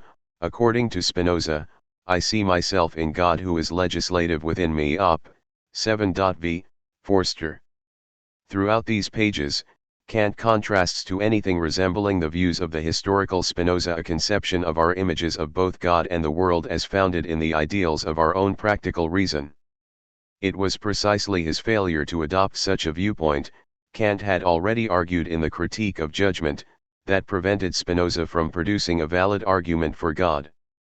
There seems to me ample evidence, then, to conclude that the conception of the unity of nature and freedom that Kant was striving to formulate for his final statement of transcendental philosophy is not merely compatible with but in all essentials identical with that which he had advocated throughout his critical years, and that for all the changes in detail in argumentation and application which he made during the 2 decades after, Kant's grand vision of the foundation of the unity of nature and freedom in the power of human reason remained largely unchanged. Spinozism, freedom, and transcendental dynamics in Kant's final system of transcendental idealism. In the final fascicles of the Opus Posthumum, Kant intends to work out a plan for a comprehensive system of transcendental idealism. It is a system that includes the cardinal principles of both our experience of sensible nature and our experience of freedom. One of the most intriguing aspects of Kant's thinking regarding this system is his increasingly affirmative view of Spinoza and Spinozism. Kant repeatedly attributes to Spinoza the idea that we intuit everything in God. He treats this idea as something that either itself furnishes, or else is necessarily connected with, a formal principle of unity. This Spinozistic principle is what governs the investigation of the formal determinacy of cognition, das formale der Erkenntnis, and Kant clearly weighs the option of making it a, if not the, founding principle of his transcendental theory. Moreover, he explores the possibility of making Spinoza a representative of transcendental idealism and even goes so far as to identify this idealism as a form of Spinozism. These passages from fascicle 7 and fascicle I give a fair sense of this line of reflection. Spinoza, that we intuit everything in God and, indeed, according to the formal principle of unity. Transcendental idealism is the Spinozism of positing the object in the total complex in dem Inbegriff of its own representations. Of Spinoza's idea of intuiting all objects in God. That means as much as comprehending all concepts constituting the formal determinacy of cognition, i.e., the elementary concepts, under one principle. The transcendental idealism of that of which our understanding is itself the author. Spinoza. To intuit everything in God. Reason leads the way with the projection of its forms, forma dat serei, because it alone conveys necessity. Spinoza. The elements of cognition and the moments of the determination of the subject through them. To intuit everything in God. Transcendental philosophy is the intussusception of a system of ideas, Inventions-Dichtungen of pure reason, through which the subject makes itself into the object of thought according to a principle and thus grounds synthetic unity a priori by means of concepts. It is a principle of the forms, of personality in me, of the portrayal of the world, cosmotheoros, outside of me, according to Spinoza, of the system of entities which, in opposition to the principle of experience, must be conceived as in me and thereby as outside of me. We must keep one basic point firmly in mind when attempting to fathom the significance of conceptual sketchings like these. It is that Kant's appropriation of Spinoza and Spinozism takes place entirely within the framework of his critical philosophy. We thus should not regard his affirmative view of certain features of Spinozism as a surrender or retreat to a form of philosophic enthusiasm or metaphysical dogmatism. Acknowledging this point is essential for interpreting in a coherent manner the range of judgments on Spinoza delivered in the late fascicles. It puts us in a position to consider what appears to be the outright rejection of all elements of Spinozistic doctrine in a number of passages as part of Kant's effort to divest that doctrine of its enthusiastic, schwärmerisch, and dogmatic elements, thus making it receptive to combination with the fundamental tenets of critical philosophy. We are currently a long way from having clarified adequately the historical presuppositions of Kant's appeals to Spinoza. Accounting for all these factors requires intensive research of a sort that is now only at its inception. Yet, however that research turns out, the most basic question that guides it will still have to be the following: why is Kant at all willing to entertain the proposition that Spinoza qualifies as a representative of transcendental idealism? After all, even a critical appropriation of Spinoza remains an appropriation of Spinoza.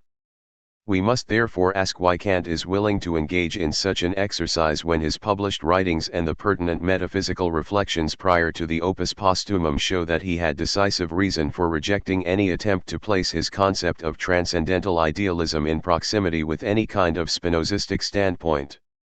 These questions become pressing in view of the persistently negative judgment passed on Spinozism in writings from the central period of the critical philosophy, i.e., the S and earlier S. The treatment of Spinozism in the second critique's critical elucidation of the analytic of pure practical reason. Reveals especially well the deep-seated motives for Kant's standard evaluation of Spinoza. In the critical elucidation, the reality of transcendental freedom is seen to require the distinction between the finite acting subject as thing in itself and that same subject as appearance. Transcendental freedom thus presupposes the transcendental ideality of time and space, since Kant holds that the attribution of spatial and temporal properties to things in themselves must result in the fatalism fatalit of actions. This consequence holds true as well when the notion of the causality of God as the universal primordial or highest being is entertained. 4. If we assume the transcendental reality of time, then we must also accept that the causality of an infinite being is the complete determining ground of the finite subject's actions. Moreover, when existence in time is regarded as an attribute necessary to all finite things in themselves, then, so Kant argues, the creative causal activity of the infinite highest being would itself have to be temporally conditioned. But this implication is inconsistent with the assumption of that being's infinitude and with the postulation of its ontological independence with respect to all finite things. Hence, when the causality of a primordial being is contemplated, and when the distinction between this causality and the finite subject's causality through freedom is demanded by practical reason, only the transcendental idealism of time and space allows us to escape the clutches of Spinozism and its deterministic ramifications. If1 does not assume that ideality of time and space, Spinozism alone remains, in which space and time are essential determinations of the primordial being itself. But in which the things dependent upon it, including ourselves, are not substances, but rather merely inhering accidents, for if these things exist merely as that being's effects in time, which would be the condition of their existence in itself, even the actions of these entities would have to be its actions, which it carries out anywhere and at any time. Given considerations like these, it is reasonable to suppose that any movement on Kant's part toward making his conception of transcendental idealism compatible with any type of Spinozistic standpoint would call into question the pivotal concept of the critical metaphysics of morals, namely, the transcendental concept of freedom. We would expect Kant to avoid doing that at practically all costs. This concept of freedom provides not merely the basis for the critically grounded moral theology whose possibility he is implicitly addressing in the passages just bespoken. It is also, as he asserts in the preface to the Critique of Practical Reason, the keystone Schluchstein of the entire architectonic edifice of a system of pure reason, even of speculative reason. Thus, it seems that the attempt to accommodate elements of Spinozism must threaten the systematic integrity of the Kantian critical project in both its theoretical and its practical dimensions. Yet the move toward some form of critically adapted Spinozism is precisely what does occur in those passages from the final fascicles of the Opus Posthumum where Spinoza is treated as a representative of transcendental idealism. I will maintain that this move is necessitated by the dynamistic conception of material nature that Kant elaborates in the Opus Posthumum. More particularly, I will contend that the problem of Spinozism, as Kant understood it, is inherent in the most striking feature of the epistemological reflections associated with that dynamistic conception, namely, Kant's concern to work out a theory of objective experience based on the idea that there is a necessary connection between the faculty of representation of the sensuously embodied self, conscious subject and the material world whole of dynamical interactions. To understand this concern, let us begin by discussing the theory of self-positing, Selbstsetzung, at issue in the late fascicles of the Opus Posthumum. This will allow us to have a better grasp of the account of transcendental philosophy and transcendental idealism that supplies the immediate context of Kant's late considerations on the problem of Spinozism. 2. Between August and April, Kant presents in fascicle X/11 the rudiments of a theory of objective experience by describing how a universal system of dynamical interactions is constituted for the subject as the object of perceptual knowledge. This constitution takes place when the knowing subject affects itself by means of given moving forces of matter in accordance with its a priori specifiable subjective cognitive functions and its characteristic forms of intuition. In this way, the subject establishes its relation to the unified material system of dynamical interactions that composes the general object of physics. Evidently, as a result of his critical encounter with certain arguments from contemporaneous debates about the concept of idealism, Kant comes to regard the cognitive activity of the self-affecting subject as a form of self-positing. Between April and December, he undertakes to explore the implications that the theory of self-positing holds for his general critical account of theoretical and practical cognition. Primarily in fascicle 7 of the Opus Posthumum, he seeks to demonstrate how the knowing subject establishes its a priori necessary relation to the unified whole of physical existence in space. He attempts to clarify how the subject is able to conceive of itself as something related cognitively to the all-encompassing field of appearances, and is therefore able to regard itself as both observer and author, Zuschauer und Zugleichurheber, of the whole of the manifold of intuition in space and time. He thus shows that the subject is conscious of itself as theoretically self-posited through its relation to the entire objective field of appearances that is to be investigated by physics as a transcendentally and metaphysically grounded empirical science. The theory of self-positing adumbrated in the later fascicles has a practical as well as a theoretical dimension.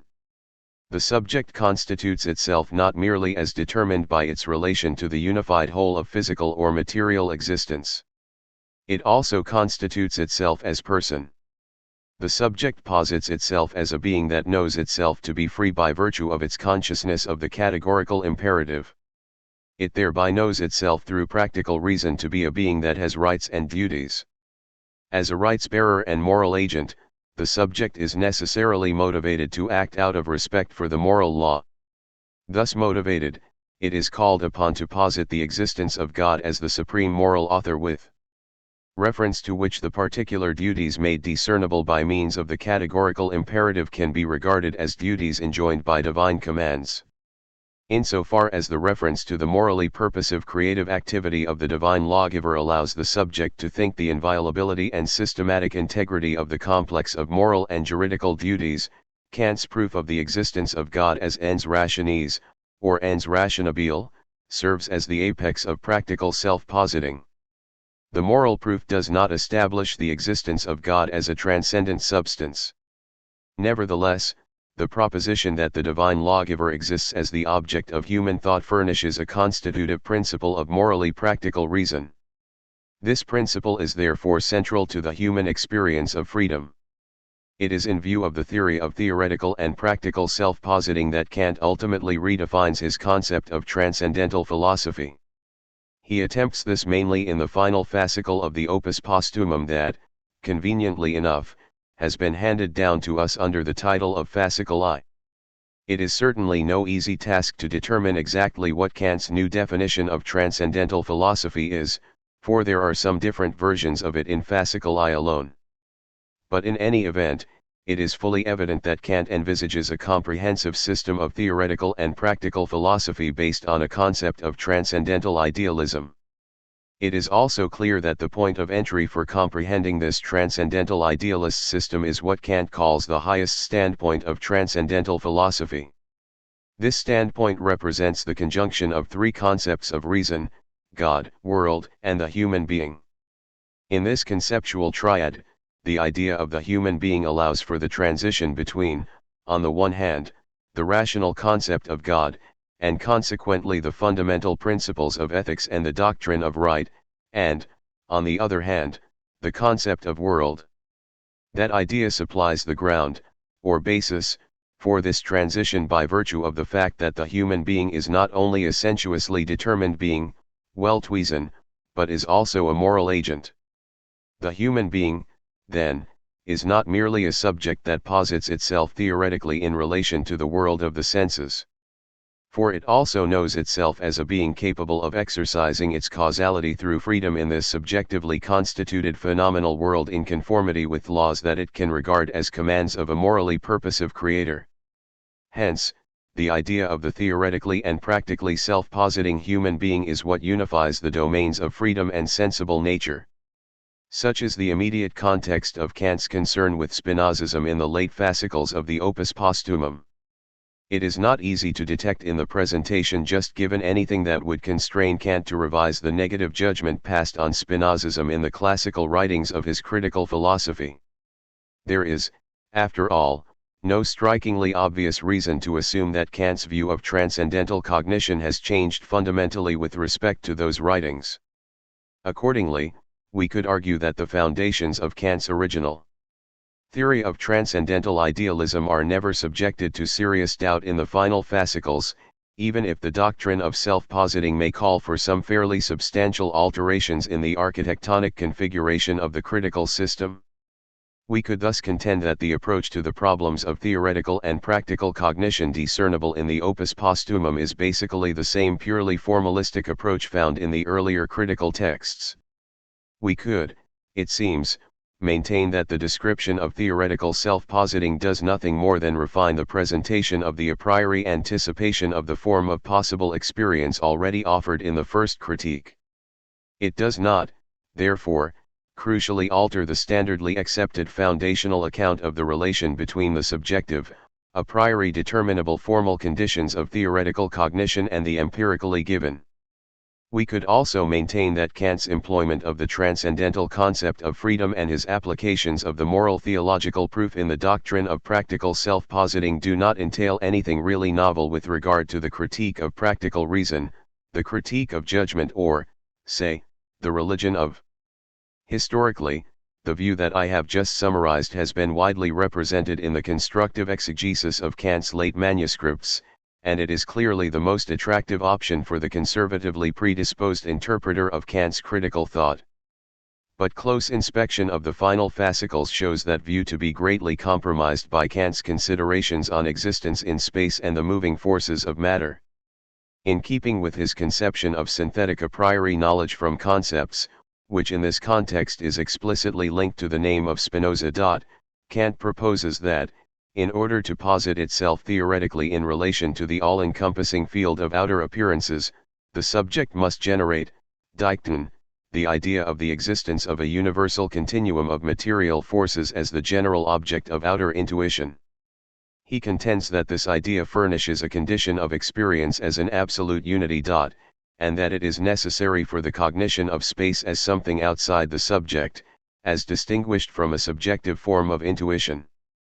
By means of such an idea of existence, the subject posits itself as something determined by its relation to the real objective referent of its thought, that is, the universal continuum of moving forces that constitutes the objective field of appearances or physical existence in space. The subject's thinking itself as a being determined by its relation to this general object of the outer sense thus involves thinking the reality of the object as a necessary condition of the real unity of experience. The actual existence of the object must therefore be thought to furnish an a priori condition of cognition. For the very requisiteness of the idea of the object's existence as an epistemic condition is established by the principle of possible experience. And according to this principle, which Kant understands in terms of a principle of complete determination, omnimoda determinatio, the self-positing subject's act of generating the idea of the unified whole of material existence amounts to the absolute position of the object constituting that whole as a condition of the absolute unity of the subject's experience. Clearly, positing any condition like this is inconsistent with the most elemental stated tenets of the classical critical theory of our a priori knowledge of objects. According to this theory, the attribution of material necessity in existence with respect to any object of the senses is expressly prohibited, and the principle that all existence is completely determined is not supposed to entail its converse, as is in fact assumed in the passages concerned with the material or dynamical determination of space. In short, the account of synthetic a priori knowledge from concepts underlying Kant's description of self-positing in the Opus Posthumum presupposes a theory of the formal determinacy of cognition that is far broader in scope than the classical critical theory of a priori knowledge could possibly allow for. There is thus good reason to think that Kant's theory of self-positing is not compatible with the theory of our a priori knowledge of objects presented in the first critique. How does Kant arrive at this position? And what exactly follows from it? To respond to these queries, let us turn to the so-called ether deduction of the Opus Posthumum. Ill. The basic issue that any expository treatment of Kant's late manuscripts must contend with is the notion of a transitional science, which Kant refers to as transition, Übergang.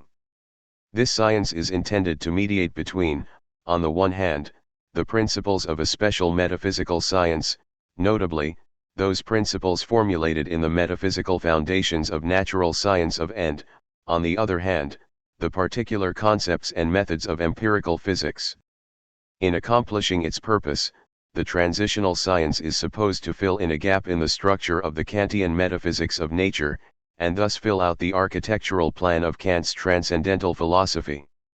The actual passage from metaphysical principles to the empirical part of physics is supposed to take place by means of the systematic formulation of a dynamical theory of matter. This theory of matter is founded on the concept of a cosmic ether. Kant treats this physical ether as a continuum of moving forces that furnishes the material ground of interaction between all empirically knowable corporeal entities in space. And he comes to consider an a priori proof of the ether's existence as something necessary for philosophically grounding his transitional science.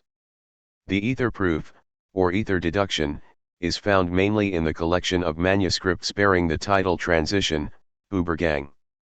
It is a procedure of transcendental argumentation through which Kant professes to reveal and to submit to a priori determination the causal setting within which the perceptual relation of an embodied knowing subject to an objective world is at all possible. The deduction represents in particular the endeavor to demonstrate, by means of a series of strictly a priori arguments, the reality of the ether as a continuum of material forces present throughout empirically knowable cosmophysical space. In transition, Kant intends to ground his transitional science by showing that the existence of such a material entity is a transcendental condition for our experience of objects in general. This condition, or setting, is defined in terms of the action of attractive and repulsive forces. Kant repeatedly attempts to determine the possible forms of interaction between these forces, for it is their activity that constitutes the universal field entity, an entity designated as ether, ether, caloric, Warmstoff, and light matter Lichtstoff. The ether is internally self-motive and perpetually in motion, its uniform and uninterrupted wave action being rooted in the efficacy of attractive and repulsive force. By virtue of its spatial omnipresence and the uniformly lawful quality of its activity, a quality that receives its most general expression in the Newtonian law of universal gravitation, the ether furnishes the subject-independent causal basis for the perception of any and all external objects. It is thus a condition of our possible experience of the accessible totality of objects, and it is the condition necessary for our experience of this totality to demonstrate what Kant calls a collective unity, as distinguished from a merely distributive unity. The ether is, at the same time, the one object (objektbezit) of this experience, although its existence is not ascertainable by empirical means in the way that the existence of individually identifiable objects of empirical intuition is ascertainable.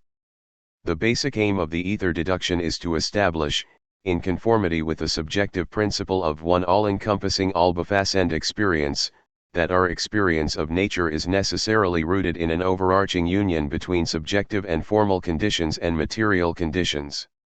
Accordingly, the deduction is meant to establish that the one object of that experience must itself be understood to have a transcendental function within the cognitive process. How exactly are we to conceive of the transcendental function of the universal continuum of forces? More particularly, how do we understand this function in relation to the knowing subject's constitutive a priori cognitive accomplishments? Our main problem here is to understand how the active function of the universal force continuum relates to the specifically subjective transcendental functions. In other words, we need to understand how the transcendental function of cosmic matter relates to the particular functions of unity among our representations through which the knowing subject, qua individual human subject, establishes synthetic unity in its representations of objects. In undertaking to justify his idea of the necessary union between subjective and material conditions in accordance with the subjective principle of the one all-encompassing experience, Kant intends to show how the human faculty of representation can be related to the whole of materially filled space. How, then, Does he understand this relation? To answer this, let me bring to light the main thesis supported by arguments in a number of representative texts from transition. I refer in particular to these passages from Sheets and ... Kant contends that the object of the one all-encompassing experience, i.e., the ether regarded as the total complex of the moving forces of matter, is the basis for the representation of the whole of one experience. It is also, at the same time, the principle of the unification of all moving forces. As the one object of external perception, the ether exerts an all-embracing causal influence that includes the subject's faculty of representation. It thereby constitutes, objectively speaking, the subject-independent basis for the generation of particular perceptions in the subject. But since it is precisely by virtue of this function that the ether constitutes the one object represented by the subject, the ether must be conceived in subjective terms as well as objectively. In other words, the single, unified, lawfully operating entity that constitutes the enveloping objective causal basis for the generation of all particular perceptions, or all particular empirical representations, is what makes possible the representation of one and the same entity as the one object that is known through the subjective synthesis of perceptions. As Kant puts it, the subjective aspect of the dynamical world matter is identical to the objective aspect of the same, now regarded subjectively. Those perceptions are effects of the moving forces of matter, namely, as empirical representations, and belong as such to the collective unity Gesamteinheit of possible experience. But the collective unity of the moving forces is objectively the effect of the absolute whole of the elementary material Elementarstoff. Hence, the subjective moment das subjective of the effects of the agitating forces, i.e., the whole of perceptions, is at the same time the presentation of the aforementioned matter and is thus, identical with the objective moment das objective, that is, this elementary material, as a given whole, is the basis of the unification of all forces of matter into the unity of experience. Kant here wants to account for the origin of our cognitive relation to an objective world by showing that the entire unified complex of matter itself provides a condition of formal unity in the connection of empirical representations. The ether thus furnishes an objective material condition of formal and subjective unity. That is to say, it furnishes a material condition of cognition without which there could be no combination of any given empirical manifold into a necessary synthetic unity, namely, the synthetic unity required by our experience of objects in space could not take place. In the passages I am summarizing, Kant makes it clear that the particular formal determinations of the moving forces that affect the senses are, as he puts it, to be developed out of the synthetic and non-empirical consciousness of the affected subject. In this way, he seeks to show that various operations of the material forces constituting the ether necessarily correlate with certain subjective synthetic functions that can be specified by means of a priori concepts. Kant's analytic of the subjective side of the subject-object relation thus supports the central thesis that the ether deduction is intended to establish, that is, the thesis that the unity of our experience of objects depends on the ether's capacity to sustain the effective relation of the percipient subject's faculty of representation to the represented collective whole of material forces.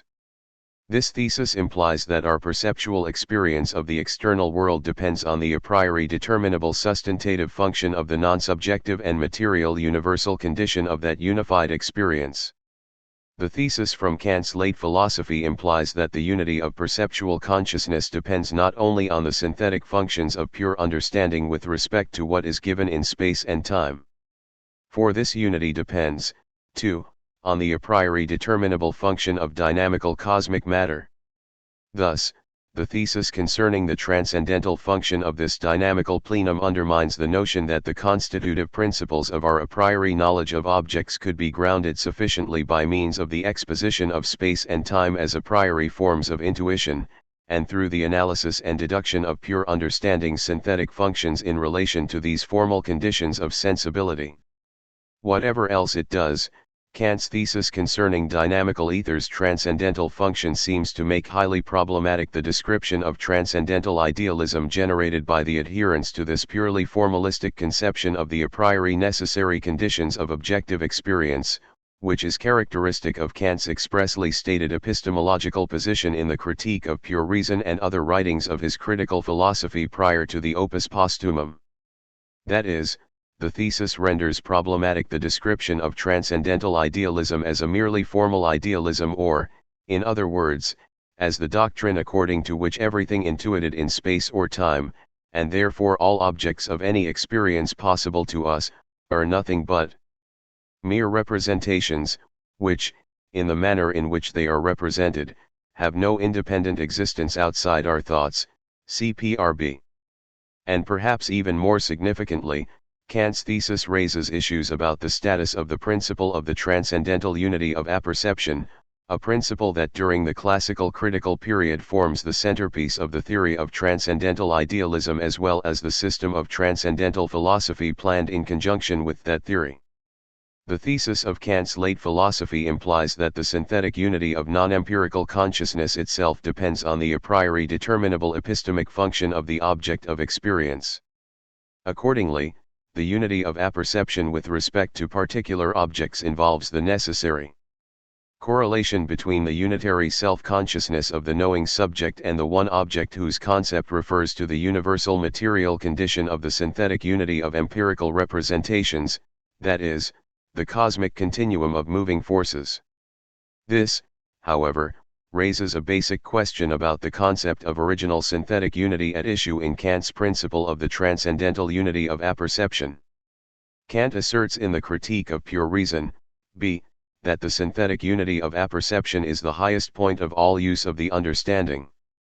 But what exactly does this mean if unified self-conscious experience of spatial objects is not possible apart from the overarching material transcendental condition furnished by the one object experienced? To put it mildly, the ether deduction gives rise to significant problems for interpreting Kant's philosophic enterprise from the first critique on.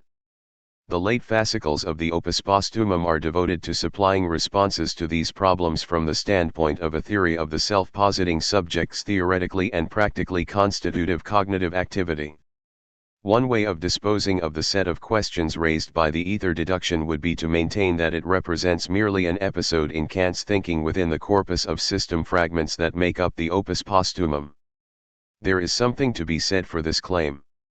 In the system sketches written prior to the spring of the ether deduction is either absent from, or else is not obviously a central ingredient of, Kant's reflections on his transitional science. In the sketches dating from late summer of the same year, it appears to be a rather marginal theme wherever it does plainly emerge. But two decisive objections can be directed against the claim in question. First, it is simply not true that the ether deduction is ever conclusively eliminated from the a priori groundwork of physics and the corresponding theory of the constitutive cognitive accomplishments of the knowing subject. Its role in the doctrine of self-affection and self-positing is never definitively fixed. But in all the later manuscripts it is at important junctures still fully in evidence as a significant factor in Kant's reflections.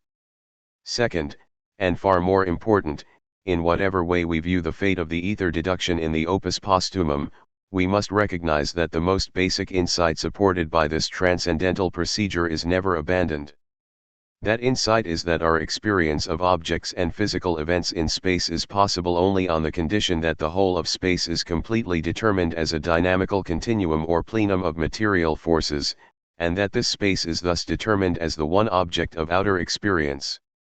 Throughout the later manuscripts, including Transition, the condition embraced by Kant's insight is treated in a variety of ways and under different terminological headings.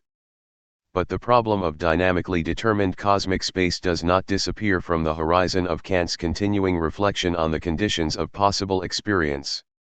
It makes its appearance at crucial junctures in the theory of self-affection and self-positing.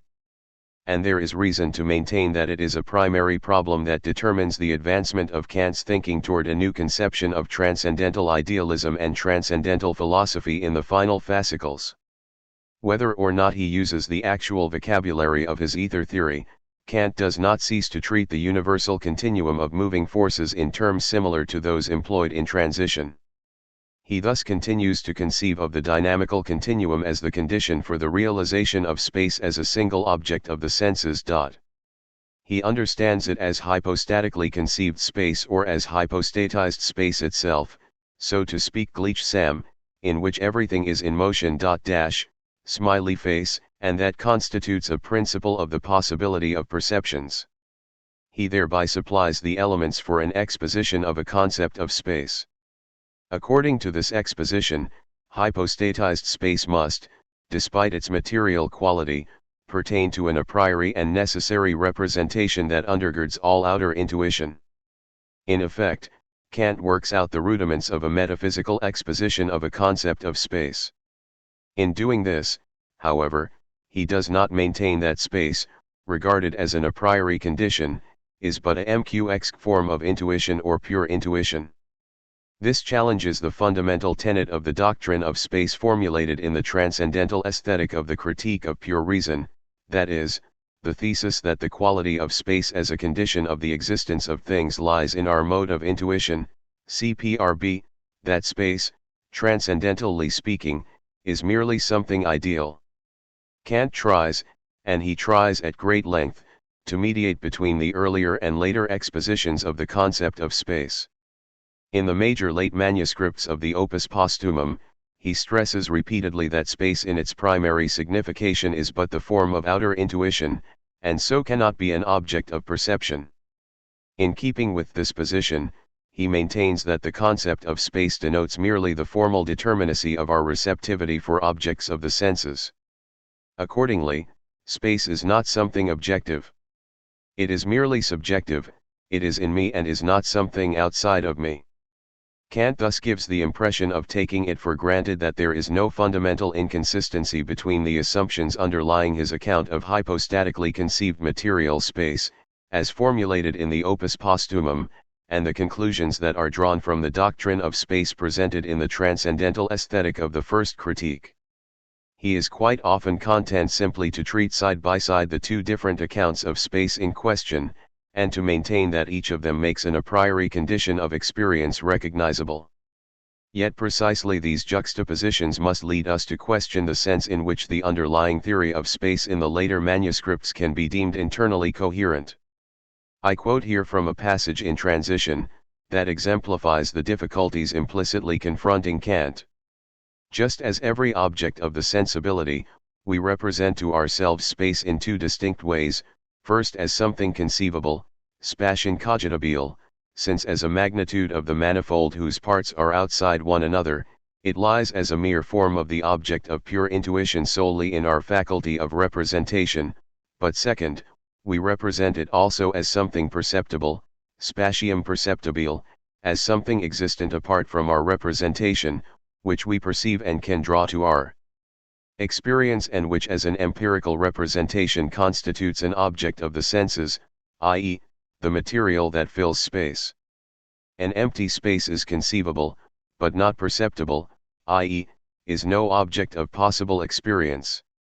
Matter, therefore, merely with the quality of being a sensible space, and thus dynamically present in all that is corporeal, must be a self-subsistent, all-penetrating, and uninterruptedly and uniformly diffused whole, and a material that serves as the basis of the moving forces with their motion for the possibility of one experience, of all possible coexistence. On first reading, it looks as though all this might easily fit inside the doctrinal framework of the transcendental aesthetic and the theory of objective experience that it supports. There is, of course, the requirement that space must be regarded as something that exists apart from our representation. But with that, it seems that Kant is just referring to the objective perception that springs from the unification of the manifold of a given intuition or, more precisely, to the empirical representation of the object of outer intuition as an object out there in space. To use a formulation that Kant employs elsewhere in Transition, that requirement would constrain us to consider space as something given outside us in the representation ein auf ihr uns in der Vorstellung gegenbeins, whereby the expression in the representation could be interpreted as indicating that space is not something outside us in any transcendental sense. If this were an adequate explication of the concept of material space at issue, the passage quoted would indeed contain nothing novel vis-a-vis the first critique. But the account is not exhaustive. Consider the phrase "something existent apart from our representation," paragraph, in conjunction with Kant's conclusion that the dynamical cosmic matter serves as the basis for the possibility of one experience, paragraph. In other words, consider that phrase in conjunction with the implication that this matter supplies an a priori condition for all outer experience as a synthetic unity. Now, since it is precisely the subjective a priori condition that exhibits the property of being a sensible, i.e., a material, space, paragraph, it is evident that the concept of material space in question cannot be referred to a merely empirical representation. Furthermore, since material space, as an a priori condition, is constituted as a self-subsistent whole of matter, paragraph, and since this whole of matter provides the subject-independent causal basis of all outer perception, then the demand for us to consider space as something apart from our representation cannot, it seems, conduce us to consider it as something given outside us solely in our representation of objects. In short, matter or sensible/material space cannot be something that is merely called external or that is represented merely in thought as being outside us, as the classical critical theory of space would have us maintain. And it certainly pertains directly to the a priori knowable features of outer experience. This interpretation is confirmed by a good number of further passages in transition and also in the manuscripts composed after it. It is here unnecessary for us to take up the question of whether a substantival or else a relationist view of space is implicated by the concept of material space in the opus posthumum. The crucial point to underscore is merely this: despite the strictures against any objectivistic account of space that are entailed by the proposition that space is a mere sensible form or form of intuition, space must nonetheless be conceived as something given in reality apart from our representation independently of our sensibility. Space must be thought of in this way to the extent that it is known as something completely determined by the existence of the universal dynamical continuum as the one object of outer experience. Thus, unless Kant is prepared to concede that the sum total of the matter of outer experience is literally created ex nihilo by the individual finite mind in each particular act of perceptual cognition, then the reality attributable to what he calls hypostatically conceived space must be, in some sense, an absolute reality. But, naturally, it follows from this that the quality of space relevant to transcendental cognition can no longer consist in its ideality, or at least not in its ideality alone. Space is, in some sense, transcendentally real. It would, of course, remain Kant's prerogative in the opus posthumum to argue that our cognition of the structural properties of materially determined perceptual, i.e., physical, space must conform to the formal constitution of the type of sensibility that underlies all human cognition of an outer world. Specifically, he could, and in fact does, maintain that the space of our actual outer experience is three-dimensional and Euclidean in nature. There thus remains at least this aspect of compatibility between the treatment of space in the opus posthumum and the expositions of the concept of space in the transcendental aesthetic. Nevertheless, the general doctrine of space at work in the opus posthumum seems unavoidably to conflict with the earlier treatment, if we suppose that the ether, grasped as the self-subsistent material whole or as hypostatically conceived space, provides a principle of the possibility of perceptions, then we must regard such space as something not only empirically real, for it is essential to the meaning of that supposition that space must remain something even when considered in complete abstraction from the strictly subjective condition of all outer appearances. After all, it is the stated purpose of Kant's reflections on the hypostatization of space to show that space must be considered in exactly this way, given that the existence of the universal continuum of material forces, i.e., cosmic ether, serves as an a priori specifiable necessary condition of all outer experience. But that means that space is not only something empirically real. It is transcendentally real as well. and that is to say, on Kant's own terms, that its reality is absolute. 4. I have confined my analysis to Kant's treatment of space in the Opus Posthumum. A more thorough discussion of the underlying issues would have to take into account the closely connected treatment of time, which pertains to the ether's role as the material principle of the conservation of motion in the ongoing process of cosmogenesis that shapes our natural history. But at any rate, the considerations on space in the Opus Posthumum confirm the assertion made earlier that Kant's conception of the transcendental function of cosmic matter undermines any pure formalism of intuition and understanding as the basis for a critical theory of our a priori knowledge of objects.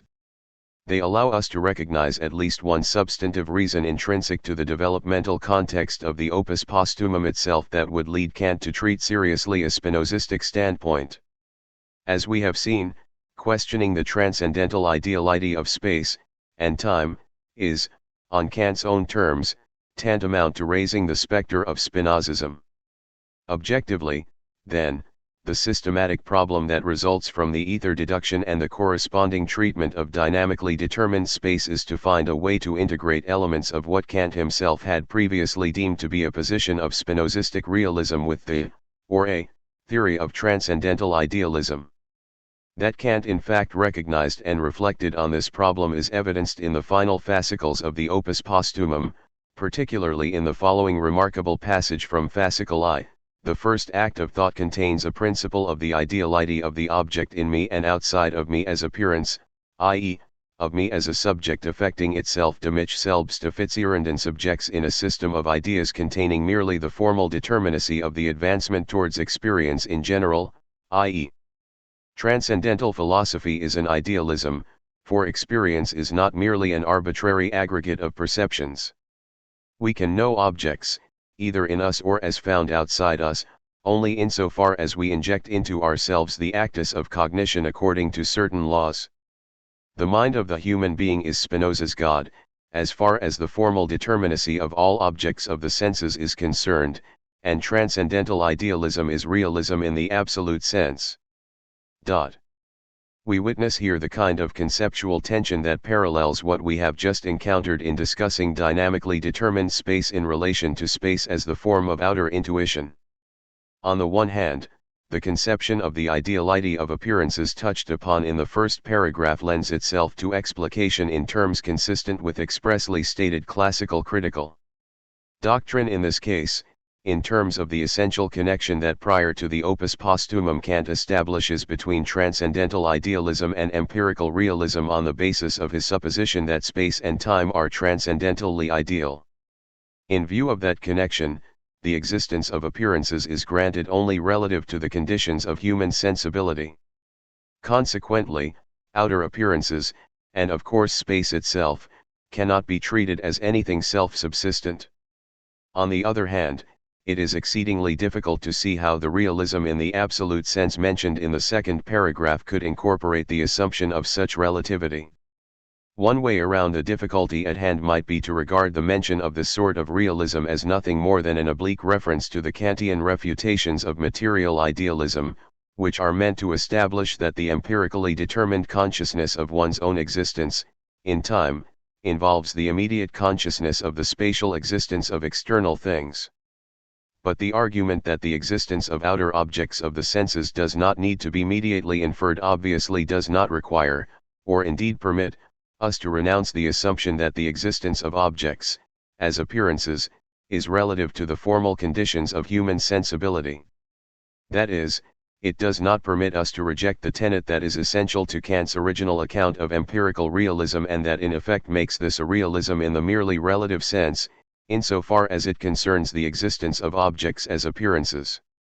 Now, it is unclear what a realism in the absolute sense could mean in this context if it does not involve the renunciation of just the kind of relativity regarding the existence of these objects that is demanded by Kant's earlier conception of empirical realism.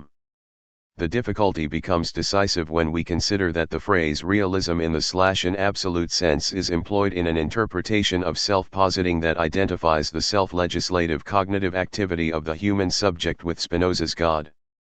For we must recall that the Spinozistic standpoint goes together with the denial of the transcendental ideality of space and time, and that this ideality is the foundation of the classical critical conception of the correlation between empirical realism and transcendental idealism understood as a merely formal idealism. In view of the background discussed thus far, it makes sense to think that Kant simply means what he appears to be saying, namely that the account of the ideality of objective appearances must somehow be made compatible with elements of an absolute, or transcendental, realism, if the self-positing human subject is to constitute for itself a unified perceptual world. Now, that may permit the construction of a system of transcendental philosophy based on a concept of transcendental idealism. But this concept of idealism would have to be radically different from the terminologically corresponding notion from the central critical period. To satisfy its requirements, one would have to see one's way beyond the familiar dualities of the forms of realism and idealism that define the terminological, conceptual, and historical terrain upon which the three critiques were built. Recognizing the theoretical need to move beyond this terrain is a very significant part of what motivates Kant to redefine transcendental idealism by means of a doctrine of self-positing that he characterizes with reference to the figure of Spinoza. According to this doctrine, the highest standpoint of transcendental philosophy is generated by an idea of the origin of the subject-object relation that cannot be made consistent with the view of transcendental idealism as a merely formal idealism. For the attempt to integrate that inherently Spinozistic standpoint with a critical theory of transcendental cognition requires an account of the substantive material basis of the object relation of self-consciousness that militates against the particular doctrine of space presupposed by any merely formal idealism. We thus see that Kant was led toward the characterization of his final system of transcendental idealism as a form of Spinozism by way of reflection on the implications of his dynamistic conception of material reality. But that kind of reflection, of course, cannot fail to have serious repercussions for the doctrine of the practical self-activity of the subject as well, given that any move to accommodate elements of Spinozistic realism must unavoidably call into question the conception of the kausanomenon that is inseparably linked to the classical doctrine of causality through freedom. In short, the philosophical standpoint that Kant was impelled to occupy as the result of his explorations on the transcendental dynamics of material nature inevitably challenges the particular concept of transcendental freedom that during the SNS was supposed to provide the keystone in the architectonic edifice of the system of pure reason. Kant was no longer able to come to grips directly with this last implication of his critical doctrine of self-positing. Nevertheless, the textual inventory of the Opus Posthumum does make it fully clear that the problem of transcendental freedom was indeed the crucial factor in Kant's decision to expand the doctrine of self-positing to include a practical as well as a theoretical dimension. If we bear in mind that this practical dimension is the least developed aspect of the Opus Posthumum as a whole, then we will have every reason to suppose that Kant ultimately would have faced squarely the ramifications of the fact that he had rendered problematic the entire basis of his previous critical account of transcendental freedom. That is to say, he would have done so had old age not put an end to the forward movement of his late thought. Is the critique of judgment post-critical? Dualism, formalism, subjectivism, these for Hegel constitute the unholy trinity of the Kantian philosophy, the grounds for characterizing it in Glauben und Wissen as a philosophy of reflection, as opposed to a speculative philosophy, which is alone capable of doing justice to the nature of reason. In this same work, however, Hegel also claims to find in the third critique, particularly in the conceptions of reflective judgment and the intuitive understanding, an anticipation of the speculative principle of the identity of subject and object, thought and being. Moreover, this privileging of the third critique is not merely a passing phase of the young Hegel, for in his later writings he continued to regard the intuitive intellect as a genuine anticipation of the concrete universal, and he attributed to it the functions of grounding the purposiveness of nature, the beautiful in art, and the ultimate unity of nature and freedom. To be sure, in spite of his positive appraisal of certain aspects of the critique of judgment, Hegel remained highly critical of Kant's procedure in that work as a whole, suggesting that he failed to grasp the implications of his own insights and thus lapsed back into a disastrous subjectivism. Nevertheless, the fact remains that for both the young and the mature Hegel the third critique was seen as post-critical in essential respects, as pointing the way to a new, more adequate mode of philosophizing. Recently this Hegelian or speculative reading of the third critique has been reaffirmed by Burkhard Tuschling. What is particularly interesting about Tuschling's approach, however, is that he does not impose the Hegelian critical apparatus on Kant in an external way. Instead, he argues that even from the classical or authentic Kantian starting point of the understanding, it can be shown that Kantian transcendental idealism involves elements of the Hegelian or speculative understanding. He also claims that Kant himself came to recognize this, not only in the Opus Posthumum, but already in the Critique of Judgment. On his view, Kant was well aware of substantial, if not fatal shortcomings of his transcendental idealism and intentionally made this known to his contemporaries.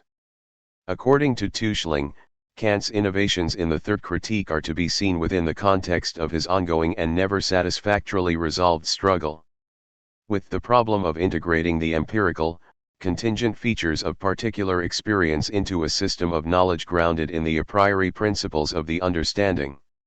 This struggle, which culminates in the final reformulation of transcendental idealism in the Opus Posthumum, is a direct result of Kant's break with the theocentric paradigm of the rationalists and their ideal of a mathesis universalis grounded in the intuitive intellect of God. That is to say, it is a consequence of what is usually referred to as Kant's Copernican revolution in philosophy, which consists essentially in the replacement of this divine understanding with the discursive human understanding as the lawgiver to nature. This revolution is the source of all of the dichotomies, e.g. form-matter, sensibility understanding, a priori a posteriori, analytic synthetic, appearance thing in itself, which characterize the Kantian philosophy and, therefore, of its deepest and most intractable problems. Paramount among these is the incompatibility of the contingency of the brute, given features of experience with the universal lawfulness supposedly imposed by the understanding. The claim, then, is that Kant attempted to deal with this and related problems in the introduction to the third critique through the appeal to a new transcendental principle, the purposiveness of nature, which is itself founded on the concept of an intuitive understanding. Moreover, this new principle is not introduced merely to ground the possibility of an additional mode of experience, aesthetic experience, but rather to secure the very results that were supposedly established in the first critique. In fact, Tuschling claims that without this principle, the whole system of transcendental concepts and principles, centered around the concept of the transcendental, original synthetic unity of apperception, would cease to be applicable.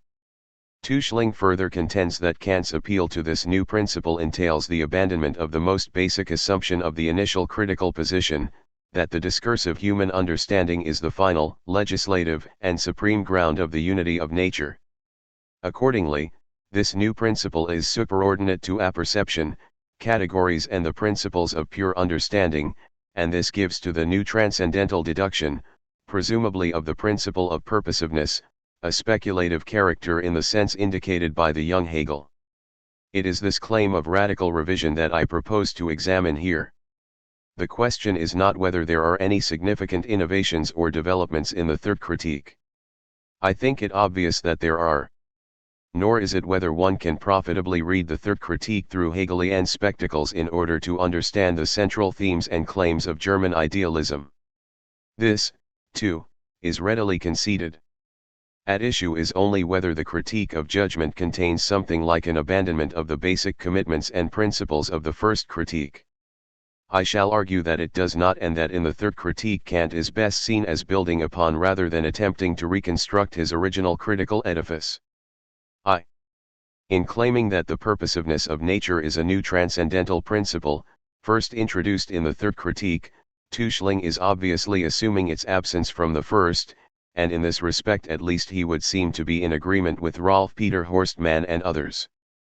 Although he emphasizes the extreme ambiguity of the argument of the appendix to the transcendental dialectic in which Kant takes up the topics of systematicity and purposiveness, Horstmann insists that both the idea of the systematic unity of knowledge and the purposiveness of nature, understood as a specific form of systematic unity, are there regarded as logical rather than transcendental principles. Similarly, Paul Guyer has argued that for the Kant of the first critique all of the genuinely transcendental work is accomplished in the analytic, where it is shown that the categories and the principles based upon them are themselves sufficient to ground the unity of experience, even at the empirical level, that is, to ensure the applicability of empirical concepts and laws to whatever may be given in sensible intuition. Guyer admits that there are indications of a different view in the appendix, since Kant there seems to grant an essential regulative role to reason's idea of systematicity. But he also insists that Kant is there not really serious about such a position and that he therefore retreats to the view that systematicity is a desideratum pursued by reason, which does not stand in any essential connection with the operations of the understanding.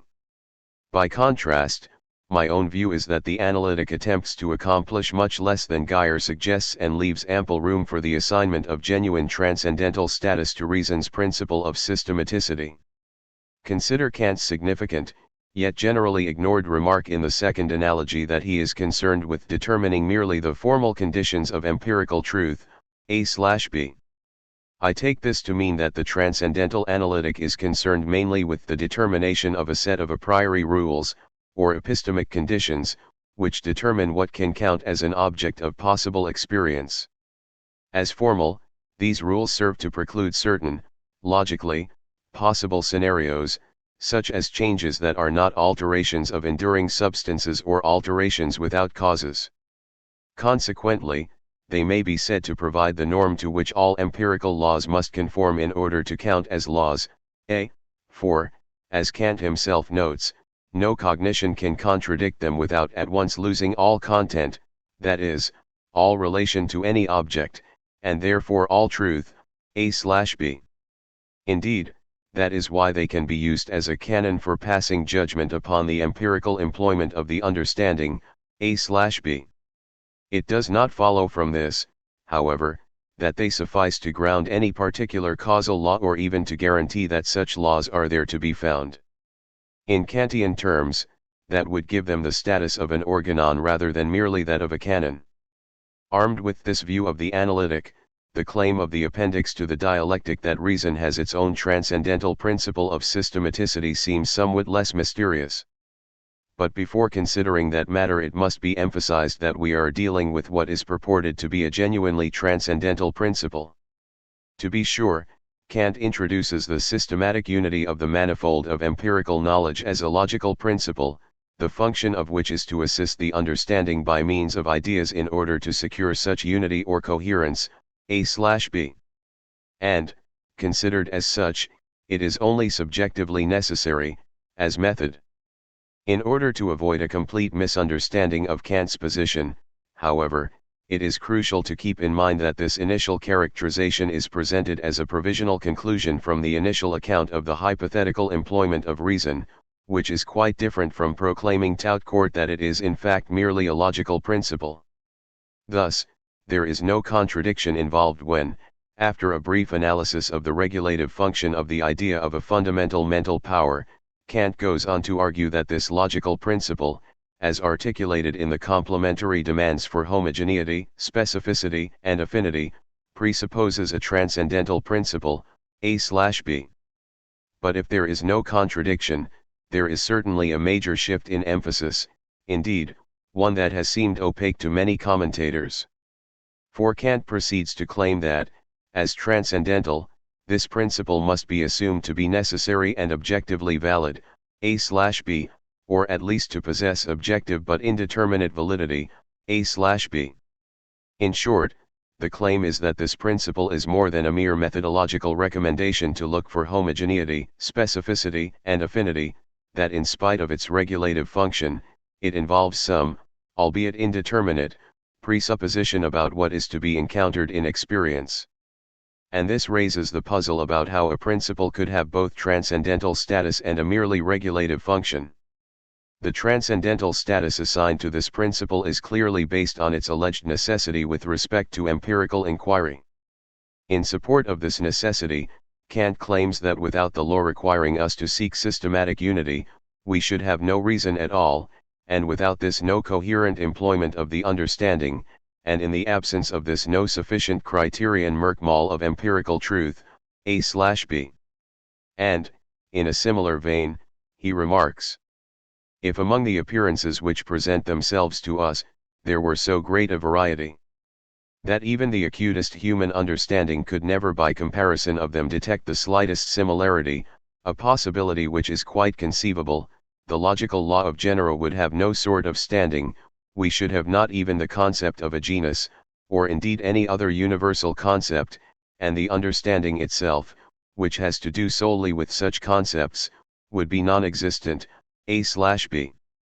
In considering these texts, it is instructive to contrast the characterization of the transcendental principles of the analytic as formal conditions of empirical truth with the appendix's view of systematicity as that without which we would have no sufficient criterion of empirical truth. Clearly, Kant is not claiming that systematicity is, of itself, a sufficient criterion of empirical truth, as if the systematic embeddedness of an empirical generalization or law in an overarching theory or set of laws were sufficient to account for its truth. The claim is rather that systematicity is necessary in order to have a sufficient criterion of empirical truth and, therefore, a coherent employment of the understanding or, as the second passage suggests, virtually any valid employment of the understanding at all. Unfortunately, as is frequently noted, Kant offers precious little in the way of argument in support of these bold claims. But setting that large issue aside for the moment, I would like simply to note several points that have emerged from our brief consideration of the appendix to the dialectic.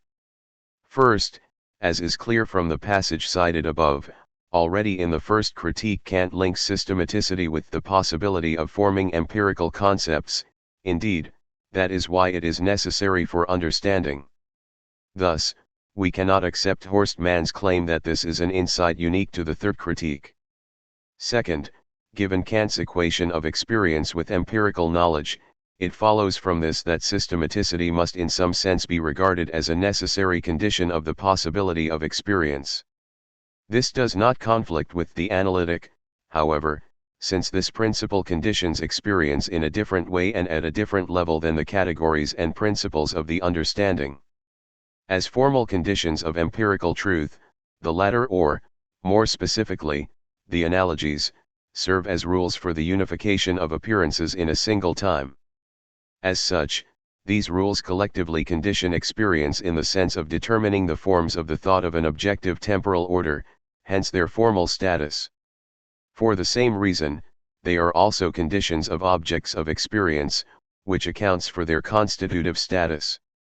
By contrast, systematicity is concerned with the connectability, and hence the coherence, of the first-order empirical claims regarding objects falling under these formal conditions. Consequently, systematicity is not itself a direct condition of objects of experience, which is why it has a regulative rather than a constitutive function.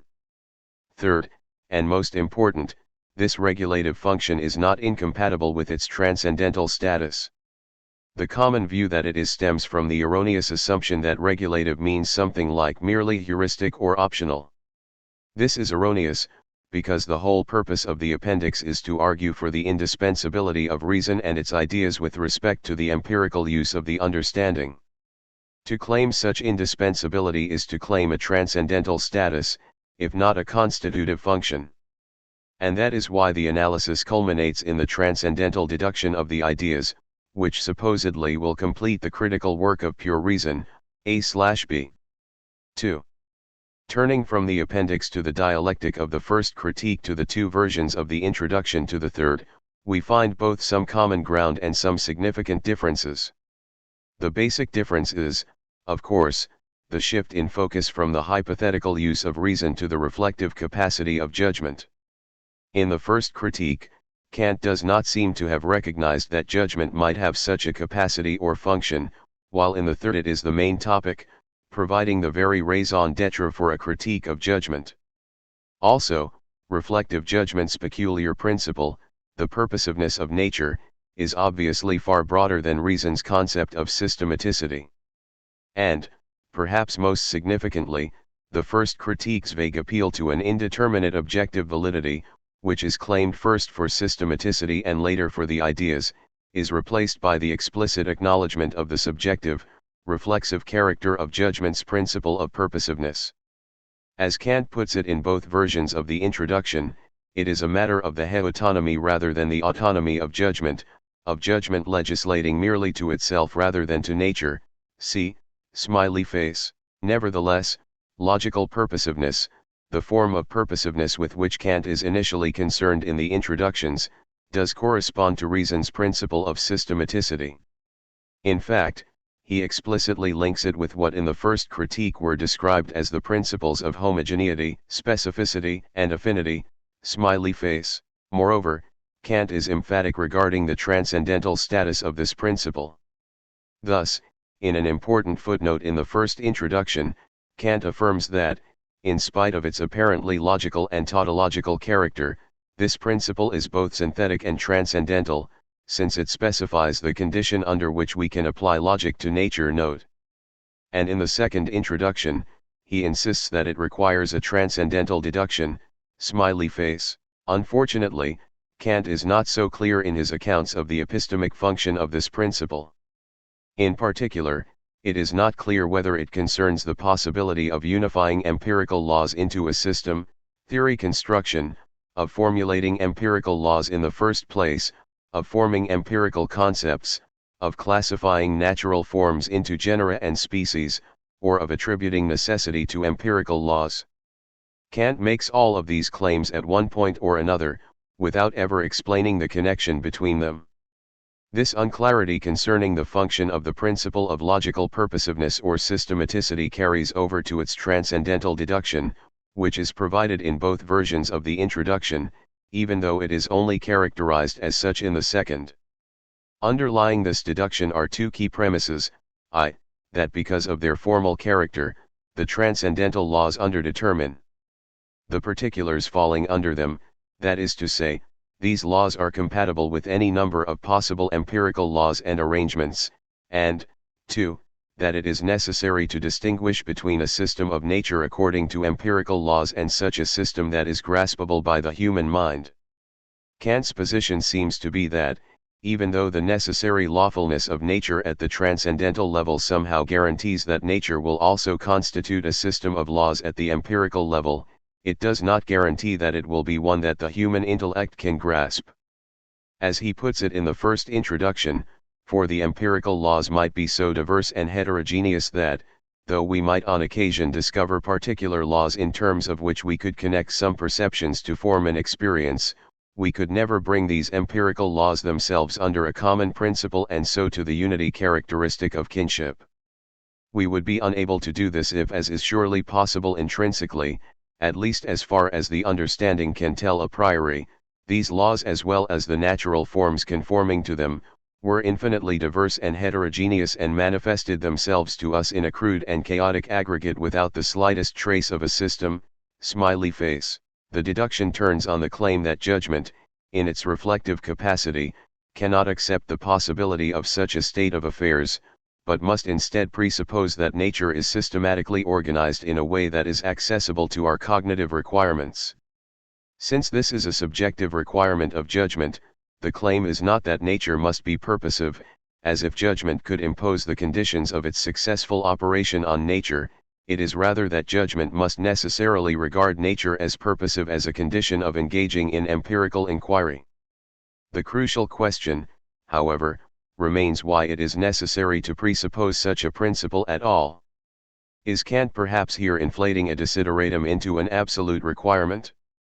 Or, even worse, is he claiming that success must somehow be guaranteed as a precondition of engaging in inquiry? Presumably, the most that Kant is entitled to claim is the necessity of presupposing that the possibility not be ruled out in advance, for that would render the project of inquiry absurd.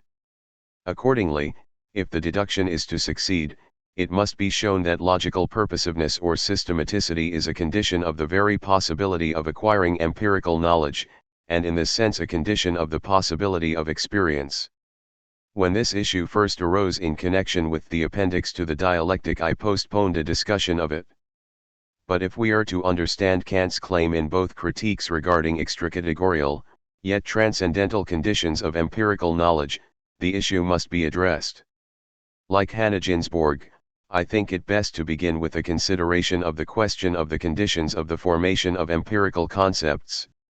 Since such concepts are obviously essential for empirical knowledge, if logical purposiveness or systematicity can be shown to be necessary in this regard, its transcendental status would be sufficiently established for the purposes of the deduction. And Kant, indeed, does make such a claim when, in the first introduction, he characterizes the principle as stating that for all natural things concepts can be found that are determined empirically, smiley face. The question therefore becomes why nature's systematic ordering, the classifiability of its constituents into something like genera and species corresponding to natural kinds, should be a necessary condition of the possibility of forming empirical concepts rather than merely a desideratum, which would greatly facilitate the process. Clearly, some similarity is necessary if the mind is to form general concepts, but it might seem that Kant is requiring too much. The key to the answer lies in Kant's expression determined empirically, which I take it means being determined by underlying, empirically real features of things rather than merely by superficial features, which reflect the contingencies of the way in which we happen to encounter these things in experience. In other words, Kant's claim is not that systematicity is a condition of the possibility of forming any empirical concepts, since any common features would provide reflective judgment with something to compare. It is rather a condition of forming empirical concepts that are cognitively significant, that carve nature at its joints if you will. Consider Kant's oft-cited remark regarding Linnaeus. One may wonder whether Linnaeus could have hoped to design a system of nature if he had had to worry that a stone which he found and which he called granite, might differ in its inner character from any other stone even if it looked the same, so that all he could ever hope to find would be single things isolated, as it were, for the understanding but never a class of them that could be brought under concepts of genera and species. Note: Kant is here claiming that a classificatory system such as that of Linnaeus presupposes that the observable similarities and differences on which conceptualization and classification are based correspond to real similarities and differences in the inner nature of things. Expressed in Lockean terms, the point would be that systematicity is required if we are to have knowledge of real as opposed to nominal essences. Or, adopting Kant's distinction between judgments of perception and judgments of experience to the case of concepts, one might say that unless we presuppose a systematic arrangement in nature, we would have to regard all our concepts as mere concepts of perception rather than concepts of experience. Moreover, as Ginsborg has shown, this analysis can easily be extended to empirical laws and their necessity. For one thing, without assuming something like natural kinds, we could not even begin to look for empirical laws or hope to distinguish such laws from contingent regularities. For another, determinate empirical concepts presuppose known causal laws, since the inner properties in terms of which we conceptualize and classify things must include causal properties. Finally, the necessity and, therefore, the nomological character of relatively specific laws, such as that of the solubility of gold in aqua regia, are a function of their derivability from higher level laws, such as those that hold at the molecular and atomic levels. For all these reasons, then, it is necessary to presuppose that nature, for the sake of the power of judgment, makes its universal laws specific into empirical ones, according to the form of a logical system, smiley face. Admittedly, much more would have to be said in order to make this fully convincing. But even this superficial sketch should suffice to show that there is no abandonment of critical principles in this account of the purposiveness of nature as a transcendental principle of reflective judgment. In particular, there is no basis for Scheling's claim that Kant viewed this principle as in some sense superordinate to apperception, categories and the principles of pure understanding. Nor, may I add, should he have done so. To argue to the contrary is to conflate the insufficiency of the transcendental principles of the understanding to account for the possibility of empirical knowledge with the inadequacy of the grounding of these principles themselves.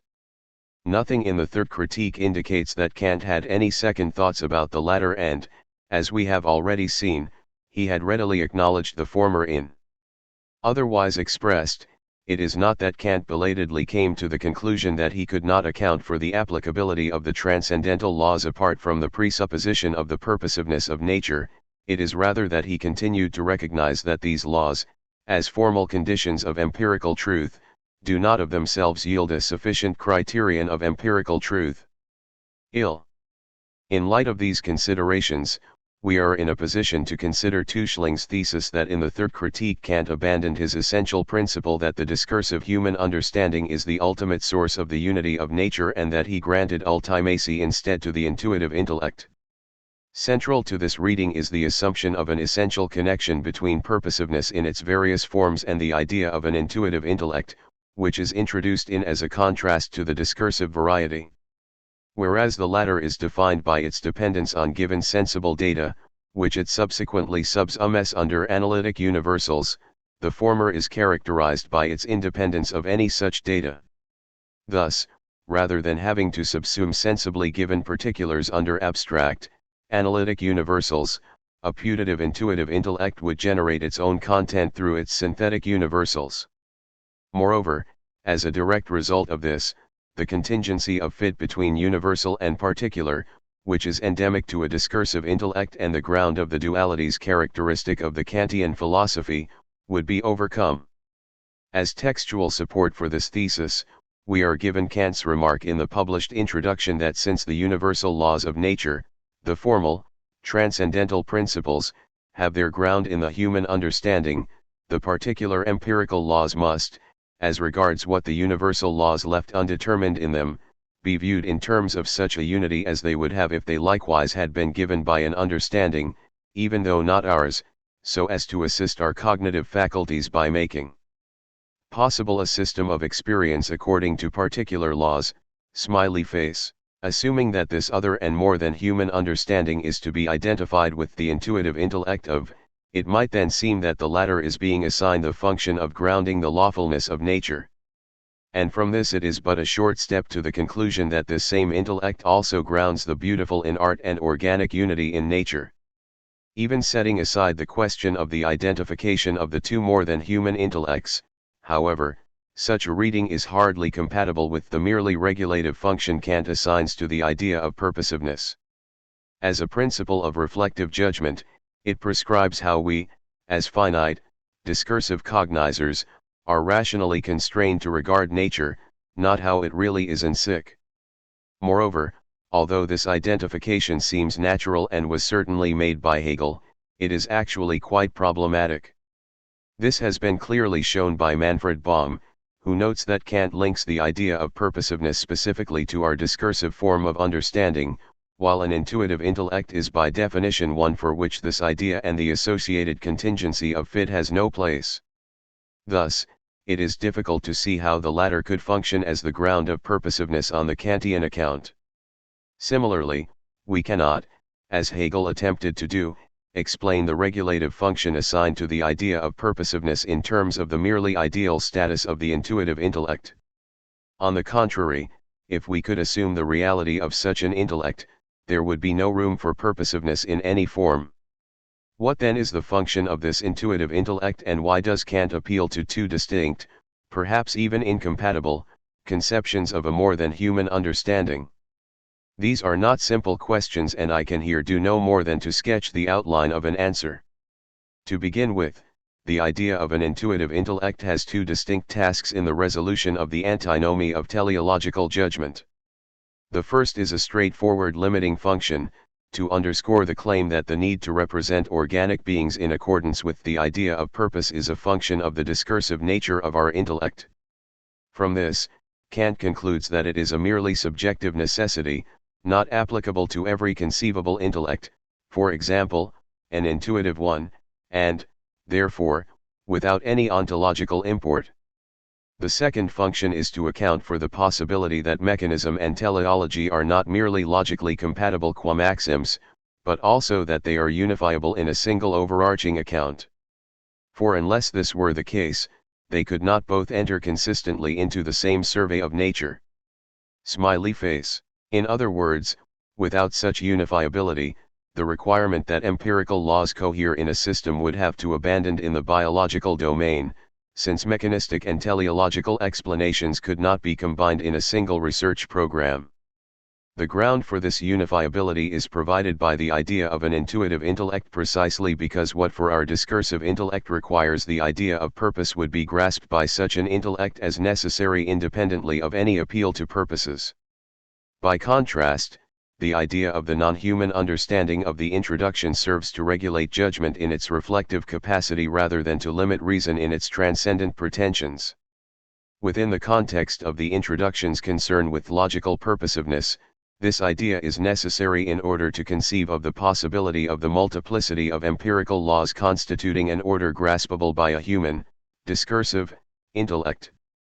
Similarly, in the dialectic of teleological judgment, the idea of a creative intelligence is supposedly needed for the representation by a discursive intellect of the unique whole-part relationship, which is claimed in the analytic to be criterial for organic beings.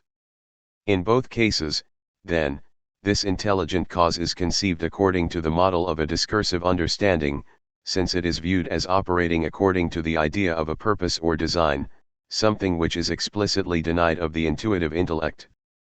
This suggests that the idea of a divine or more than human intellect is characterized as non-discursive, and therefore as proceeding non-purposively, when it functions as a limiting concept, and as discursive and purposive when it functions regulatively. But no matter how one stands on that question, it should at least be clear that Kant consistently links purposiveness with the discursive rather than the intuitive intellect. Finally, it should also be noted that because of the way in which the intuitive intellect is characterized, what Schelling views as a breakthrough to a new speculative standpoint would have been regarded by Kant as a regression to a pre-critical position. Schelling is well aware of this problem with respect to the young Hegel's own appeal to the intuitive intellect. Thus he insists that for Hegel this does not mark a regression because, it leads to a new logic of absolute thought, which denies the principles of non-contradiction and identity, and, 2, that Hegel's metaphysics is not an analytic concept metaphysic in the manner of Wolffian rationalism, but rather demonstrates the concept as the immanent structure of empirical existence. But however accurate this may be as a characterization of Hegel's view, the fact remains that such an appeal to the intuitive intellect would have been regarded as a regression by Kant. And let us not forget that Schling's basic claim was that even the authentic Kantian would have to acknowledge these results. It is only this claim that I have challenged here. This leaves untouched the larger question of the cogency of Hegel's Kant critique, but I would hope that by clarifying the Kantian position in the third critique, this chapter might contribute at least indirectly to the discussion of that overriding issue. The I as principle of practical philosophy. Fichte founded a revolutionary philosophical movement and invented an entirely new kind of philosophy, and he did so knowingly and intentionally. Yet, paradoxically, he did all this merely in the course of attempting to complete the philosophical project of Kant and protect the critical philosophy against the possibility of skeptical objections. Kant had distinguished the activity of critique from that of science, and advertised the critique of pure reason as a propedeutic or methodological inquiry, examining our powers of cognition so as to clear the ground for philosophy as a systematic science and to indicate how such a science might be made actual. KRVAXXI/BXXXVXXXVII. Fichte saw his task as that of bringing Kant's work to completion by turning the new Kantian philosophical standpoint into a science by constructing the system to which Kant's critiques were merely preparatory. In order to accomplish this task, Fichte thought he had to overcome several obstacles remaining in the standpoint of Kantian critique itself. Kant had seen that skepticism must be answered by starting from the condition for the possibility of cognition and providing a transcendental justification of knowledge by grounding it in those conditions. But he had undertaken this project using an account of cognition that was not sufficiently fundamental, because it already assumed some things that were likely objects of skeptical doubt. Or as Fichte puts it, Kant had incorporated into the standpoint of transcendental critique a good deal that belongs to metaphysics, which operates within the ordinary point of view and tries to explain it. SW, smiley face. The task of a genuinely scientific system of transcendental philosophy, however, must be to purify itself both of metaphysics and the ordinary standpoint, so as to derive both from a wholly transcendental standpoint. To begin with, Kant took for granted the division of our cognitive capacities into passive sensibility and active understanding. Regarding the former, he left unanalyzed the presupposition that we are affected by objects external to us, thereby assuming a realism about those objects that was not only open to question but even inconsistent with his own basic insight that a transcendental theory of cognition must show how our own representation of its objects makes those objects possible. Regarding the latter, he arrived at the categories of understanding by taking the traditional formal logic and its theory of judgment as his guiding thread, without exploring the transcendental grounds of this received theory, as was again required, in Fichte's view, by a consistent application of Kant's own transcendental standpoint. The scientific system of transcendental philosophy could not be content merely to reorganize the contents of Kant's critiques and work out the applications of the a priori principles they had uncovered. From transcendental critique to critical system of transcendental philosophy. In order to turn the critical philosophy into a scientific system, we must provide the system with a more fundamental grounding. Kant's methodological inquiries had won a new standpoint for philosophy, the transcendental standpoint. Those who would build on this must start from this standpoint, but display the transcendental ground even of what Kant had, for critical or methodological purposes, taken for granted. Fichte coins a new name for a systematic philosophical science that grounds all human cognition transcendentally in this way. He calls it a doctrine of science, Wissenschaftslehre. A doctrine of science must begin with a single first principle, which is wholly certain, and it must proceed to other propositions in the system through rigorous transcendental argument that communicates the certainty to them. SW, smiley face.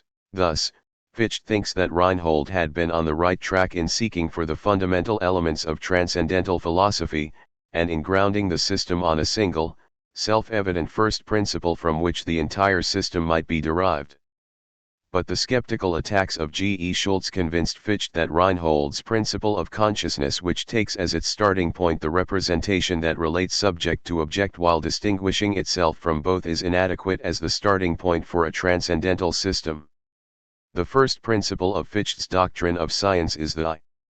Fichte states this principle in a variety of ways, as I am, SW, or I am I, SW, or the I posits itself, absolutely, SW, smiley face. From these different formulations, as well as the different uses Fichte makes of his first principle, it is anything but self-evident what precisely this first principle is supposed to assert. But the I evidently recommends itself to Fichte as a first principle for the doctrine of science on several compelling grounds. Since Descartes, the assertion of one's own existence appeared to even the most skeptical as possessing both the greatest and the most immediate certainty, even if there is considerable room for dispute about what the assertion means. The I also seems eminently qualified to serve as a principle grounding human knowledge as a systematic whole, since there is no cognition except for an I, and the I seems to be equally present in all modes of consciousness, whether sensitive or intellectual, active or passive, and whether they are concerned with knowing the world or with agency in it. This ubiquity of the I, which Kant had seen as the ground of the synthetic unity of all possible experience, also seems closely tied to the I's function of providing whatever unity, coherence, and systematicity our knowledge may acquire. Fichte attributes the certainty of his first principle to the absolute unity of content and form, the total coincidence of what is cognized in the principle and what is known about it, SW, smiley face. For in the act of self-awareness, when it is considered purely for itself and unmixed with any other awareness that may accompany it, the self of which we are aware is nothing different from the awareness we have of it. In this way, self-awareness is also unique in that it is a kind of knowledge whose object is immediately identical with the subject of that same knowledge. The I is, in Fichte's famous phrase, the subject-object, and the content of self-awareness is nothing but the knowledge of the identity of subject and object, SW, smiley face. It therefore seems to contain in itself the ground of every relation of a subject to an object, and thereby also the form of every possible subject-object relation, hence the sole sufficient condition for the possibility of all cognition. The I also possesses a unique kind of certainty, in that it is a certainty always available to us however much or little knowledge we may have about anything else. Both the I itself and our certainty about it are, moreover, entirely at our disposal, and depend at every moment solely on our choice. For we are always free to become aware of ourselves, and even in cases where something outside us occasions our becoming self-aware, we never become aware of ourselves without performing a free act through which the self-awareness comes about. This is due to another noteworthy fact about the I, that not only the certainty but even that of which we are certain, the I itself is something generated entirely through our own free act. Fichte's formula, the I posits itself absolutely, refers to the remarkable fact that the subject-object of self-awareness is something whose very existence depends on its own free agency. Consequently, in self-awareness the subject stands in an active cognitive relation to its object, or is an intellectual intuition. This feature of the I was, for Fichte, the key to solving a second problem presented by Kant's way of carrying out his critical project, Kant's fundamental division of philosophy into theory and practice. In the Critique of Judgment, Kant himself had recognized a problem here, and had attempted to bridge the great gulf between theoretical understanding and practical reason through reflective judgment. But once it is accepted that transcendental philosophy as a doctrine of science must begin with a single fundamental principle, it becomes unacceptable to bridge the gulf between theory and practice through the use of any mediating faculty. Instead, the only way to deal with the problem is to discover a first principle that can serve simultaneously as the ground of both theoretical and practical philosophy. No doubt even for Kant the I be recognized as the ground of both our theoretical cognition of nature and our practical awareness of moral duty. For in his account the unity of experience rests on apperception, just as the possibility of obligation rests on autonomy. But in the Kantian system it remains enigmatic how the theoretical I whose understanding synthesizes the contents of experience relates to the practical I whose reason gives itself the moral law. The I that is to serve as the first principle of a doctrine of science must in some way be simultaneously theoretical and practical. Further, the entire possibility of a doctrine of science will have to depend on the way this identity is understood in the first principle and then worked out in the structure of the system. 2. What is the I? Before we can deal with the unity of the theoretical and the practical in Fichte's first principle, we must get clearer about the meaning of the principle itself. Fichte holds that every consciousness involves an awareness of the I, SW. At the same time, Fichte denies that the I, in the sense in which it is a first principle, is ever anything actual as an appearance or object of experience, GA/. Rather, it is the first and most original of a series of necessary acts that make experience possible, SW, smiley face. We reach the first principle by becoming self-aware and noticing how we do it.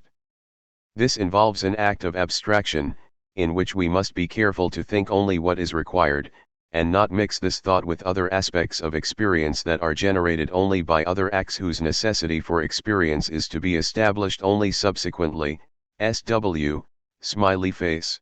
When he claims that the I is present in every consciousness, Fichte seems to have in mind here what Sartre was later to call the pre-reflective or non-positional self-consciousness we have even when our attention is focused on objects entirely distinct from the self.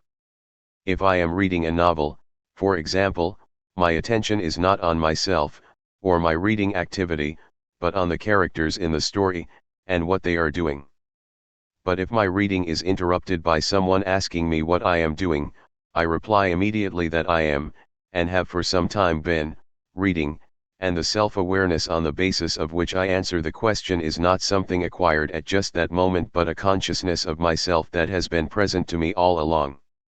For Fichte, what is crucial about this awareness is not only its ubiquity and certainty, but equally the fact that it is an awareness of activity, which is present even in our most passive states of perception.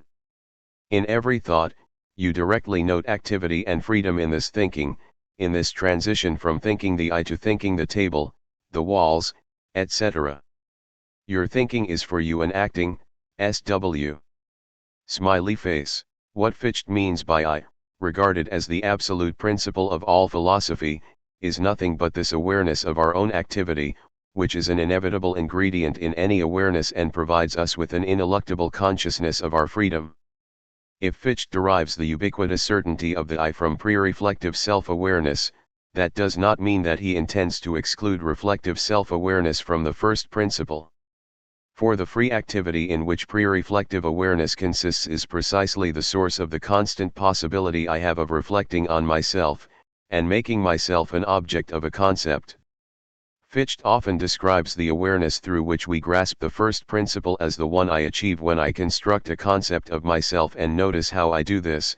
SW, smiley face. In pre-reflective activity the I posits itself absolutely, but in reflection it reiterates this positing or posits itself as self-posited, SW, In forming a concept of itself, the I necessarily distinguishes itself from something else, since every act of conceptualization involves distinguishing the item brought under a given concept from those excluded from it. This means that the primary act of the I, through which it posits itself, necessitates a second act in which it counterposits that which is distinct from it, the noti, SW, smiley face. This means that the activity of the I must be twofold, that of the I, directed toward a not I, and that of a not I, directed back against the I as a collision or check, anstoß, of the I's activity, SW. Since both are conditions of the F's existence, Fichte regards both as activities of the I, the former is ideal activity, the latter real activity, SW, smiley face. By exhibiting the necessity of positing a not I as a condition of the I's own self-awareness, Fichte transcendentally deduces the distinction between passivity and activity, sensibility and understanding, which Kant had merely taken for granted, and has done so without the need to assume dogmatically a thing in itself that acts on our faculties. At the same time, he has provided a ground for the distinction between the theoretical and practical functions of the I. In reflecting on itself, the I is aware of the opposition of ideal and real activities, whose boundary point separates the I from the not I. This awareness, Fichte says, is what Reinhold meant by representation, that which relates subject and object to each other by distinguishing them, SW. Reinhold's principle too, therefore, has been transcendentally deduced from the first principle of the doctrine of science. And the I that represents is the I as intelligence, or the theoretical I, SW, smiley face, but the condition of this awareness of the I's real activity is that the ideal activity of the I should meet with a check or resistance. From a transcendental standpoint, therefore, this makes ideal activity the ground of real activity, and exhibits the absolute I as the ground of the not I, SW, smiley face. It also enables us to determine the ideal activity itself more precisely. It must be an activity that opposes the real activity posited in the not I, yet without ever abolishing this activity, since to do so would at the same time abolish a necessary condition of the I's own existence. The ideal activity of the I must therefore take the form of a willing or striving, which is directed against the not I, SW, smiley face. This reveals the I as practical, and also shows that the theoretical I, or intelligence, is grounded on the practical I, or the will, SW. In this way, Fichte claims to have demonstrated what Kant had only postulated, that reason can be practical, SW, smiley face. 3. Theoretical and practical science. The sketch of Fichte's argument, which I have just presented, unfortunately still does not tell us very much about how he conceived the difference between theory and practice as parts of philosophy. Thus, it does not tell us about the distinct manner in which he conceived of the I as a first principle in relation to each. This question is complicated by what Friedrich Neuhauser has shown, that Fichte adopted one view of the matter in the foundation of the doctrine of science, but then changed his view significantly by the time he wrote the two introductions of and the system of ethics of. According to the earlier view, presented in the concept of a doctrine of science and the foundation of, the doctrine of science is supposed to ground all other particular sciences, including both theoretical and practical sciences, SW. Fichte intends this not in the sense that other sciences are each grounded on some particular principle or principles belonging to the Wissenschaftslehre, but rather in the sense that they are each grounded on the fundamental principle itself.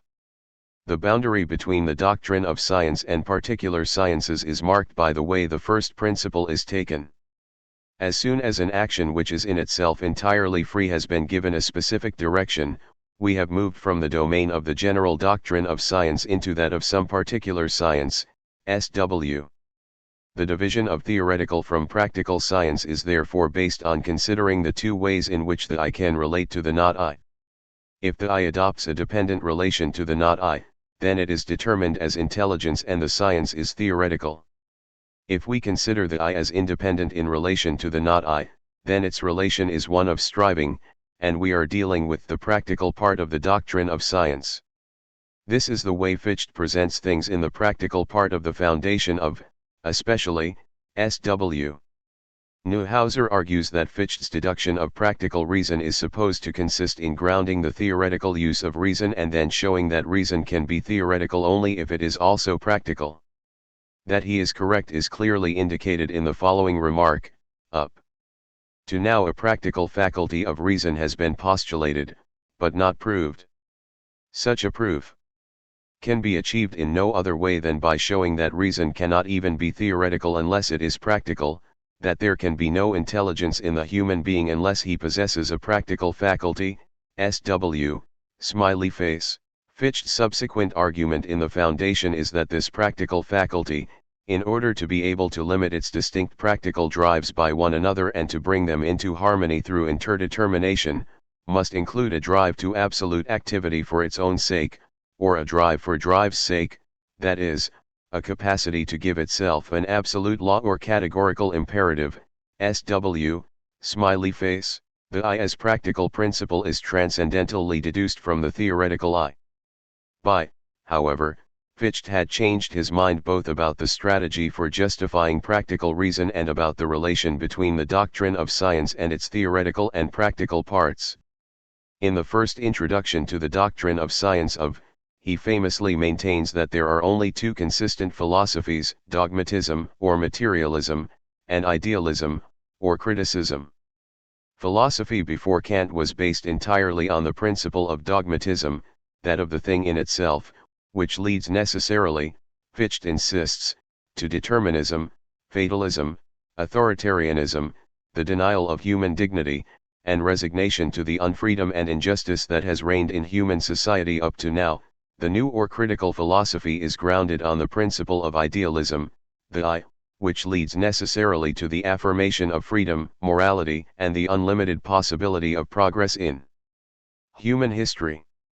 The principle one follows, the philosophy one chooses, depends on the kind of person one is. Neither philosophy can refute the other, because each begins with a different principle, and each of the two principles from the outset excludes the other, SW. Idealism and dogmatism, therefore, each begin with a faith in which their respective systems resolve to persevere, SW. Such remarks may lead us to think that Fichte has simply abandoned the whole idea of establishing a doctrine of science on the basis of an absolutely certain first principle, and is resorting instead to a blind leap of faith as the ground of his system of idealism. But a closer look at what he says will remove this impression.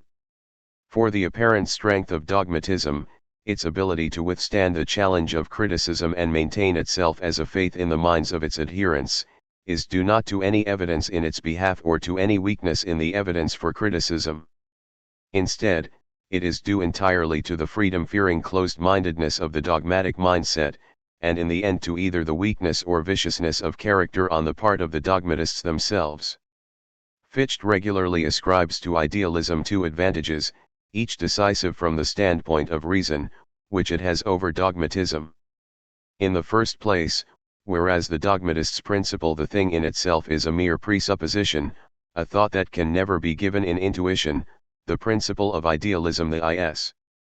Freedom is at every moment directly exhibited in consciousness, given to us as an intuition in our most inward feeling, SW, GA/:. We can take the practical standpoint only insofar as we ascribe freedom to ourselves, and this standpoint is unavoidable even as a theorist. I must take it insofar as I deliberate about what hypotheses to test, how to test them, and what conclusions to draw from the evidence. To be sure, dogmatism consistently rejects its own self-generated awareness of freedom on the authority of dogmatism's principle as a delusion. But dogmatism can neither deny the experience of freedom that is inseparable from the practical standpoint, nor offer any comparably self-evident experience in evidence of its principle. Dogmatism's faith is therefore adopted willfully and contrary to experience, where idealism's faith is nothing but a confidence in what it directly experiences. SW, smiley face. This is a faith born of the fear to use one's own reason, a fear reinforced by social traditions and hierarchies that depend on the denial of the fundamental freedom and equal dignity of every rational being.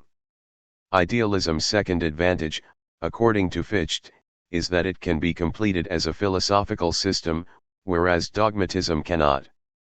Thus idealism's starting point can be demonstratively guaranteed, whereas dogmatism's cannot. SW, smiley face. Idealism can even explain how we come to ascribe the representations of consciousness to a thing in itself. But dogmatism is unable to explain our consciousness of freedom on its principles, and it therefore can only reject this consciousness as an illusion. SW. The dogmatist, moreover, is unable to offer a clear account of how representations could be produced within any creature by the influence of things. For, once again, the standpoint from which we have representations is the practical standpoint of a free agent, and to regard oneself as free is incompatible with regarding oneself as a thing. The contest between idealism and dogmatism is not, therefore, an epistemic stalemate, to be settled merely by an arbitrary decision or act of faith. Fichte's claim is rather that a consistent dogmatist is someone who has on principle cut himself off both from immediate evidence and scientific demonstration through a stubborn denial of both immediate experience and scientific reason. Dogmatism, in Fichte's view, is a philosophical attitude that expresses a morally corrupt character and corresponds to an unfree social order that rests on mental servitude, vanity, dishonesty, self-deception, and complacent despair over the power of reason. SW, smiley face. People are drawn to dogmatism either because they benefit from the system of unfreedom or because they are victims deluded and intimidated by it who are afraid to throw off their chains. It is in this sense only that Fichte holds that dogmatists cannot be refuted, but can only be cultivated, educated, or cured. SW, GA/. The fundamental change in Fichte's method between and, however, is that, whereas the earlier system made the practical power of reason into an object of demonstration, the later system grounds itself directly on the original act, Tathandlung, through which the free I posits itself. This is why Fichte repeatedly asserts that no one can be compelled to adopt idealism.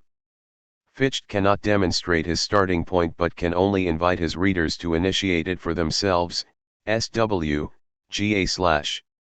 It is in this sense that Fichte, reversing what he said in the foundation of, now claims that his first principle is a postulate.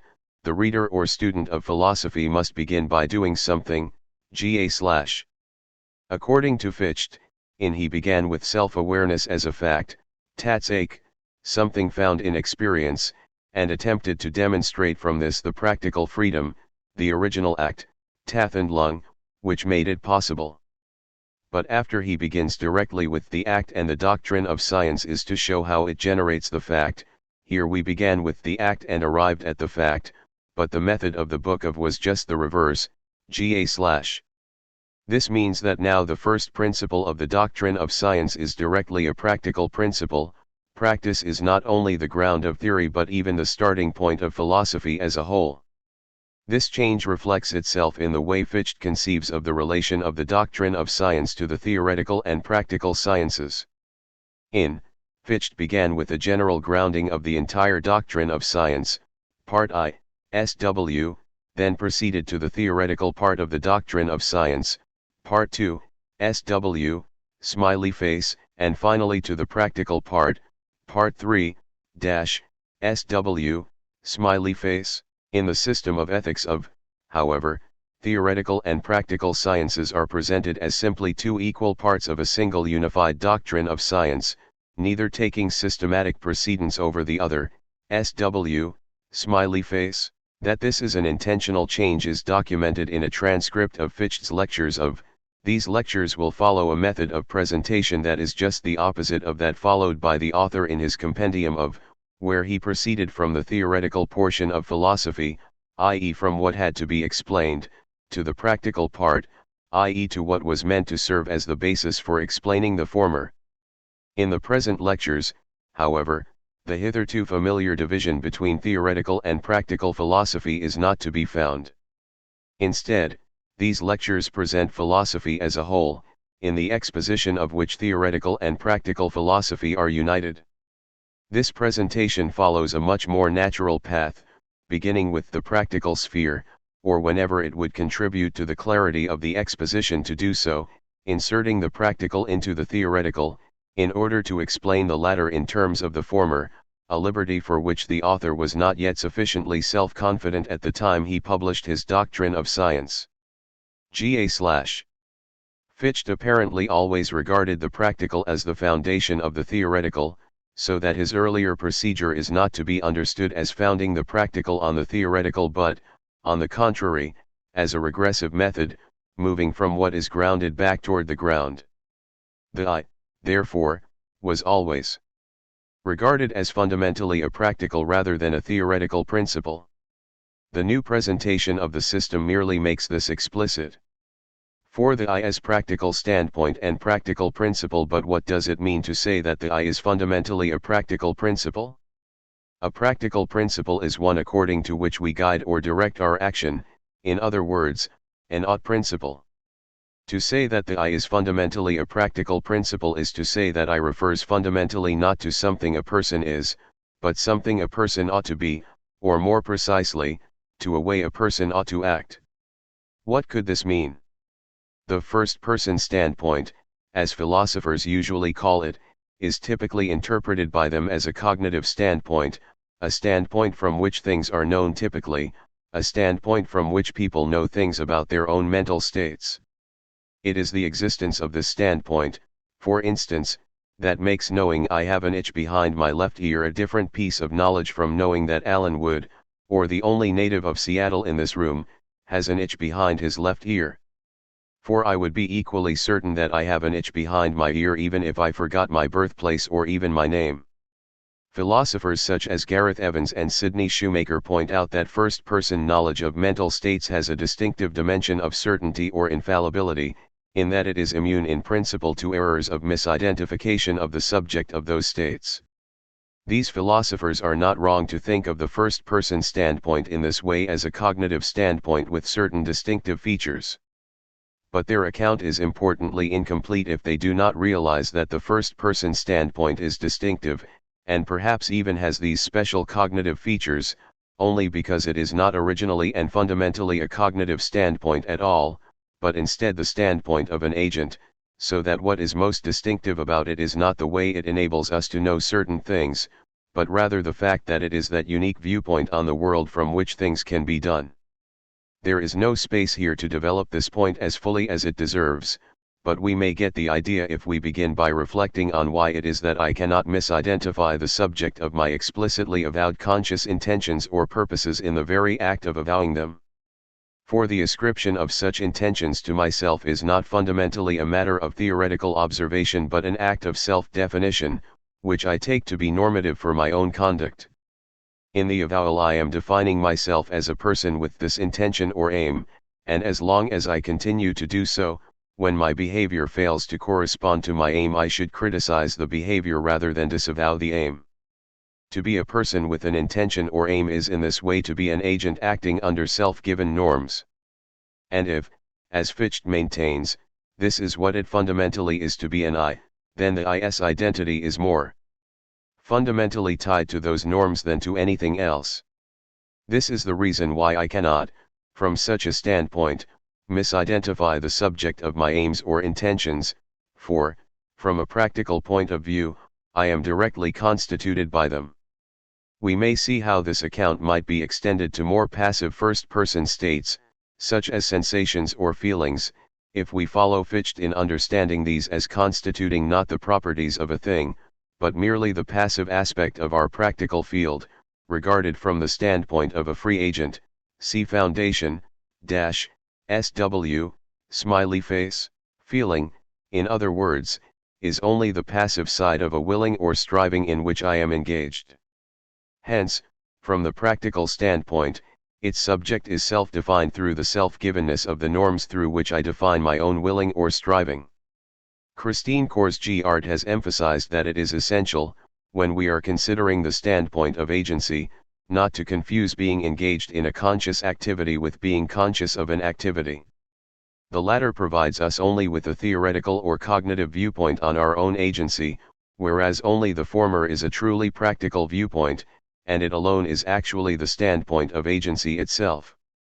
Korsgaard argues that the unity of the person and its identity through time is grounded not, as Derek Parfit and others would have it, on a deep metaphysical fact, whether genuine or bogus, but rather on practical requirements of agency. Thus, my identity with the self who will inhabit my body in the future is not based on the persistence through time of myself as a metaphysical substance, but instead on the fact that my body is the fundamental vehicle of my agency and meaningful action through this body requires a relation to a future which I actively define as mine. Korsgaard notes that to the extent that you regulate your choices by identifying yourself as the one who is implementing something like a particular plan of life, you need to identify with your future in order to be what you are even now. When the person is viewed as an agent, no clear content can be given to the idea of a merely present self. The even more fundamental point here is that no clear content can be given to the idea of a self understood only theoretically, that is, as a set of events or psychological processes cognitively available, whether by empirical observation or theoretical inference. If the identity of an I is determined by the practical requirements of its agency, then what constitutes the I, from the standpoint of its own agency, is less the set of processes known to have gone on in it than the project it is engaged in implementing, regarded, again from the practical point of view, as a practical or ought principle that it regards itself as engaged in following, whether or not it turns out actually to obey this ought principle. Fichte calls attention to this fundamentally practical character of the I in many ways, but one of the most interesting of them concerns his use of it in the system of ethics to derive the intersubjectivity of the I. Fichte argues that reflective or conceptual awareness of the I must represent the I as determinate or limited.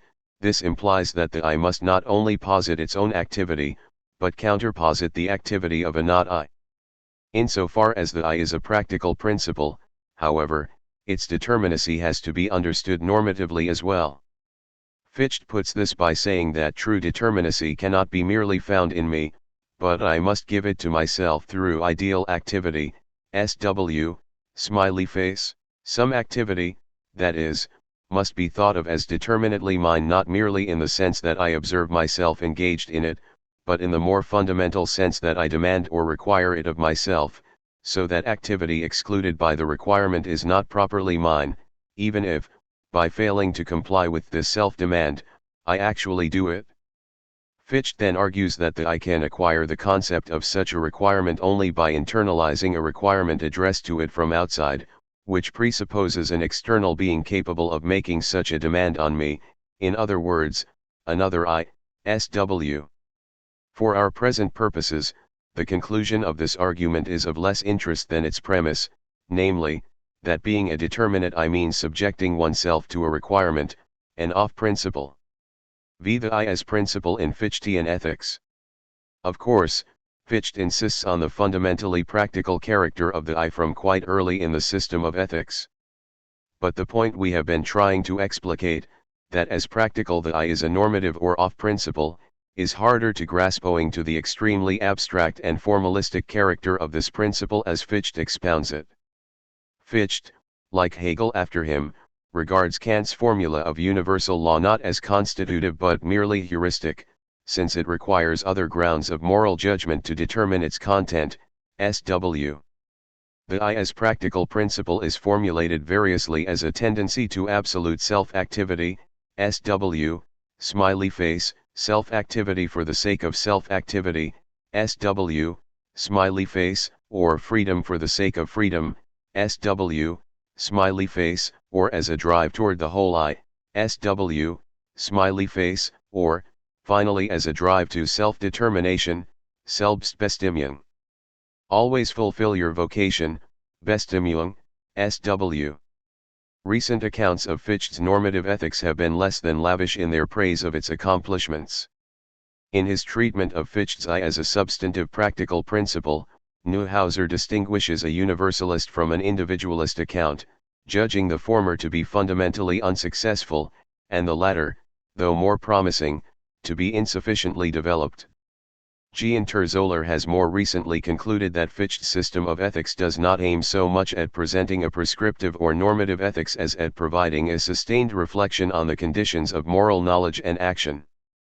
Such assessments seem to me vastly to underestimate the normative content of Fichte's system of ethics.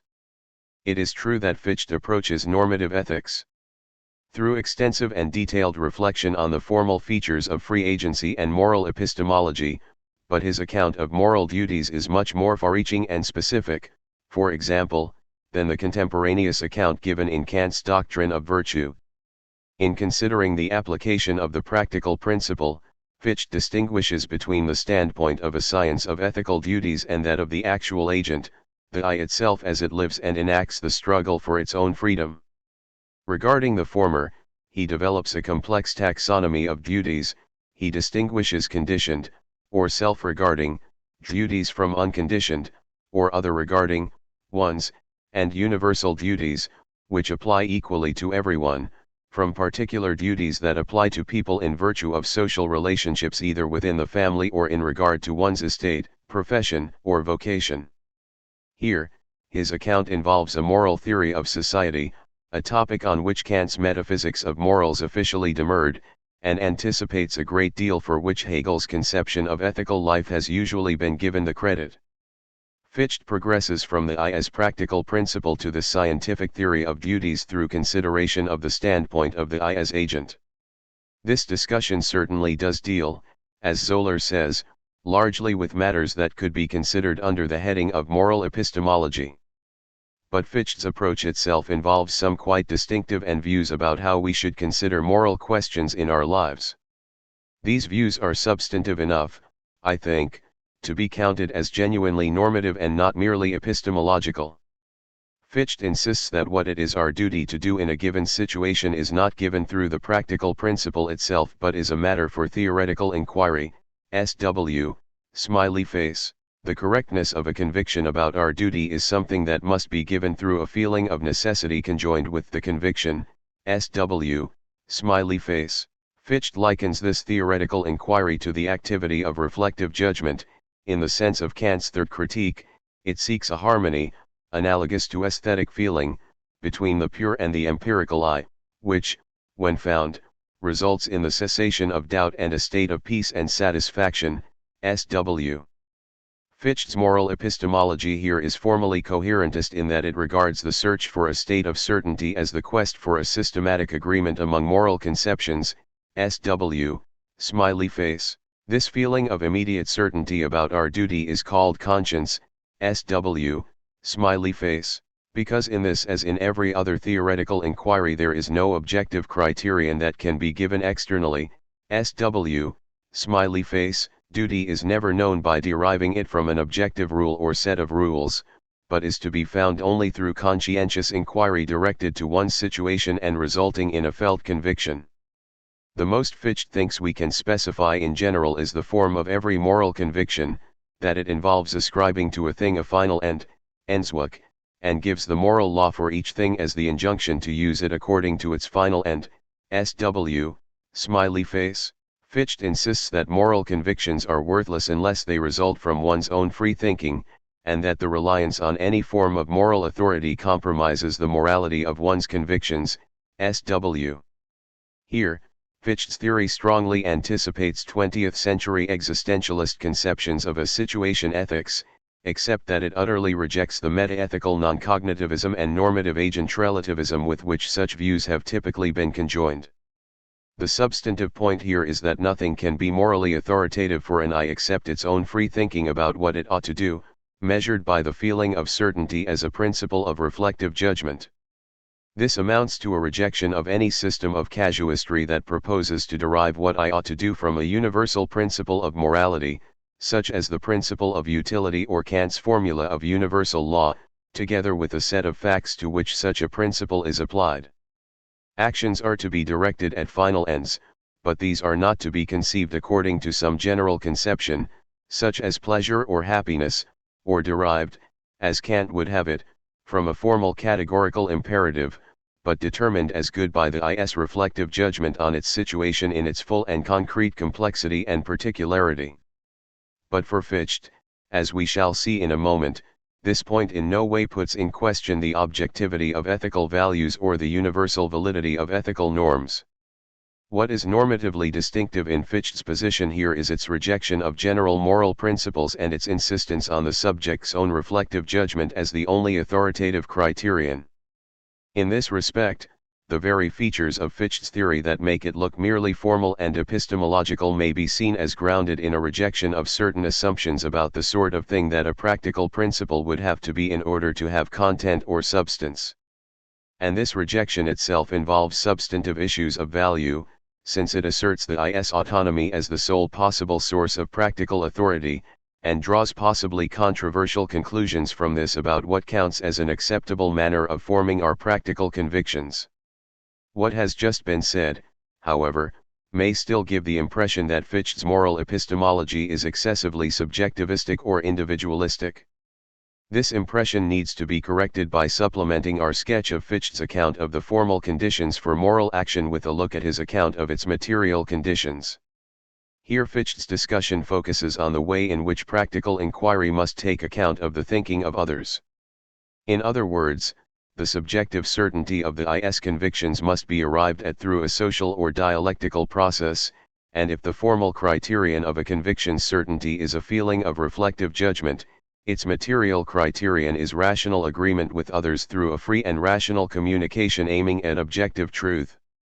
Fichte approaches this point by arguing that action that is materially free must simultaneously meet two conditions: first, that whatever limits me must be subjected to my final ends; second, that certain things in the world should limit my final ends, namely the freedom of others, SW, smiley face. Then he argues that these two apparently contradictory requirements can be reconciled only if all free beings necessarily have the same final end, so that the free action of each simultaneously liberates all, SW, smiley face.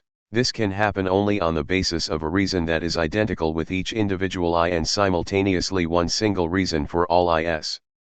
Hence, if there is moral disagreement between different IS, it is the strict obligation of each to enter into a process of communication aimed at a common rational conviction concerning their moral principles and ends, SW.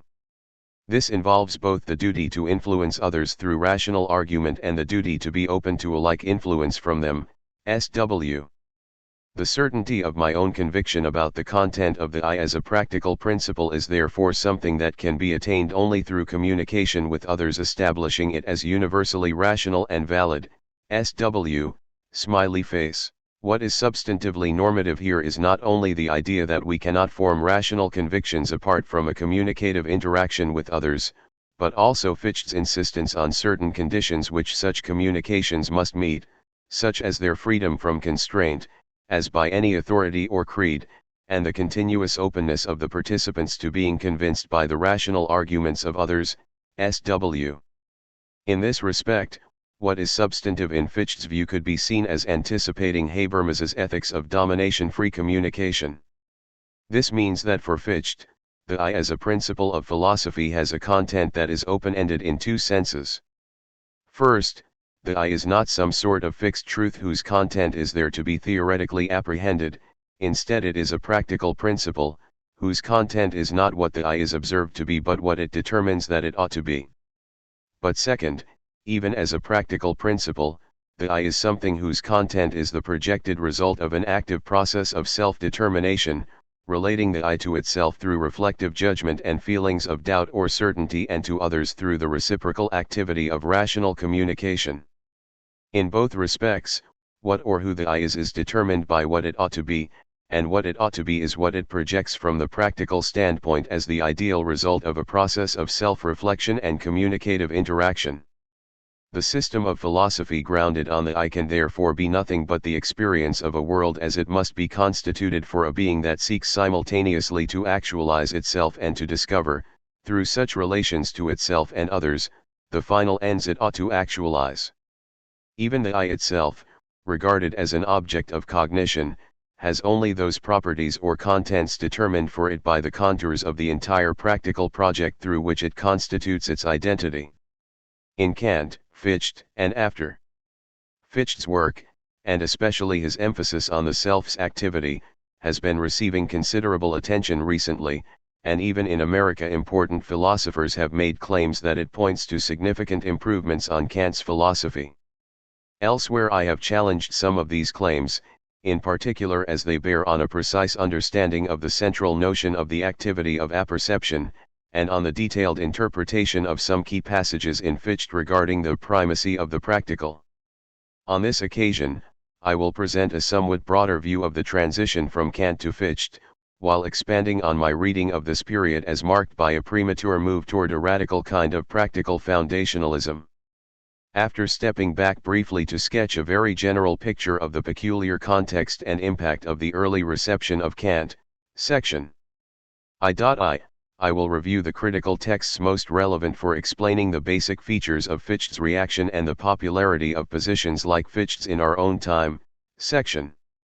From this interpretive perspective I will then draw some critical implications for evaluating an important account of this period developed recently by Alan Wood, section 2. Whereas Wood presents Fichte as improving in places on Kant's program, I will offer reasons for regarding Fichte's reaction as an understandable but questionable departure from the critical philosophy. The immediate reaction to the Critique of Pure Reason, second edition, was highly unusual. On the one hand, it was admired right away as a revolutionary masterpiece because of how it proposed a rigorous deduction of the structures of human experience in the place of heavily disputed transcendent claims of traditional metaphysics. Very soon, however, there arose a perplexing variety of interpretations and a widespread feeling that Kant's system itself was opaque, riddled with traditional weaknesses, and entangled even in outright contradictions. Within a very few years, it was thought by many that Kant's work was surpassed and obviously inferior to systems such as those advanced in the next decades by Fichte, Schelling, Hegel, and others. This feeling was growing already in the S when Kant was still alive and active, a fact that constitutes one of the great mysteries in the history of philosophy and reflects a perspective rarely found in later generations. Even philosophers who are quite critical of Kant today, and more sympathetic to the later idealists, would not go so far as to assume, as the vanguard of thinkers in turn-of-the-century Germany did, that it is evident that Kant's own philosophy was outdated and at a whole level lower in eminence than its successors. Many attempts have been made to begin to explain this development, among the best are studies by Beiser, Horstmann, and Pippin. Here I will outline and elaborate on only a few basic strands of my own interpretation, which is built on a set of contrasts between four main sub-periods in the idealist era. In order not only to clarify specific historical issues but also to point to a proper approach to some systematic options of contemporary significance, I propose a sharp distinction between Kant's own views, and three main phases in the immediate reaction to the critique: 2. The initial pre-Fichtean or Reinholdian Cartesian phase, 3. The central Fichtean practical phase, and 4. The alternative speculative Hegelian phase that dominated the post-Fichtean era. The pre-Fichtean phase is most crucial and is still often overlooked. In this period Kant's own relatively modest system was transformed and replaced in the public mind by Reinhold's lucid but highly idealized vision of philosophy, an ambitious foundationalism. Reinhold made his fame in Jena originally by becoming the anointed and most influential earlier expositor of Kant, but he quickly shifted from providing a readable and lively survey of themes concerning primarily the end of the critique and its popular anti-dogmatic results, stressing their significance for an enlightened ethics and religion, to offering what he got people to believe was a clear improvement on Kant's method and controversial premises. Because Kant appeared to and on my reading actually did work from premises already assuming experience of objects, it was objected, by G. E. Schultz and F. H. Jacobi, that the Kantian system could not defeat skepticism, and that it even had skeptical implications of its own because of its explicit attachment to a kind of idealism. Reinhold tried to meet this concern by picking up on programmatic strands in Kant's own work and on some of its more extravagant phrases. Kant had spoken of one principle at the base of his philosophy, he had stressed the unity of reason, he had proclaimed that genuine philosophy must come forth as a science and needed to be not a mere conjunction of theses but a full system, a priori and certain. All these claims might be given a relatively innocent reading when they are taken in the precise and full context of what Kant actually did. Reinhold, however, moved in the opposite direction and demanded an elementar philosophy that would take these claims in a bold sense. True philosophy, he insisted, needs an absolutely certain foundation, one that rests on a single and self-evident principle and allows us to move immediately with deductive rigor toward a thoroughly unified and clearly exhaustive system. In other words, Kantianism needs to be reformulated so that it manifestly fits a radical Cartesian ideal. Reinhold was also a close student of Leibniz, and this may help explain why he proposed as his base not Kant's judgments of experience but a bare principle of representation, from which he attempted to deduce features such as space and time that had appeared in Kant's system as fundamental givens, ultimate facts of consciousness. Here I must pass over the details and full motivation of Reinhold's philosophy of representation. The crucial point is the ensemble of methodological characteristics: strict certainty, deducibility, unity, exhaustiveness, systematicity that Reinhold managed to convince his generation to focus on and to take as the implicit ideal and most irreplaceable feature of the Kantian movement. In the second phase of the reception of Kant, one can see Fichte as taking over the very ideal that Reinhold had used, and as replacing Kant's own more modest and complicated system with what was meant to be simply a more effective means for achieving this ideal. The specific principle at the base of Reinhold's system, and the deductions that he had offered from that base, turned out to encounter immediate objections just as severe as those made against Kant himself. In particular, no one was convinced that Reinhold had come close to solving the problem of skepticism, for it was all too easy to object that the notion of representation alone could not establish a meaningful reality, a thing beyond whatever is merely within one's own representation. There are many ambiguities, complications, and modifications in Fichte's work, but on my reading his basic strategy is to be understood as a matter of trying to solve Reinhold's problems by relying, again with some stimulus from formulations found within Kant's work, on a radical principle of the primacy of the practical. Against those who would object that theoretically we cannot know, or establish with logical certainty, that there are objects beyond our representations, the Fichtean responds that it is enough if we can't but believe in our free action, since from this belief alone there immediately arises a commitment to external objects as needed in order to make sense of our practical, that is, moral intentions. Theoretical skepticism is dismissed as irrelevant, and the methodological characteristics of certainty, deducibility from a privileged base, unity, exhaustiveness, and systematicity are all said to be saved from the perspective of a philosophy that claims to reflect the immediate certainty of an active I, a Tathandlung rather than a Tatsache, and of a primacy of practice that is already present in our everyday lives. This Fichtean emphasis on the practical has ramifications that are crucial at a number of levels. It is helpful to distinguish at least three different dimensions of the effect of turning to a radical primacy of the practical. Fichte's specific use of the strategy and its immediate consequences in furthering the eclipse of Kant's own program in Jena and the cultural world determined by it, the way that this strategy provoked the reaction of Hegel, and then the counter-reaction of left-wing Hegelianism, who understandably criticized the subjective one-sidedness of a merely practical foundation, and then claimed in effect that the desiderata of the ambitious type of idealist system that Reinhold introduced could be met after all, albeit through an elaborate speculative substitute for the details of Reinhold's own approach and especially for his simple notion of representation. In this way, the third and final major phase in the early reception of Kant and hence the tone of most later assumptions about critical philosophy remained, on my interpretation, determined not so much by the key structures of Kant's own work as rather by the dialectic of developments in the often forgotten Reinhold-Fichte period, the general philosophical idea of a primacy of the practical, which is defended today not only by well-known radical pragmatists, example Richard Rorty, but also by leading Kant interpreters, Henry E. Allison, Christine Korsgaard, and, to a lesser degree, Alan Wood, who advocate a version of the critical philosophy that often understands Kant's own claims not as grounded in pure theoretical doctrines but rather as simply expressing ideas in terms of which we can't help but think or act. These topics each deserve much more space than is available here.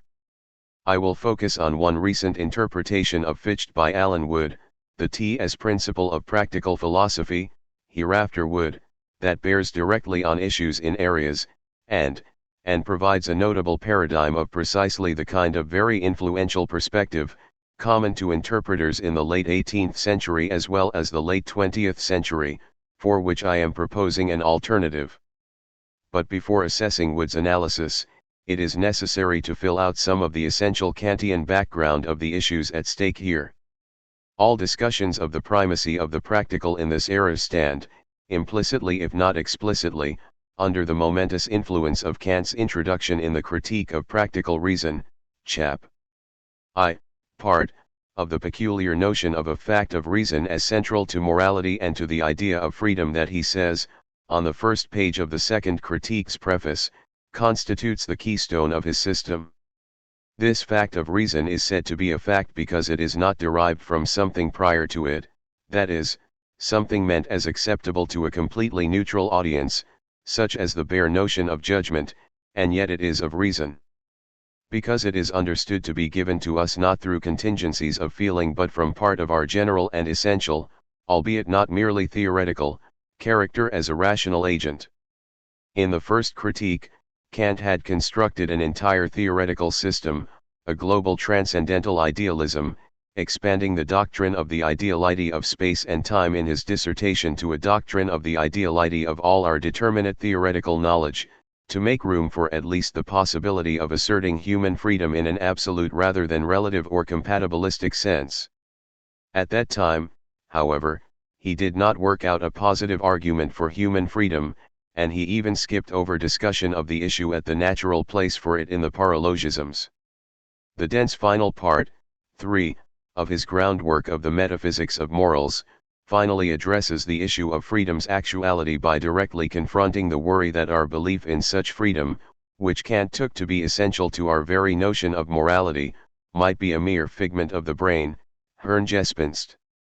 The argument of Part 3 of the groundwork, for all its ambiguities and obscurities, clearly presents itself as a deduction of freedom, as an argument that defends the assertion of human freedom from the starting point of general considerations such as the mere, supposedly spontaneous, nature of judgment, considerations that do not themselves already contain practical and especially controversial moral presumptions in any thick Kantian sense.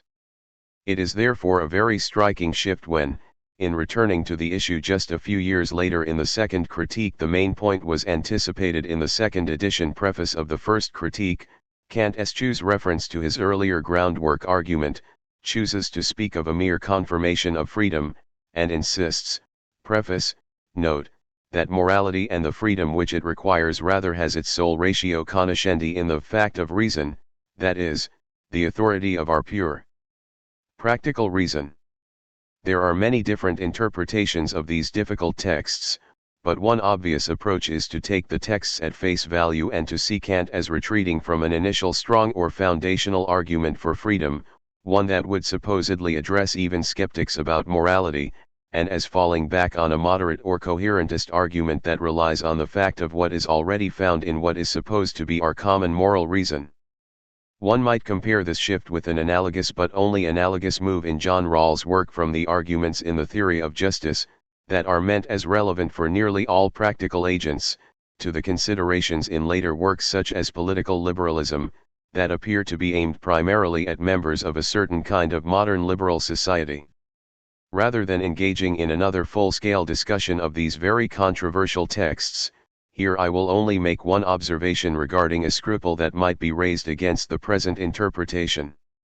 Against the worry that Kant could not have made such a momentous reversal so quickly without marking it out even more clearly, it is worth knowing that considerable evidence has now been assembled that shows Kant went through several significant shifts in his treatment of major metaphysical issues, and especially freedom, from his early pre-critical period, through his lectures in the S, to the time of the first critique itself.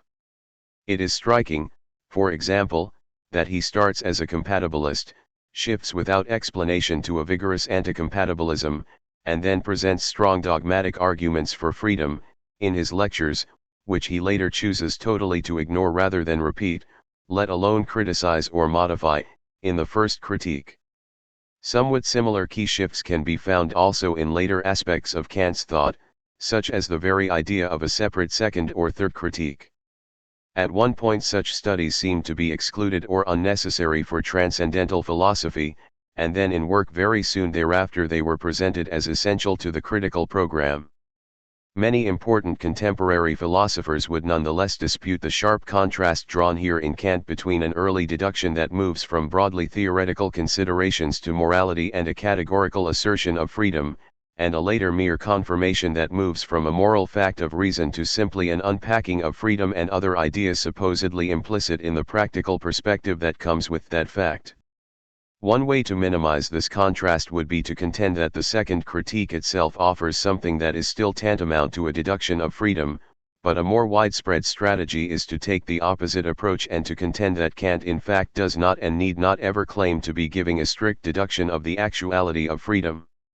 On this strategy, it is enough if Kant can be taken always to be reminding us simply that from a practical point of view we must regard ourselves as spontaneous and thus as ultimately subject to strict moral standards. Henry Allison, for example, has suggested that we should read Kant's ethics as not making any metaphysical claims about transcendent powers but as making only a conceptual point about how we regard ourselves as agents. This is an especially appealing strategy for his popular type of Kant interpretation because, unlike Wood and some more traditional interpreters here, Allison also takes even many components of Kant's theoretical philosophy to express what is merely a conceptual distinction between points of view. Thus, phenomena and noumena do not stand for two possibly distinct realms of objects but rather indicate what are simply different ways, roughly epistemic and non-epistemic, of considering a realm of empirical objects that implies nothing about anything transcendent. Christine Korsgaard and other Rawlsian neo-Kantians appear to endorse a similar strategy, for example, when Korsgaard argues that questions of personal identity for a Kantian are not a matter of absolute metaphysical status but depend rather on one's practical perspective. For many readers, it understandably seems much easier, for both internal and external reasons, to defend Kant's philosophy when it is taken to back away from any traditional metaphysical and transcendent claims. Nonetheless, without claiming that Kant's own position can be easily defended, I would argue that in this area metaphysical considerations are inescapable, and for reasons both external and internal to Kant's work. Externally, it is hard to see how any philosopher today can flatly assert that we must regard ourselves as free, even if only from a practical perspective.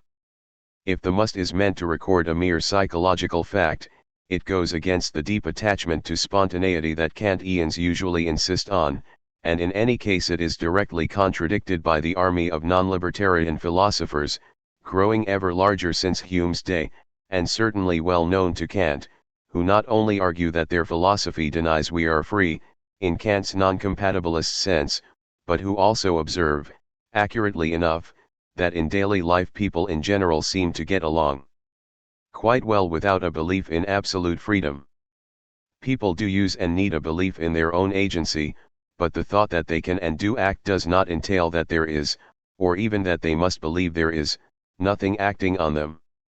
Of course, this does not settle the metaphysical issue of freedom, but it does show how in the end Kant's arguments become extraordinarily weak if they are taken in this way to rest on dubious psychological presumptions. On the other hand, if it is said that we must believe in absolute freedom simply because this is a normative, rather than psychological, implication of a genuine moral perspective, then this simply begs the issue with Kant's opponents in moral theory, and at most points to where the real discussion has to begin. There are not only external difficulties for the position that we must merely regard ourselves as free, it is hard to square this reading with central concerns internal to Kant's system. One can ask, what is the point of this belief that we supposedly must have in freedom? What exactly is it that can't be captured by compatibilism, especially for philosophers who, unlike Kant himself on my reading, refuse to assert that there literally are any metaphysical powers, that is, sources of agency not governed by the rules we take to cover the empirical domain? Here the talk of freedom seems like a wheel turning idly, whereas if one thinks that the idea of freedom is not merely part of our conceptual standpoint but designates an actual and separate power, then it at least involves an ineliminable existential claim. And not only is a literal notion of non-empirical agency something that would give talk of freedom a real reference and point, it appears to be clearly what Kant himself had in view. In the first critique he talks explicitly of absolutely spontaneous and non-temporal sources of action, and the natural way to understand his argument in the third antinomy is precisely as making room for some real causation that would transcend whatever action we can know empirically. Confusions may arise here for readers who do not see that when Kant relies in the second critique on a fact of reason as the ground for freedom, he is not denying a commitment to the truth that we have non-temporal agency, nor is he saying we merely believe we have such freedom. Rather, he holds explicitly that there is a fact. Here, and we can be certain about it, it is just that we should not any longer suggest that we might be in the epistemic position of being able to derive this fact from neutral theoretical considerations, for example, the general features of judgment cited in the groundwork. All this does leave Kant in a position that makes him not only unable to defeat a moral skeptic but also weighted down by a literal belief in non-empirical agency that can embarrass many contemporaries who share an attachment to much of the content of his strict morality. There is a problem here, but I believe it is a problem that is not much worse than those that other philosophical systems have when faced with fundamental questions. There is a special difficulty for Kant, however, which arises from the fact that in some places he appeared to concede that a stronger reply to skepticism was needed here, and to suggest that he could provide such a reply. His own abandoned adventure of an argument, a categorical deduction of morality and freedom in the groundwork, naturally generates the suspicion that on its own grounds Kant's final moral philosophy is insufficient. To start by calling for a deduction to defeat skepticism, and to end by relying on a fact is to raise and frustrate expectations that others would naturally want to see satisfied. I believe that these expectations, and the keen interest in Kant's moral philosophy from the period of its first reception, go a long way in helping to explain the incredibly intense search, after Kant, for a philosophy with an absolute foundation, that is, the remarkable Reinholdian phase noted earlier, and its strong influence on all later phases of reaction to Kant.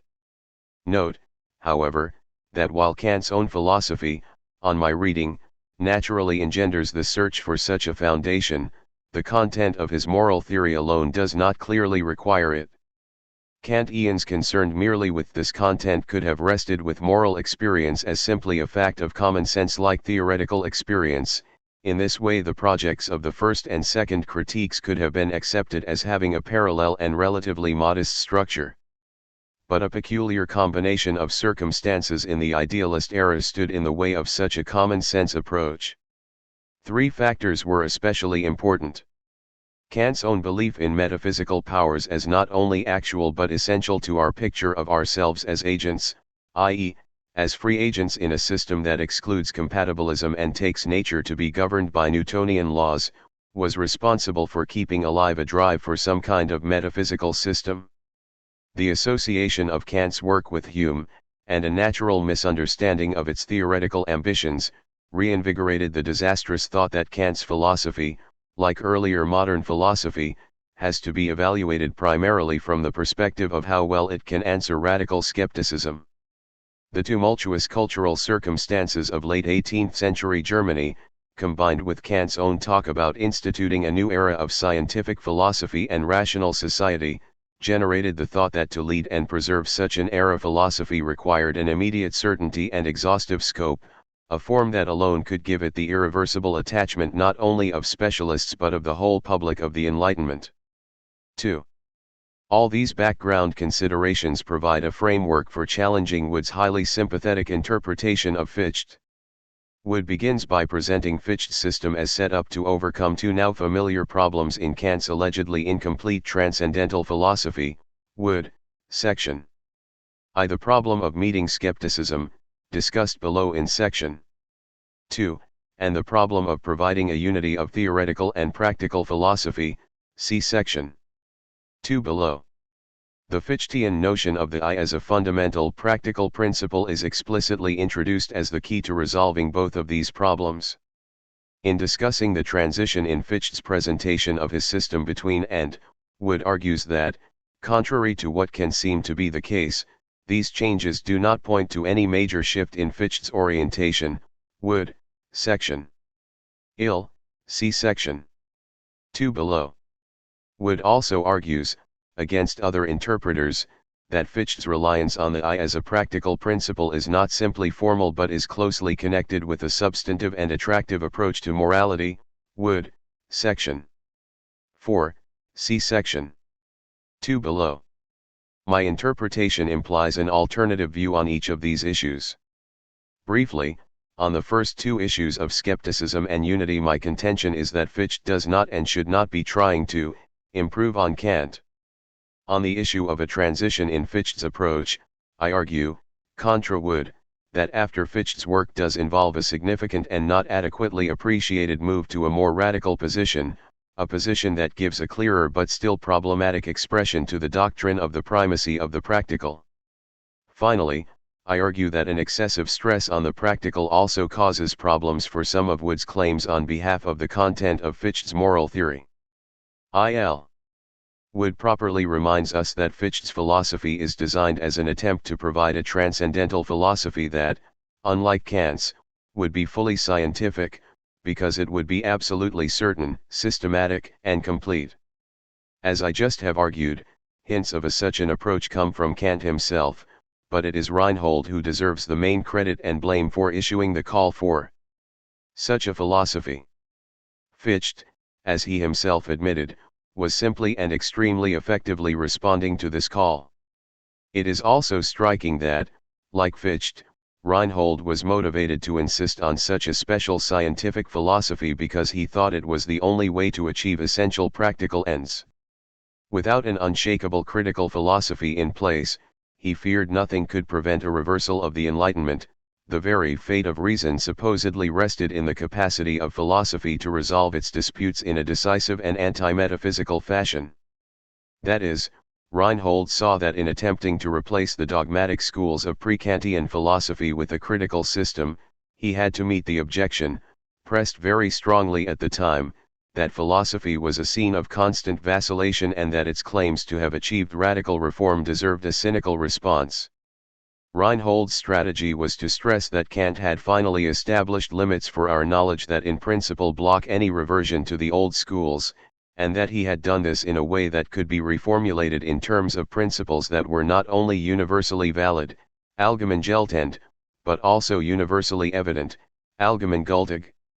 In retrospect, this wild inflation of the accomplishments, goals, and value of philosophy is all too understandable in an era when, in addition to all the other crises of the time, relatively large groups of people first seriously aimed to make a living from the suspicious enterprise of secular reflection and hence were especially motivated to show that it is indispensable to others. But the initiator of the critical philosophy had a more modest view of the role of his own work. Kant would often appeal to common claims that he, naively, we would now say, assumed no sane person of his time would put in real doubt. Such claims included the fundamentals of mathematics and logic, the general fact that there is experience, that is, a warranted determination of empirical objects, and also the fact that we acknowledge categorical demands of morality. Kant understood transcendental philosophy to be an a priori account of these assumptions, an account that would appreciate the metaphysical complexities of alternative views, and that would offer its own framework as the best way to save the phenomena and to keep people from abandoning common sense in the face of modern philosophical perplexities. Often Kant's own account was quite limited, as when it claimed merely that transcendental idealism alone would allow us at least to accept but not explain both the absolute freedom that he insisted morality calls for, as well as the universal causality that he argued experience requires. I have called Kant's philosophy modest because he was willing to live with limitations. From the beginning of his career, he had maintained that sometimes it is enough if philosophy can show a way in which what we have always believed to be the case, for example, that we act imputably, or that there is genuine interaction, can at least be held to be not demonstrably impossible and to cohere well with a feasible metaphysical framework. Obviously such an approach does not provide an absolutely self-evident foundation and so will not satisfy the traditional skeptic. Such a skeptic can point out that the facts to be accounted for are, theoretically at least, still disputable, and that the particular account offered for them surely lacks absolute certainty. Since Kant's own account ultimately was so highly metaphysical, transcendental idealism is anything but a given of common sense. It is no wonder that someone like Fichte, seeking irreversible radical change and trained by a scholar of skepticism, G. E. Schultz, would be convinced by Reinhold's ideal of philosophy, and would seek to find a foundation that, unlike Kant's own very controversial system, especially after it had been attacked as incoherent by Jacobi, would appear truly beyond dispute. Kant was long familiar with, and opposed to, the project of attempting to derive all philosophy from one principle. He was consistent, for example, in mocking the Wolffians who thought that substantive conclusions could be derived from meager analytic premises, and that all the powers of the mind could be reduced to one basic faculty. Cf. also his discussion of the general emptiness of Wolffian ontology based on the idea of a first principle of being.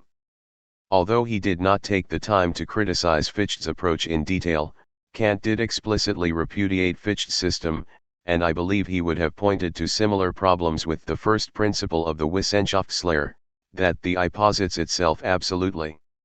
Wood provides us with two more specific formulations of Fichte's principle, or, more precisely, of what is certain in the I that Fichte at first puts at the basis of philosophy.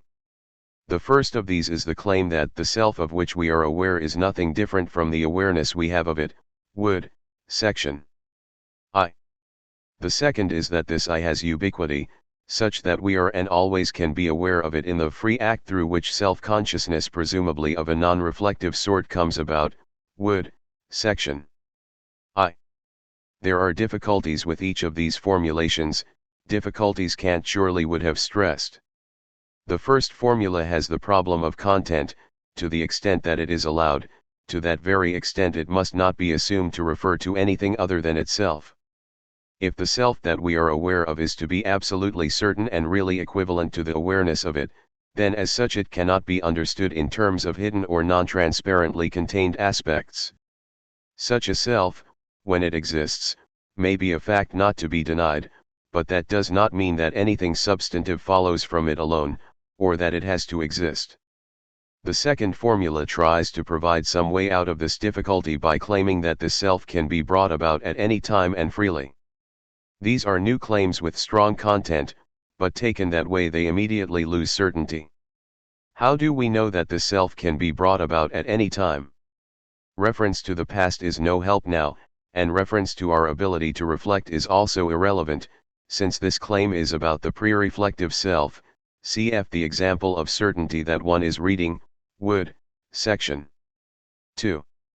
Moreover, how do we know, when the act is brought about, that it is ever truly free, not determined by anything beyond the immediate act? It is no accident that although Kant focused on the act of thinking, he usually was very careful and backed off from any such tempting but dogmatic assertions.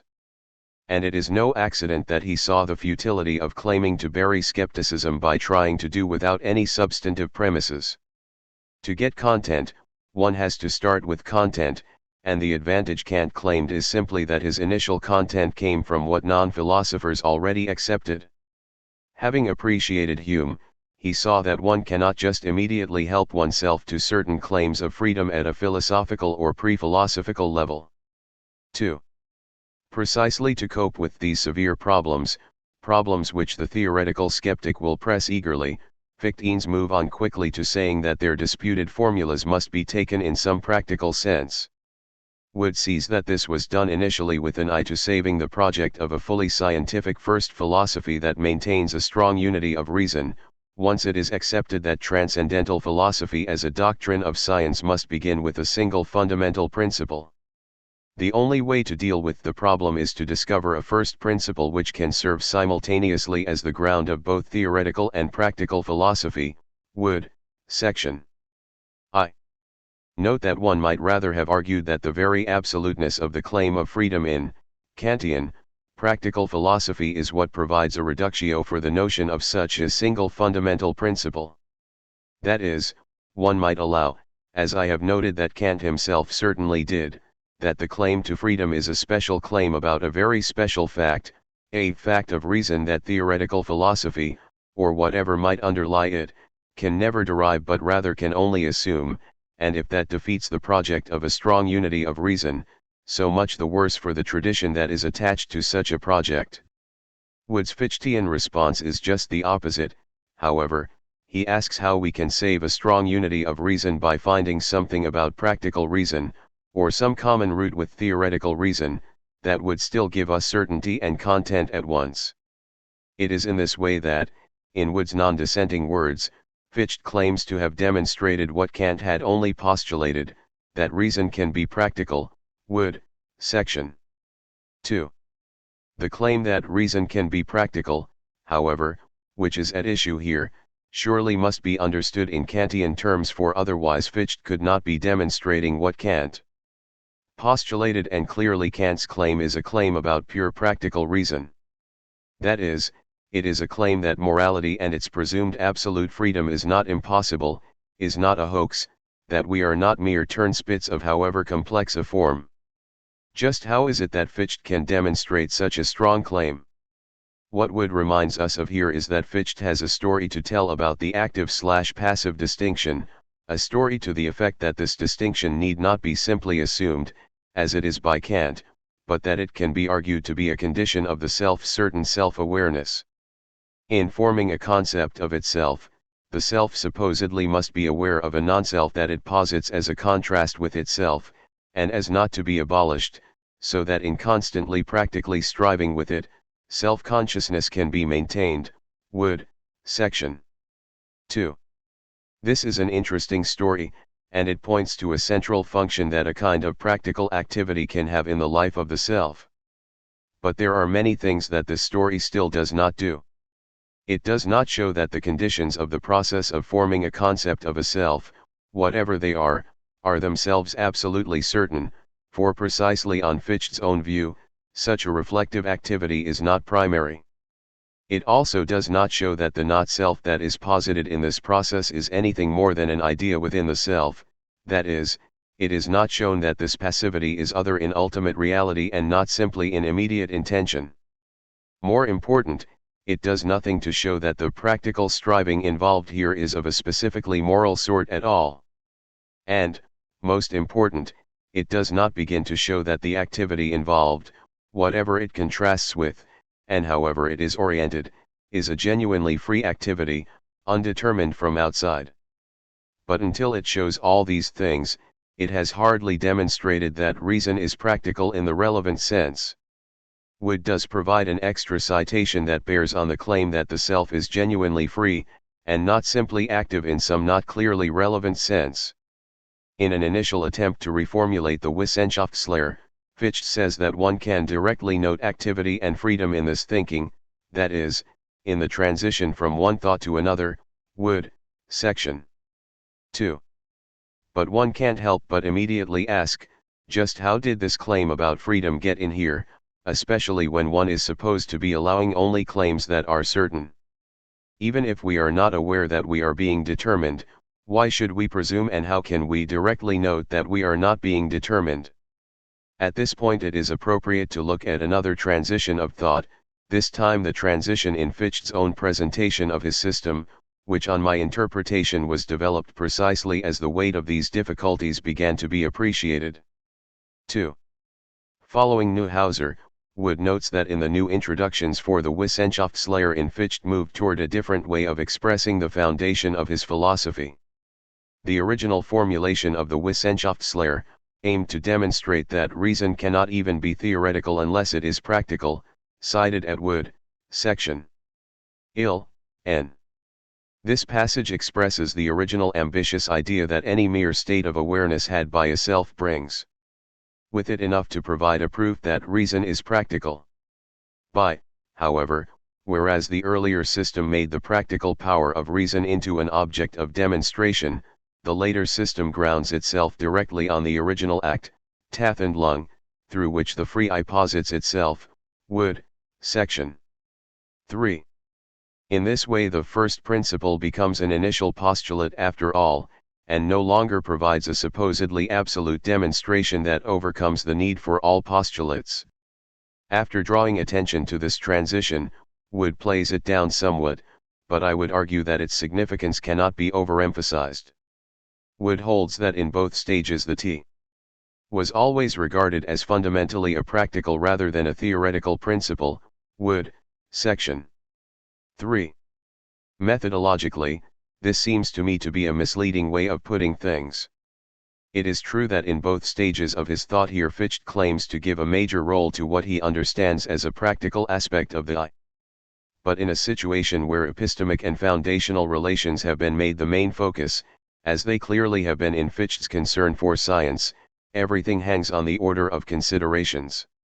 It is one thing to start, as Fichte does initially, with something not characterized as practical, and then to move toward the practical as its demonstrated ground, and it is something else to start, as Fichte does later, with something already characterized as definitely practical, a Tathandlung. Very loosely speaking, both procedures could be described, because of their goals, as sympathetic to a primacy of the practical, but in the order of reasoning, as opposed to the order of being or value, the first procedure precisely does not give primacy to the practical. Rather, it aims to demonstrate the practical from something else that is given as absolutely first for us. Although Fichte's transition to an explicitly practical starting point gives up his original version of a fully scientific philosophy, this shift is quite understandable on my interpretation. The shift responds directly to appreciating the difficulties noted earlier with his original project. For those who were asking, exactly how does one know that one really is free, the Fichtean now can say, this is not claimed to be a matter of demonstration, it is simply something that comes with one's practical orientation. An idealist just is a person who believes in his or her freedom and works from that interest.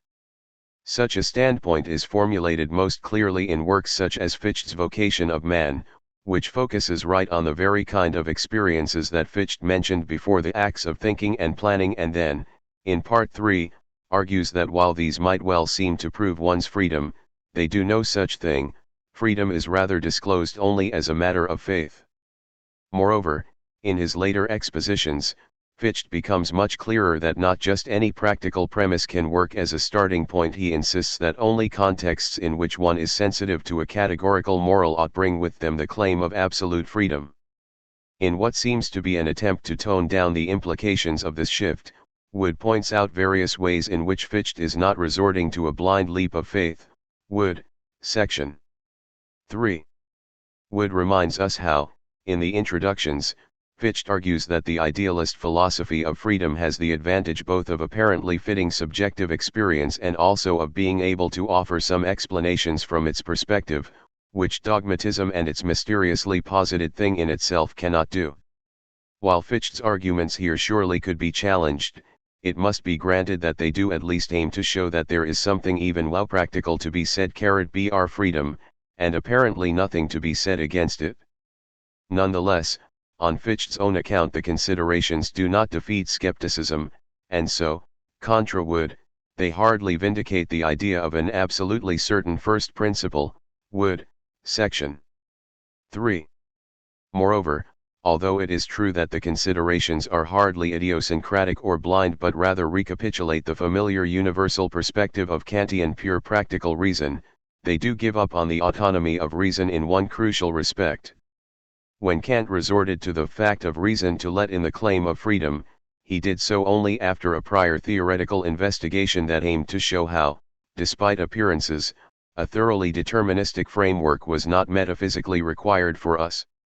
Without such an investigation, he conceded that the move to practical faith would be illegitimate, irresponsible in the face of our apparent knowledge. Fichte unfortunately does not make such an essential prior investigation. He seems to be presuming that since there are difficulties with a determinism rooted in some kind of absurd notion of a thing in itself, then all theoretical considerations can be outweighed by our practical interest. But this is to sell theory much too short, and to leap blindly after all to a radical primacy of the practical. The specific problems of the thing in itself, exaggerated in any case, still do not show that even in the domain of experience the only evidence we have is for freedom. A growing appreciation for this point, and for the strength of a kind of a Humean view, may have influenced the more explicit reliance on faith that Fichte came to acknowledge in Part 3 of The Vocation of Man. 2. Wood contends in the end that Fichte's principle of the I is to be supported because it is not originally and fundamentally a cognitive standpoint at all. And no clear content can be given to the idea of a self understood only theoretically. Wood, section 4. Here too there are highly controversial claims about the practical, claims typical of contemporary neo-Kantian pragmatism. Wood suggests, for example, that identity of the self over time is not a deep metaphysical fact but rather rests on the fact that my body is the fundamental vehicle of my agency. Wood, section 4. But how is it that reference to a body, of all things, no longer counts as cognitive? And why should even the mere requirements of agency have to bring in a non-cognitive perspective? To act, we typically do need to plan and to think of ends, of what we believe we can do and even of what we think we should do, which is itself also a fact but, again, as Fichte himself clearly argued in The Vocation of Man, all this is still possible without accepting that reason is practical in the relevant and deep sense that already entails absolute agency and moral freedom. These worries do not affect the claims of Wood and others that Fichte's System der Sittenlehre and Grundlage der Naturrechts have a rich normative content and improve on Kant's system in various significant ways, especially with the new proposal that we regard moral knowledge as a quest for systematic agreement among moral conceptions. Wood, section v. It is not at all clear, though, that this account follows from, rather than at best simply fits, Fichte's general reflections on an active I. Moreover, the account is difficult even to reconcile with his earlier and strongly foundational notion of philosophy as a science. Most important, as Wood himself suggests, and as I have documented elsewhere in an analysis of these very texts, the central passages of these works do nothing to take back Fichte's notion of a radical primacy of the practical but rather give it a classical expression. To the extent that this notion remains highly problematic, the major methodological shift from Kant to Fichte remains anything other than a matter of clear philosophical progress, however attractive it may have seemed at first and however influential it has become again. Fichte's transformation of Kant's transcendental idealism. Both systematically and historically, Fichte's Wissenschaftslehre represents a further development of Kant's critical philosophy, prepared and inspired by the latter's earlier reception through Karl Leonhard Reinhold, Gottlob Ernst Schulz, Friedrich Heinrich Jacobi, and Salomon Maimon. Fichte's relation to his illustrious predecessor is a curious mixture of unconditional allegiance and metacritical distancing. By applying such hermeneutical devices as the distinction between the letter, Buchstabe, and the spirit, Geist, of an author's philosophical system and the separation of the system itself from its various presentations, Darstellungen, Fichte establishes a precarious balance between loyalty and patricide in his relationship to Kant.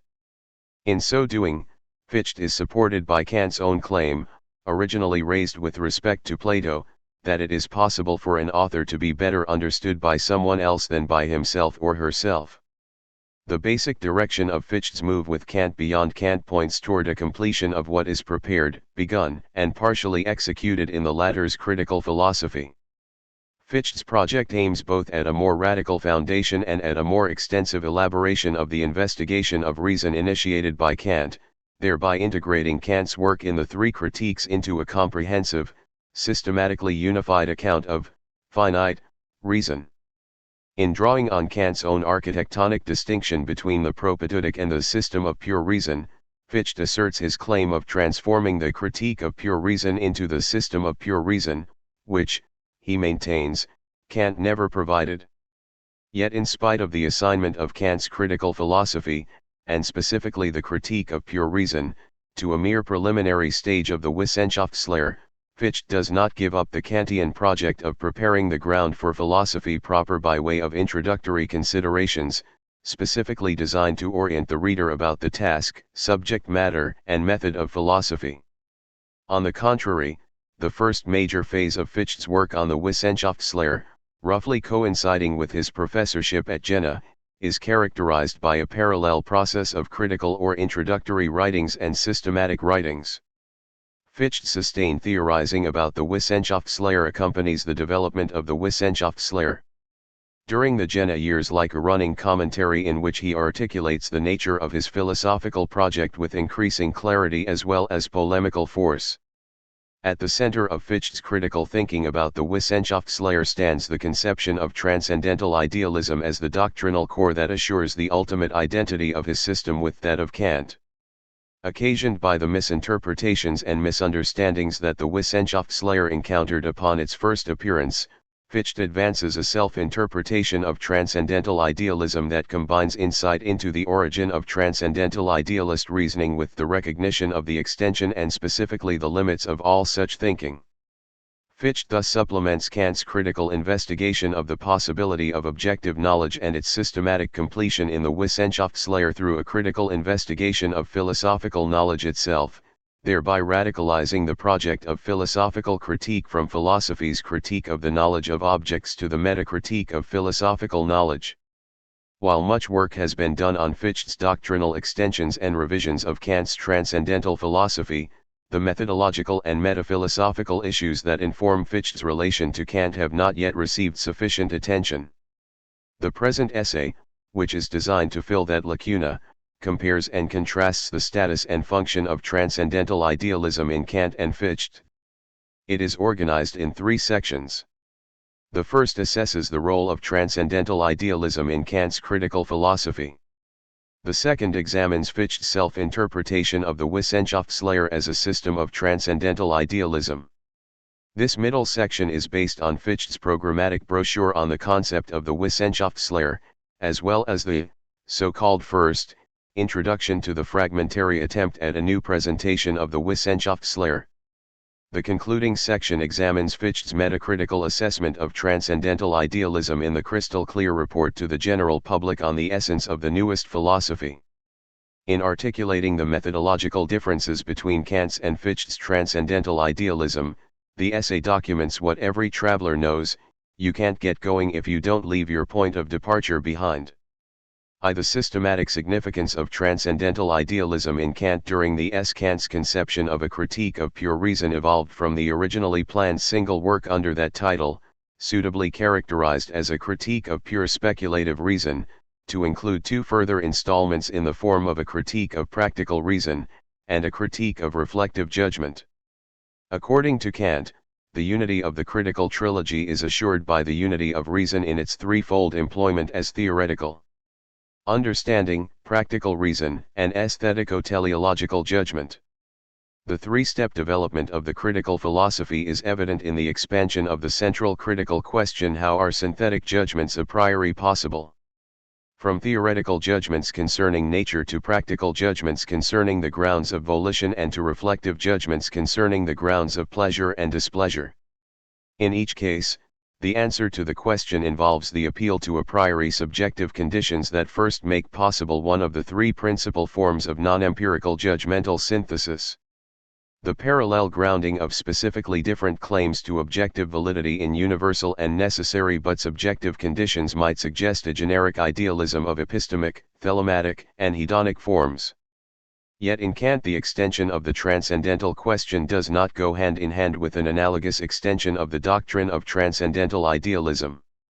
On the contrary, the latter remains specific to the first, theoretical critique and its restriction of all, theoretical, knowledge to the realm of appearances, whereas the second and third critiques supplement the phenomenal restriction of theoretical knowledge with the practical and reflective extension of knowledge beyond the limits of experience through moral and teleological thinking.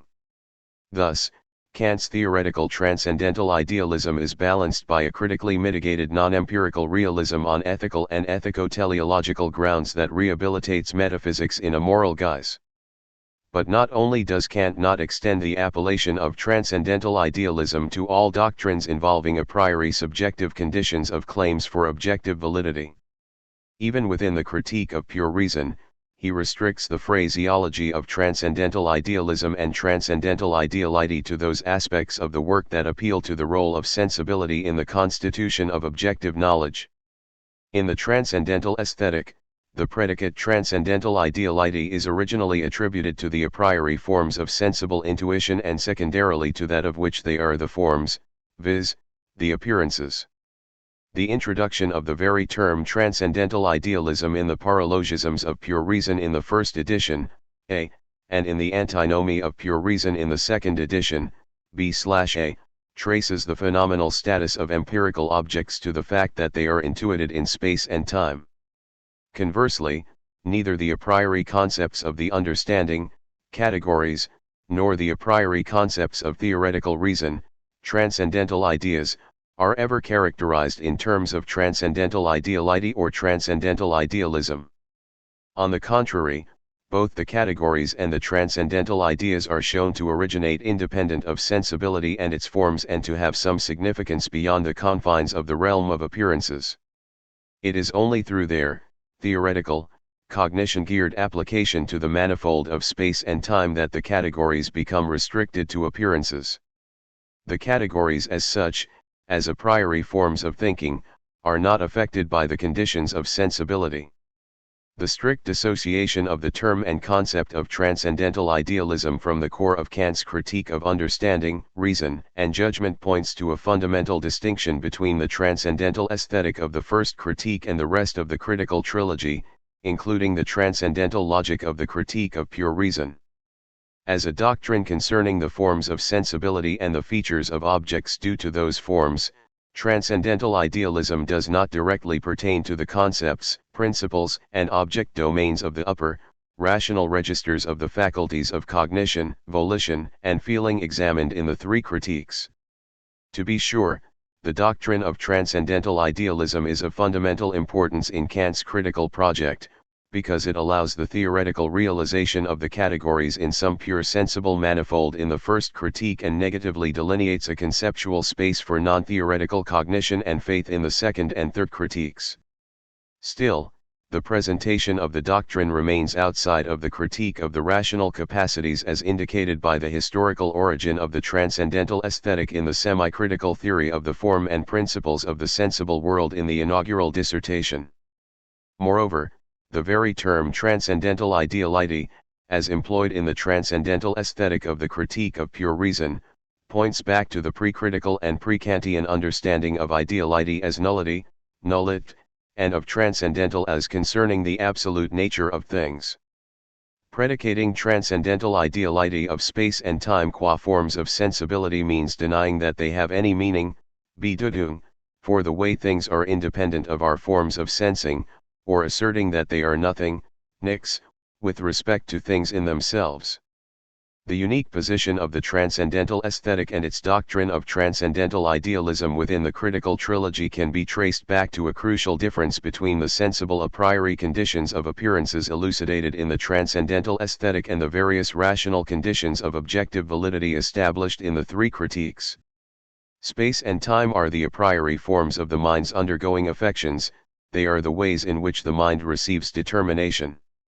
By contrast, the a priori forms and principles of the understanding, of reason, and of judgment are the ways in which the mind actively brings about determination, by determining the object, determining the will, or determining the feeling of pleasure and displeasure, respectively. But Kant's continued insistence on the equivalence between the ideality or nullity of representations, with regard to their forms, and the mind's passivity or receptivity in having those representations, not only introduces a fundamental distinction between the theory of sensibility and the theory of spontaneous reason. It also entails a distinction between the receptive and spontaneous sides of space and time themselves. Whereas the transcendental aesthetic treats of space and time as passive forms of intuiting, the transcendental analytic considers space and time as intuited or as objects in their own right that reflect the formative influence of some activity, thereby effectuating the required mediation between sensibility and the understanding. It therefore comes as no surprise that the very doctrine that pioneered the transcendental turn in Kant, viz., his theory of a priori forms of sensibility, became a chief target of the post-Kantian revisions of Kant's work. In addition to the systematic, architectonic reasons for not subjecting the notion of transcendental idealism to a comprehensive enlargement and making its scope coextensive with that of the entire transcendental project, there may well have been strategic considerations that spoke against such a move in Kant's eyes. After all, it was the doctrine of transcendental idealism that attracted some of the most vehement attacks and misunderstandings in the early reception of the Critique of Pure Reason, which led Kant to advance the alternative appellations formal and critical idealism for his doctrine. The original restriction of transcendental idealism to the theory of sensibility in Kant is also evident in the fact that he does not resort to formulations such as system of transcendental idealism to characterize his overall project of a critique of reason. Kant's extensive reflections on the architectonic of philosophy in general and that of the critical philosophy in particular are not cast in any specifically idealist terminology. For Kant, transcendental idealism is a doctrinal concept, Lehrbegriff, designed to account for the peculiar status of space and time as non-discursive yet a priori representational forms. Moreover, to Kant's ear the phrase system of transcendental idealism would not have designated the sum total of transcendental philosophy. When used in connection with doctrinal concepts such as pre-established harmony and occasionalism, to which one might add Kant's own transcendental idealism, the term system in Kant retains its older meaning of an account developed in order to explain a certain range of phenomena, as in talk about the Ptolemaic and Copernican systems in astronomy. The range of phenomena to be explained by Kant's strict, narrow conception of transcendental idealism does not warrant any identification of that system with transcendental philosophy tout court. To the Wissenschaftslehre as system of transcendental idealism. The Kantian basic terms critique, system, and idealism figure prominently in Fichte's sustained reflection on the form, method, and goal of the Wissenschaftslehre. Yet in Fichte those terms enter into a constellation that makes them differ in significant respects from their earlier usage in Kant. The terms in question receive their revised meaning from their relation to the fundamental notion of the Wissenschaftslehre itself. Fichte's choice of the term Wissenschaftslehre for his project of a radicalized transcendental philosophy draws on the etymological connection as well as the semantic proximity of the German words for science and knowledge, Wissenschaft, Wissen. For Fichte, philosophy is concerned with the nature of knowledge as such and can be described as the search for knowledge regarding knowledge. More specifically, the knowledge peculiar to philosophy is the knowledge of the most general features of knowledge, a meta-knowledge that can be termed transcendental in that it transcends the specifics of any particular kind of knowledge. While the term Wissen, knowledge, in Fichte primarily designates the epistemic modality of philosophy qua Wissenschaftslehre, distinguishing the latter from mere opinion, Meinung, as well as belief or faith, Glaube, the term Wissenschaft, science, addresses the epistemic form or structure of philosophy and indeed of all knowledge. That form is systematic form or the form of a system, in which individual instances of knowledge receive their character as knowledge, Zweifelhei, from their relation to basic propositions or principles, Grunds, that function as the ultimate source of certainty in all knowledge. Fichte stresses that systematic form is not sufficient for knowledge in that the form of a system also can pertain to a body of beliefs built on some groundless and improvable principle such as the existence of aerial spirits. Moreover, systematic form belongs to science only contingently. The form of a system is not the purpose of a science but only its means required by the contingent fact that human beings know very little with certainty and need to establish certain knowledge by tracking their beliefs to paradigmatic instances of certain knowledge. In Fichte's first conception of the Wissenschaftslehre, as published in The Systematic Form of Philosophy, involves the initial presentation of the supreme principles of all knowledge, which in turn constitute a subsystem of knowledge, and the subsequent derivation of the main features of all knowledge from those principles. But soon Fichte came to replace the beginning of the Wissenschaftslehre by way of separately presented principles with an alternative presentation, first offered in lecture form in Dash, that takes its departure from the postulate of reflecting on the form and structure of one's knowledge, thus integrating the foundations of knowledge into the development of its principal structure. Fichte's use of the term system to designate the architectonic form of knowledge is not restricted to the system of philosophical knowledge. Fichte argues that the very possibility of developing a system of knowledge regarding knowledge in the Wissenschaftslehre presupposes that knowledge as such have systematic form, hence the object of the Wissenschaftslehre is the system of human knowledge. Thus, the term system designates both the form of philosophical knowledge and the form of the object of philosophical knowledge. What links the two instances is the systematic nature of knowledge in general, of which philosophical knowledge regarding knowledge is just one instance. Fichte tends to transfer the designation system as applied to the overall system of human knowledge to the mind as such, and to characterize the object of the system of philosophical knowledge as the system of the human mind. To be sure, not everything contained in the mind is part of the mind system. Fichte distinguishes between the representations, Vorstellungen, in the mind that arise freely and arbitrarily and hence without systematic connection to the rest of the mind, on the one hand, and the representations that arise with necessity, thus exhibiting systematic connection, on the other hand. The mind qua system is the system of the latter kind of representations, which Fichte also terms the system of experience, stressing the compulsory nature of objective representations. The task of philosophy is to determine the ground of experience so conceived. Since the ground of experience falls necessarily outside experience, a basic distinction is introduced between knowledge regarding experience, including the sciences, and philosophical knowledge regarding the non-empirical ground of knowledge. According to Fichte, both kinds of knowledge admit of systematic form. In determining the non-empirical ground of all empirical knowledge, the Wissenschaftslehre provides a representation, Darstellung, of the system of the human mind. Fichte captures the representational nature of the Wissenschaftslehre with respect to the mind qua system of knowledge in the following description of the philosopher's activity: we are not lawgivers of the human mind but its historiographers, to be sure, not journalists but writers of pragmatic history. While stressing the independence of the mind system from its theoretization in the system of philosophical knowledge, the analogy to historiography still suggests the philosopher's active and purpose-oriented role in writing the transcendental history of the mind. In addition to designating both the scientific form of human knowledge in general and that of specifically philosophical knowledge regarding all other knowledge, the term system in Fichte also refers to any particular philosophical system developed as an account of the ground of experience. The procedure of reconstructing the non-empirical ground of empirical knowledge originates in the philosopher's freely chosen act of separating what is united in experience, focusing on one element of experience at the expense of any other, thereby ascending from the level of actual experience to that of the latter's structural condition or ground.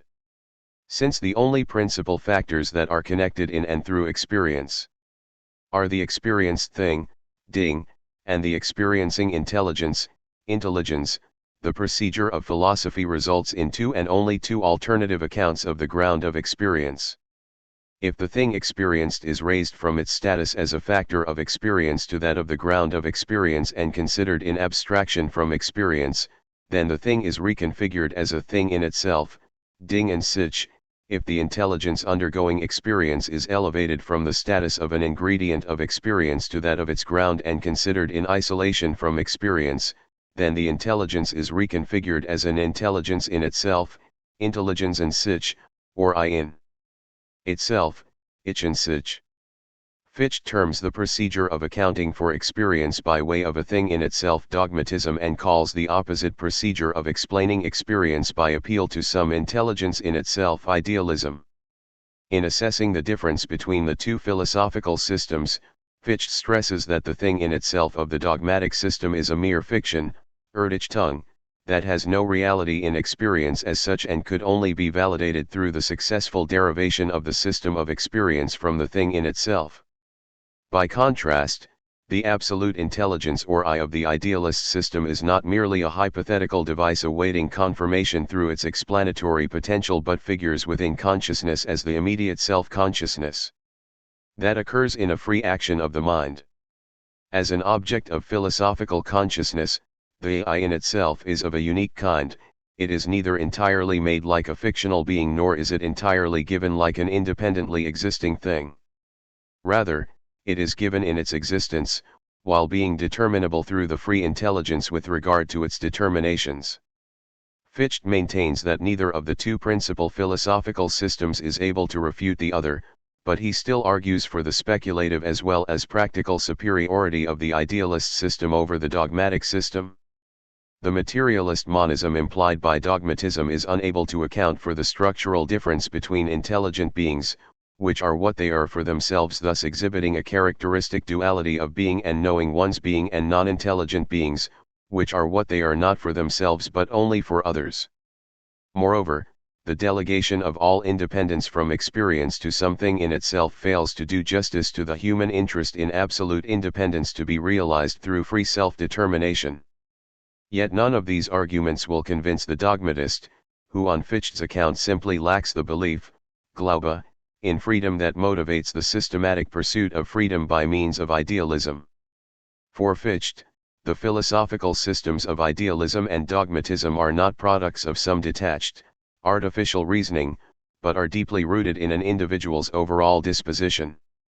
More specifically, one's philosophical system reflects which of the two one believes to be originally absolute and independent of the other, whether the thing or the self.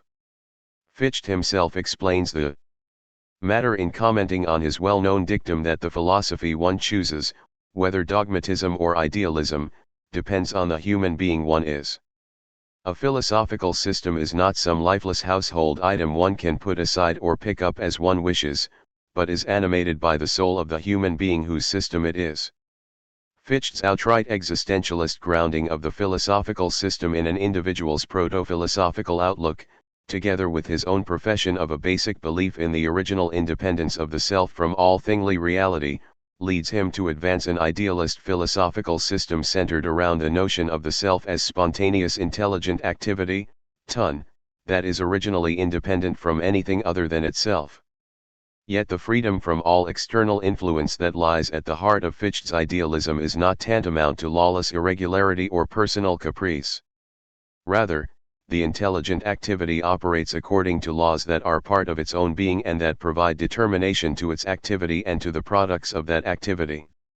The fundamental law, Grundgesetz, behind all particular laws of the intelligent activity is that the intelligent being gives itself its own laws in the course of its acting.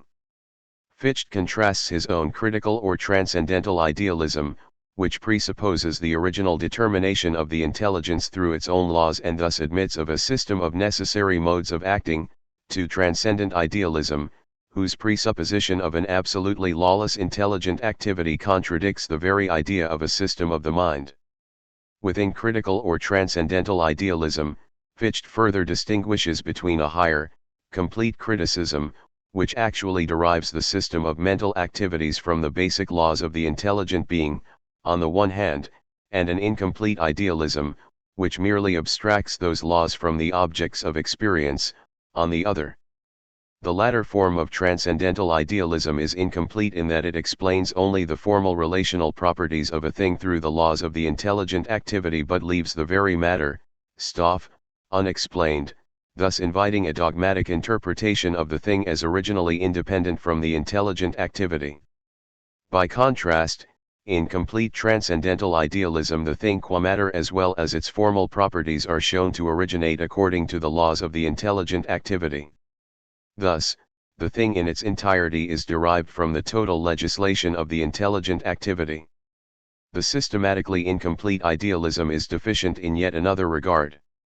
It is limited to the laws governing external experience, thus neglecting to address large parts of the system of reason, notably practical reason and reflective judgment, and amounting to a half-criticism.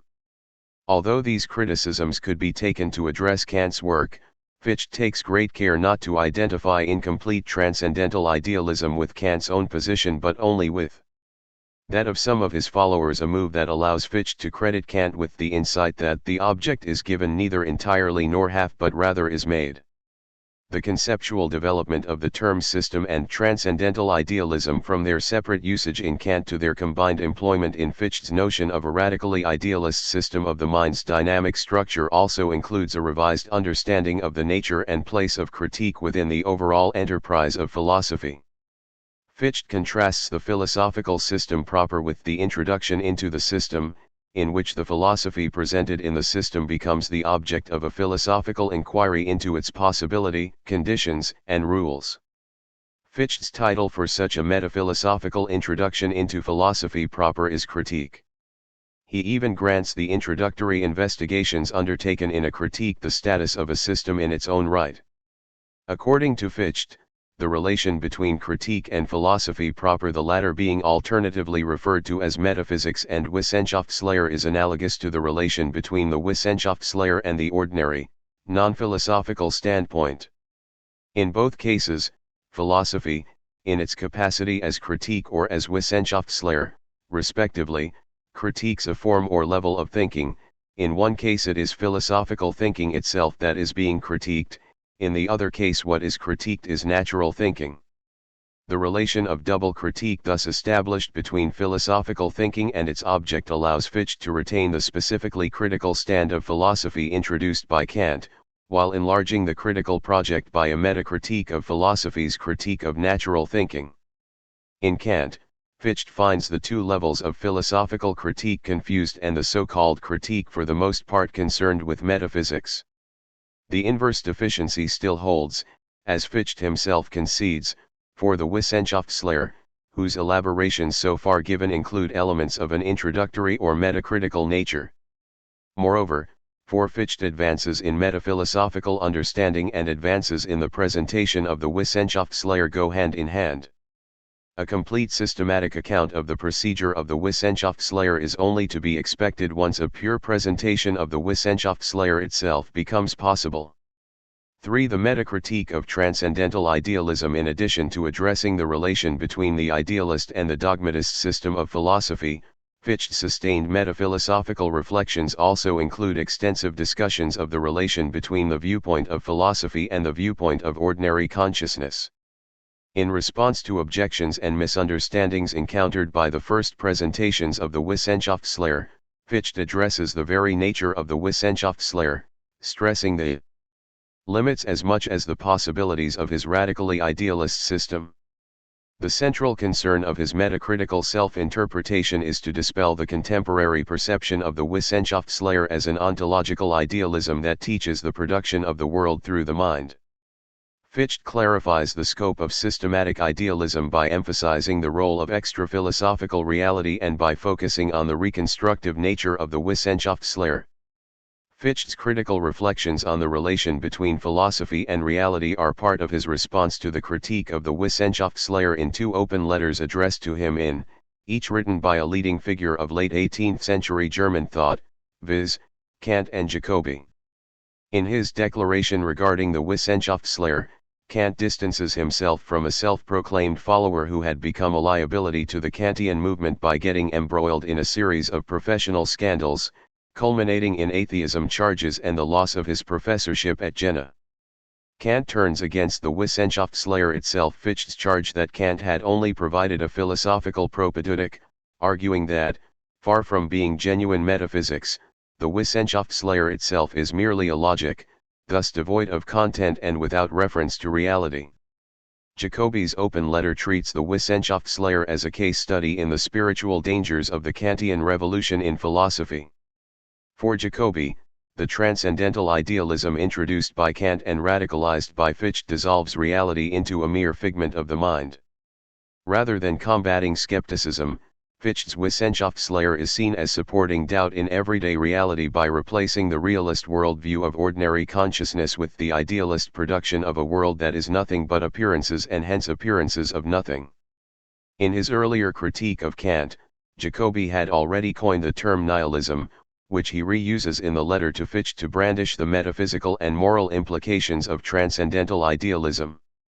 In the Crystal Clear report, Fichte responds to his prominent critics by claiming an identical tendency in Kant's, Jacobi's, and his own philosophy, viz., the recognition that all thinking, whether philosophical or ordinary, has its basis as well as its end in experience.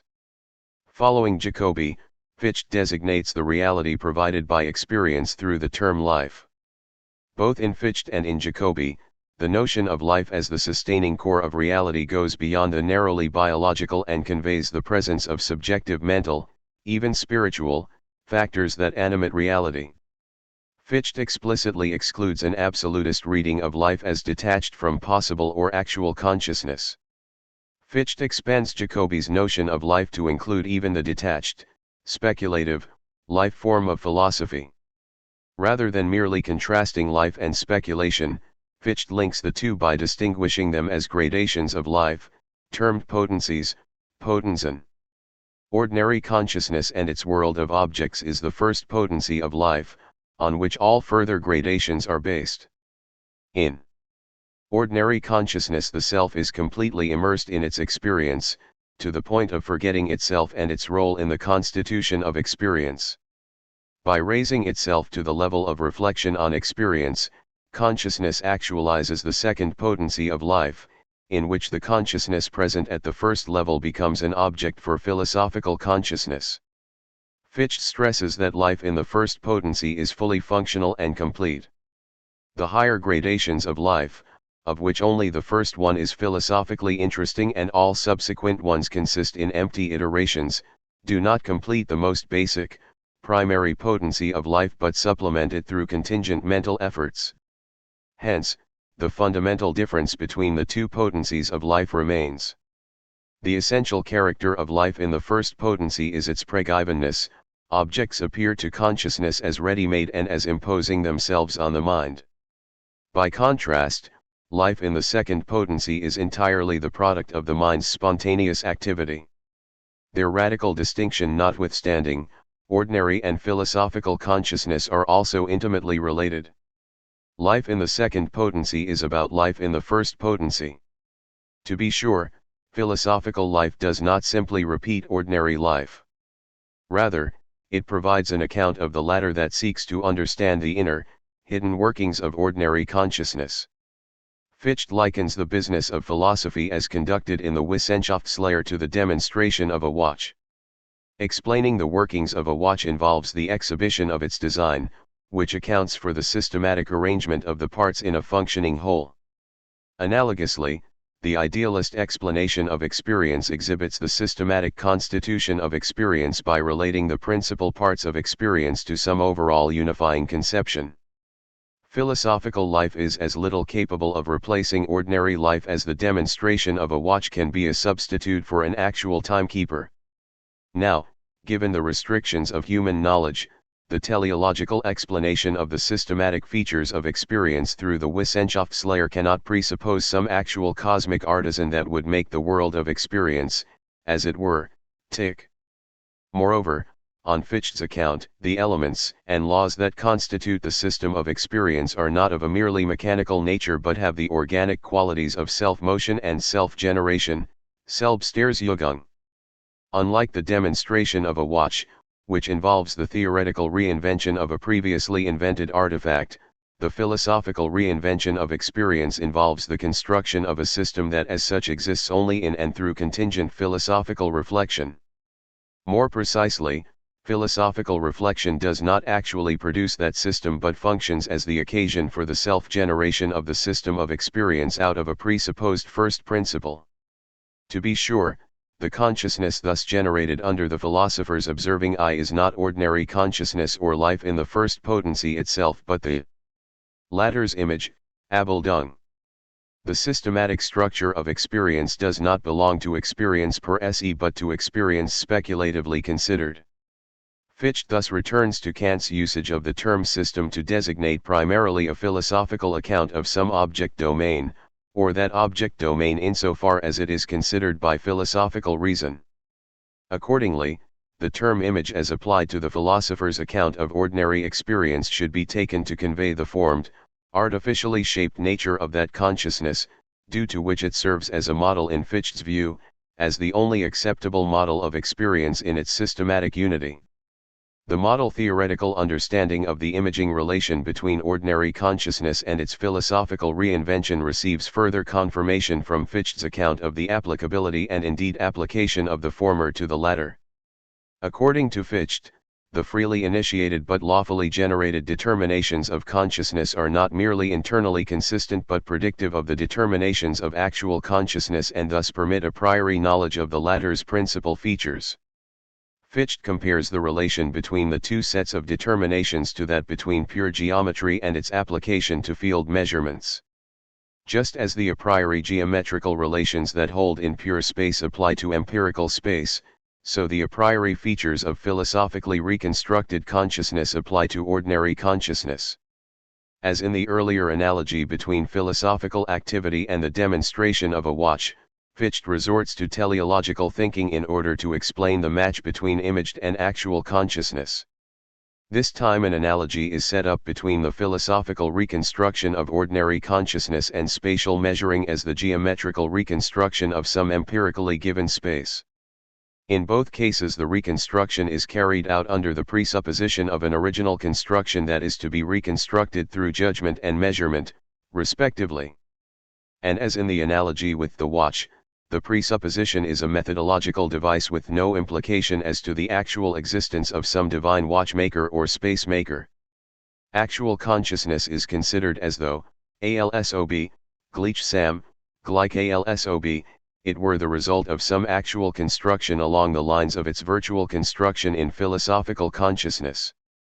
Fichte outright calls the philosophical account of ordinary consciousness a fiction, that is not to be confused with a narrative of some true event which occurred at some particular time.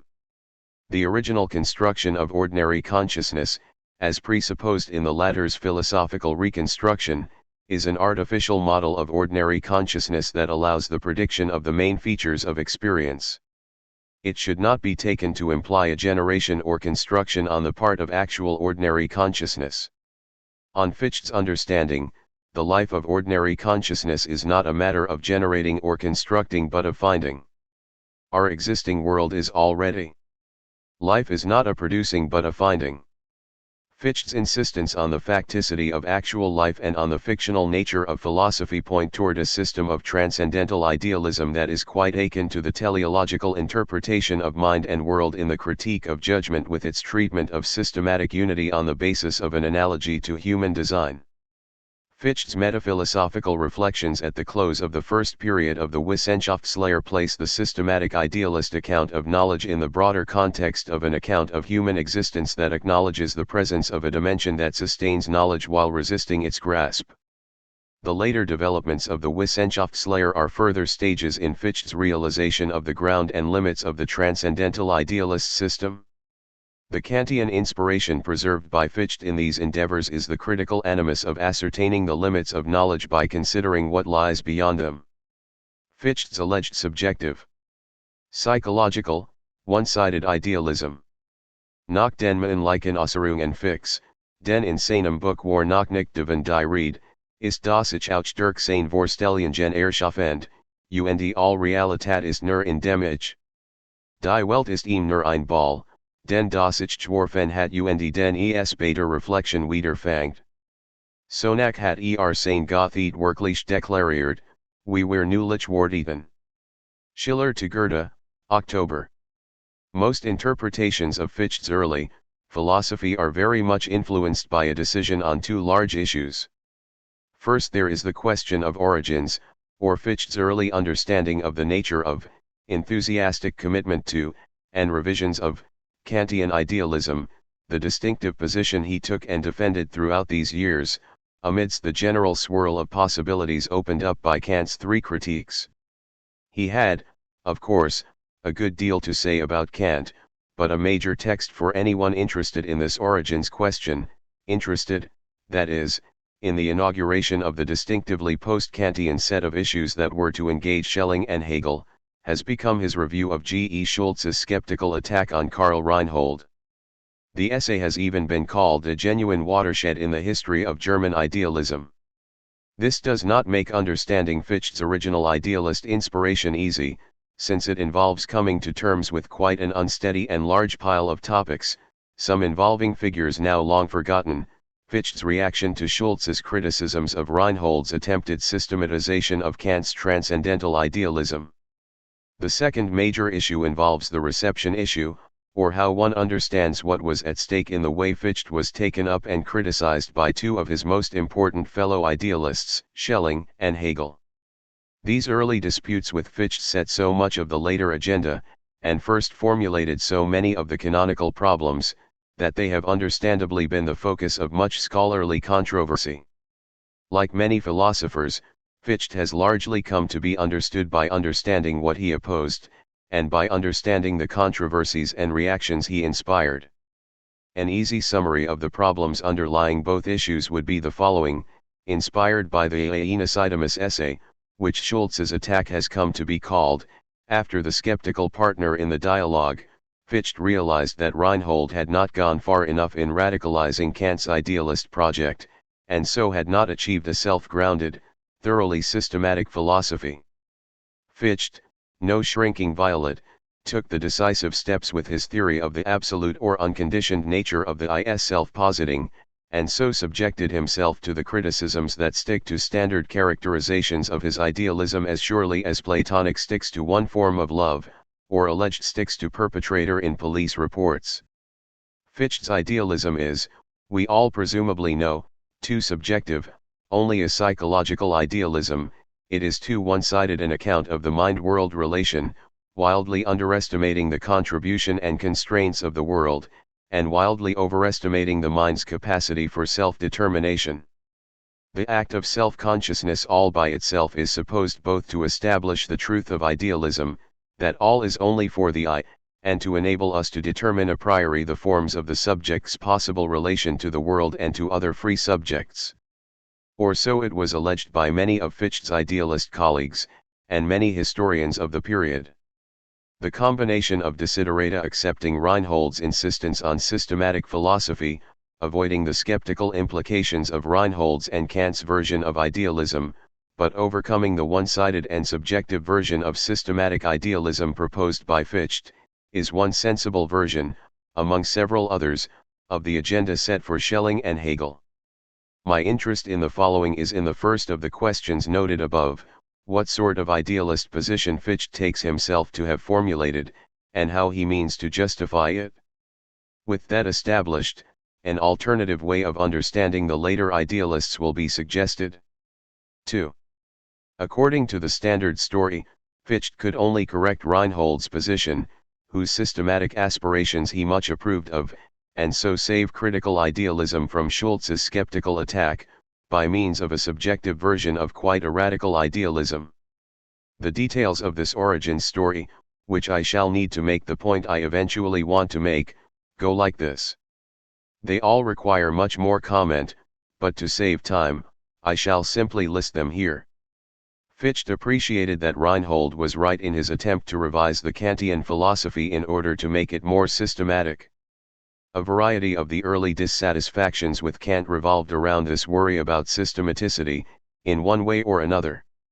For one thing, Kant's doctrine of the dual, and completely distinct, sources of human knowledge, sensibility, and understanding, it was charged, had not been argued for or demonstrated in any way, and so seemed to rest too much on a psychological claim. Similar sorts of objections were raised against the metaphysical deduction of the categories, or the claim to derive all the categories from a table of judgments. By contrast, the critical philosophy could only be systematic and so genuinely philosophical if it relied on one supreme or unconditioned principle, a principle from which the particular forms of thought and sensibility could be derived and that would have no problematic skeptical implications, problematic still, according to Fichte as well as Schulz, in Reinhold.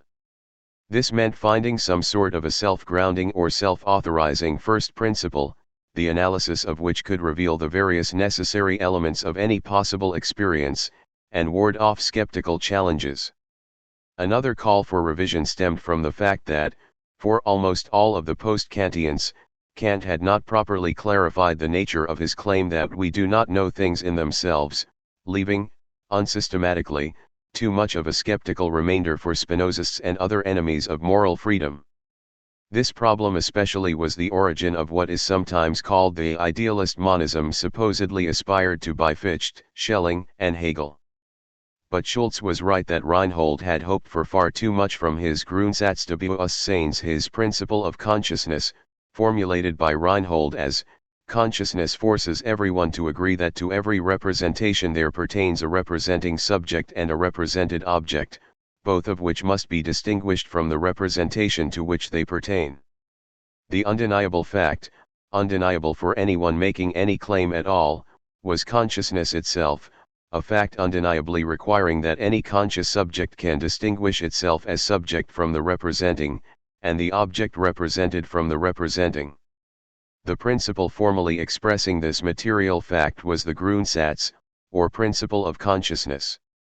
This fact alone was to establish the truth of idealism, for, with a Berkeley-like gesture, Reinhold treats references to the thing in itself as attempts to represent the unrepresentable, a consciousness of what we stipulate to be beyond the conditions of the possibility of consciousness, defined by the principle of consciousness. The air of triviality suggested by such a claim, and the potential problems looming for Kantian moral philosophy, raise issues we shall return to shortly. The air of paradox surrounding Reinhold's formulations was certainly exploited by Schulz, Aenesidemus, in his skeptical attack on both Kant and Reinhold. Reinhold's formulations themselves immediately invite the question of how, on its own terms, the existence of anything other than representations, whether the thing in itself, or the subject in itself, could be known, unless represented as such, contradicting the possibility of a thing in itself. But for the most part, Schulz is out to raise a general challenge to the Kantian Reinholdian picture of transcendental philosophy itself. Reinhold purports to know something about the mind's representational activities, and Schulz basically wants to know how Reinhold knows what he claims to know. The question, Schulz charges, is by which means has the philosophy of elements come to its extravagant cognition of the objective existence of this something, the faculty of representation? The only evidence on which claims about the faculty are made, he goes on, commits the very sort of rationalist paralogism Kant inveighed against, confusing conditions of thought with those of being. A conclusion is being drawn, he claims, from the constitution of representations and thoughts in us, to the constitution of objects in themselves, outside us, objects either as the source, or matter of representations, and especially a conclusion about a particular object, the existence and nature of the representing subject. Later, Schulz extends the famous criticism so associated with Jacobi, that Kant's whole theory depends on a claim about the causal influence of things in themselves which his theory itself prohibits. The principle of causality is supposed to be objectively valid only for appearances, and also argues that Kant's theory makes claims about the mind doing this or that, or being responsible for this or that, with no account within the theory for the status of such claims. Schulz claims that this could only be a causal responsibility, and trots out the above criticism again. Hume would therefore require its author to explain to him what right he had to apply the principle of causality in the groundwork of critical philosophy, and how he could presume, at the very outset of its construction into a system, that a circumstance such as the presence of synthetic necessary propositions in us is the effect of a cause different from them. Mr. Kant, he goes on, never indicates what this mind truly is, this mind which, as he claims, we ought to think as the source of some of the components of our knowledge. In his response to Schultz, Fichte makes a number of predictable, but effective points against Schultz's confusion of empirical and psychological issues with transcendental concerns, his confusing the issue of representation as a mental event, governed by its own psychological laws, with representation as a condition for the possibility of experience. Transcendental philosophy is not supposed to be about the mind as an object, but about what is necessary for any subject to be the subject of any possible claim about any object, including the mind. But along the way, he makes three crucial points that will occupy the remainder of this discussion. First, he flatly rejects Reinhold's Kantian skepticism about our ignorance of things in themselves, and suggests his own version of what is to remain an idealism, but without this restriction. In this respect, such an aspiration indeed signals a watershed moment in this period, since it inaugurates the problem of an absolute idealism, or systematic idealism without the restriction slur. It also signals the problem I am interested in, that is, that understanding the nature of the idealism claim must be prior to, and is obviously crucial to, understanding the nature of the claim for absolute, or skeptically unchallengeable status, especially given the conventional ontological readings of how this is supposed to work, an idealist monism. The old mischief about a thing in itself appears a Kantian dilemma, Fichte explains, because Kant's philosophy was left incompletely systematic. This meant that the forms of intuition had not been derived from a single principle presumably comprehensive enough to ground the possibility of any possible experience of, or claim about, anything, for any being whatsoever. Because of this lack, the forms of intuition could only have the status of conditions for uniquely human experiencers, accepted as such as a sort of basic, quasi-factual premise. And this meant that it would be possible to contemplate a possible form of intuition other than ours, generating the frequently repeated distinction between things as they appear to us and things as they are in themselves. But Fichte treats this distinction, somewhat remarkably, as a mere fagon de parler in Kant himself, claiming that the distinction was certainly intended to hold only provisionally. Fichte offers an initial statement of his own idealist but non-skeptical alternative, and it is important enough for later developments to quote at length. Should we ever discover in the future, by means of further backtracking Zurückschreiten upon the way so gloriously opened up by Reinhold, that what is immediately certain, the /amich ben, holds only br the I, that all non-I is only for the I daft als nichtich nervers ich say, that this non-I derives all the determinations of its being a priori only through its connection with an I, that all these determinations, however, to the extent that their knowledge is possible a priori, become absolutely necessary on the simple condition of the relation of a non-I to an I in general, it would then follow that a thing in itself, to the extent to which it is supposed to be a non-I not opposed to any I, contradicts itself, and that the thing is so constituted, actually and in itself, as it would have to be thought by any conceivable intelligent I, i.e., by any being who thinks according to the principle of identity and contradiction. The nature of this sort of idealism is not explored much in this review, but it is signaled by several striking phrases, as when Fichte, in explaining that Reinhold should not have been taken to refer to the faculty of representation as a thing or entity about which we make straightforward knowledge claims, asserts that the faculty of representation exists for the faculty of representation and through the faculty of representation, and summarizes this by claiming, this is the necessary circle in which any finite understanding, and this means any understanding we can think of, is locked in Jess glossary. And, all that arises in our mind is to be completely explained and comprehended on the basis of the mind itself. The next two distinctive or non-Reinholdian points are familiar to all students of Fichte. Reinhold's systematic aspirations are praised, but Reinhold erred in taking the principle or Grundsatz in question to express a fact or Tatsache. Instead, such a Grundsatz can express what Fichte calls a Tathandlung, a distinctive sort of activity or doing or performance. The unconditioned condition for the possibility of any knowledge claim, not, presumably any merely human experience, is this activity, not an undeniable state or fact or event. And the activity has a distinctive character, eventually expressed as the FS absolute positing of itself, but now introduced initially as an unconditioned autonomous positing. The absolute subject, the I, is not given by empirical intuition, it is, instead, posited by an intellectual one, and the absolute object, the non-I, is that which is posited in opposition to the I. Even before raising any questions about the subjective idealist implications of the last 2 points, there is still question enough about the first point, Fichte's understanding of idealism generally, and especially about his entitlement to such claims. Fichte might have indeed pushed back his analysis farther than Reinhold's reliance on the facts of consciousness, and, perhaps, shown such facts to require as a condition the assumption of some original, all-determining activity.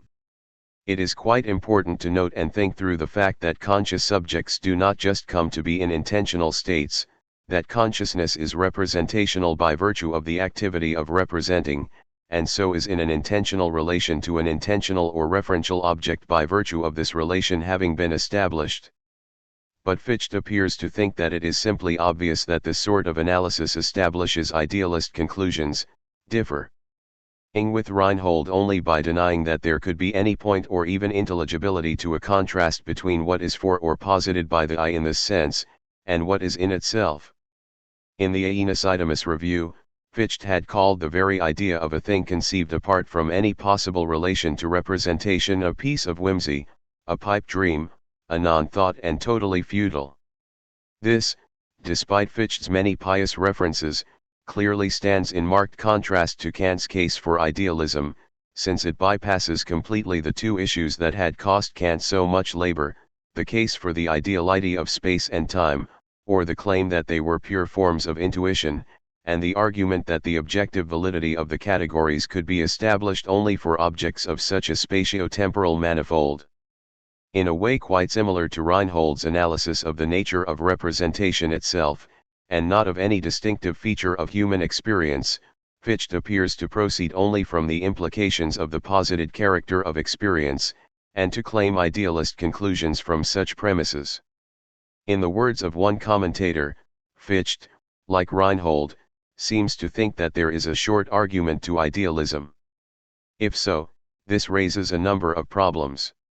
For one thing, moving from the unrepresentability to the wholesale impossibility of noumena obviously greatly complicates the question of how, within even a remotely Kantian framework, we should understand the possibility of morality.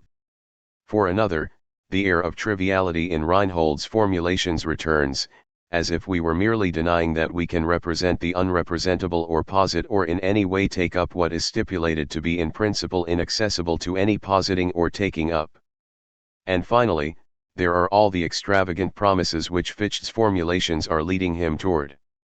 Under the influence of Schulz's attack, to escape the factual and quasi-empiricist claims about representation in Reinhold, Fichte has postulated, or promised to defend, an absolutely active, self-positing I as the origin of all possible experience, and apparently has promised to consider all objects, or anything not I, as something that could be only for such an I.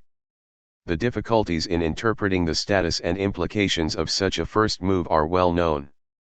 But since Fichte links what he is doing with some claim for the priority of practical reason, and links self-positing with the experience of freedom and self-determination, and since both such links are at least intelligible, it also has become relatively common to interpret the early Wissenschaftslehre in such priority of the practical terms.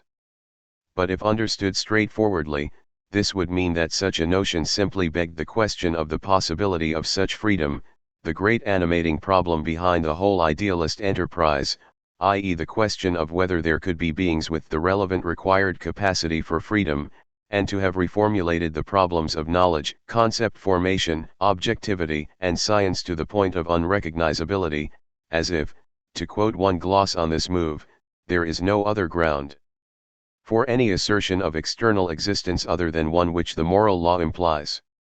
4. This all leaves us with either a trivial statement of idealism, or a very implausible exaggeration of the implications of some practical experience of freedom. The former gets us nowhere, the latter to just a different version of the wild subjectivism destination, where everything is a kind of postulate or subjective requirement of practical freedom. A more adequate, and a more interesting, interpretation would depend on a proper restatement of such founding, apparently idealist, claims by Fichte as, all that arises in our mind is to be completely explained and comprehended by the mind itself. Or, in explaining why no one could satisfy Aeneas Idamus, who asks for the impossible, the absolute existence and autonomy of the I. In itself, Fichte counters, again, apparently stating his idealism, the I is what it is, and because it is, for the I. The question at issue is what Fichte means to be denying when he denies us knowledge of the absolute existence and autonomy of the subject in itself, and insists that the I, and all else, can only be for the I.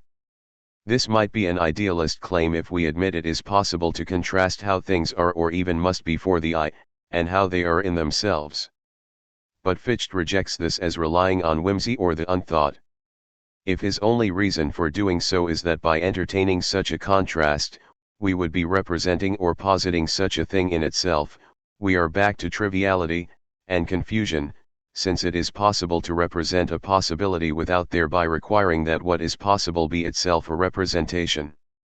The obvious key to understanding what Fichte intends to say, as well as to his own understanding of his great differences with Reinhold, lies in the strict categorical difference he insists on between Reinhold's notion of representing, and by implication, Kant's notions of synthesis and judgment, and his own unique account of an original self-positing. That is the key, that is, to understanding his not treating things in themselves as unknowable because, by definition, unrepresentable. By categorical difference I mean to stress the fact that Fichte does not regard himself as simply replacing the Reinholdian emphasis on representing with an emphasis on an original positing, but seems to believe he has reformulated the issue radically, rather than answer it in a different way, and this reformulation is not expressed directly by reference to the consciousness of the moral law, although that dimension is certainly important to him. Now Fichte himself, having complained about the misleading implications and incomplete status of Reinhold's emphasis on representation, does return frequently to the language of representation and external objects, and this can confuse things. He frequently says that the great problem of all philosophy is why do we assume that real things exist beyond and in addition to our representations? And he formulates an answer to this question in terms of a feeling of necessity that accompanies some representations and not others, contributing to the impression of some sort of veil of positings theory and of the even more radical claim that external objects just are positings accompanied by a feeling of necessity.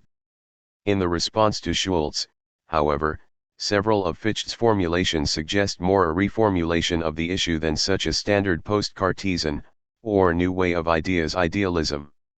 He denies several times that Schultz's various questions about the real origin of our representing power, either with respect to formative activity, or material ground, should be answered more adequately than Reinhold answered them, as if with a theory of absolute self-positing as ground in the same sense.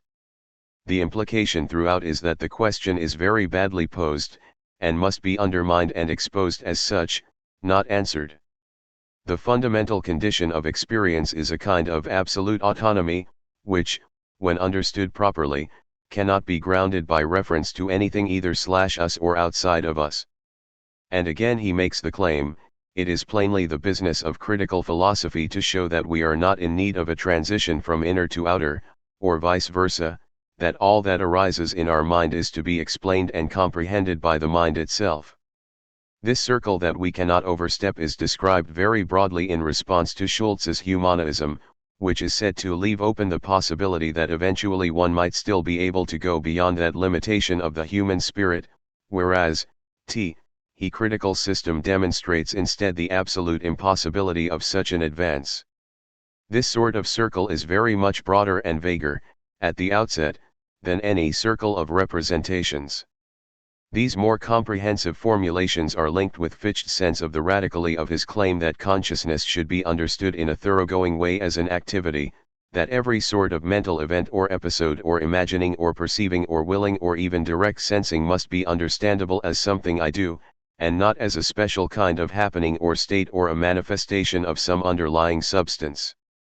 His sense of the real nature of the claim being made for such an idealism is signaled by the fact that his own early name for his position is more frequently criticism than idealism, and by such things as, in the second edition of the essay concerning the concept of the Wissenschaftslehre, his altering references to acts of the human mind, a phrase that can suggest the kind of causal dependence and substantial theory he is trying to avoid, and his substituting for Geist the more metaphysically and epistemologically neutral term, intelligence.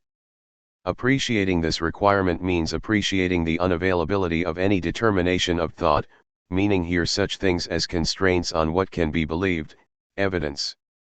Deciding one view as opposed to another, etc., other than some other thought, some other thinking of mine.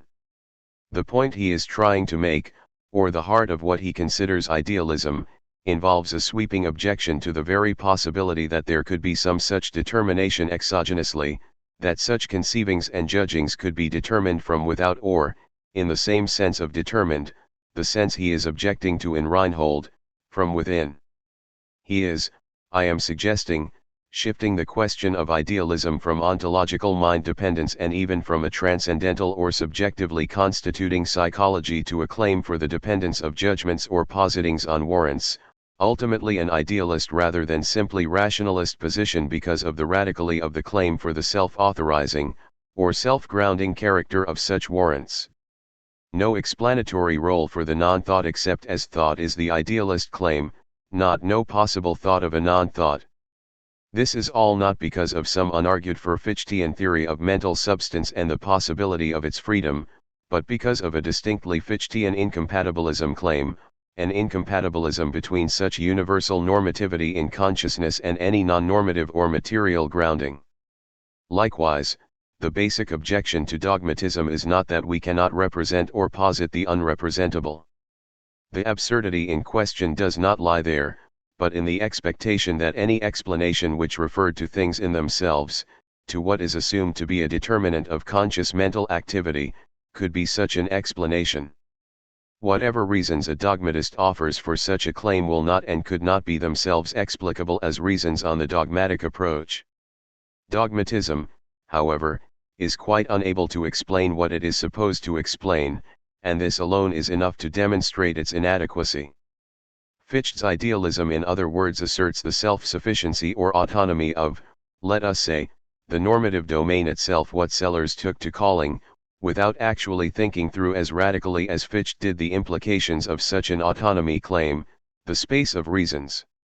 I am not claiming that Fichte would put the matter just this way, and there are numerous passages where different, and not always consistent characterizations of the idealism thesis abound. But there are few places where he puts his point with simple, even lapidary clarity. My favorite occurs at the end of the second introduction to the Wissenschaftslehre, Nova Methodo, translated as Foundations of Transcendental Philosophy. The passage I am interested in follows a general claim that the idealist observes that experience in its entirety is nothing but an acting on the part of a rational being.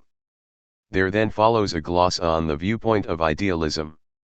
The idealist observes how there must come to be things for the individual. Thus the situation is different for the observed individual than it is for the philosopher. The individual is confronted with things, men, etc., that are independent of him. But the idealist says, there are no things outside me and present independently of me. Though the two say opposite things, they do not contradict each other. For the idealist, from his own viewpoint, displays the necessity of the individual's view. When the idealist says, outside of me, he means outside of reason. When the individual says the same thing, he means outside of my person. Or, in an even more summary claim from Fichte's notes, the I is reason. This is, I think, what Fichte is about in claiming that Reinhold sent Kantianism in a disastrous direction by treating the problem of knowledge in terms of facts of consciousness, or what we must claim about psychological activities, and their origin.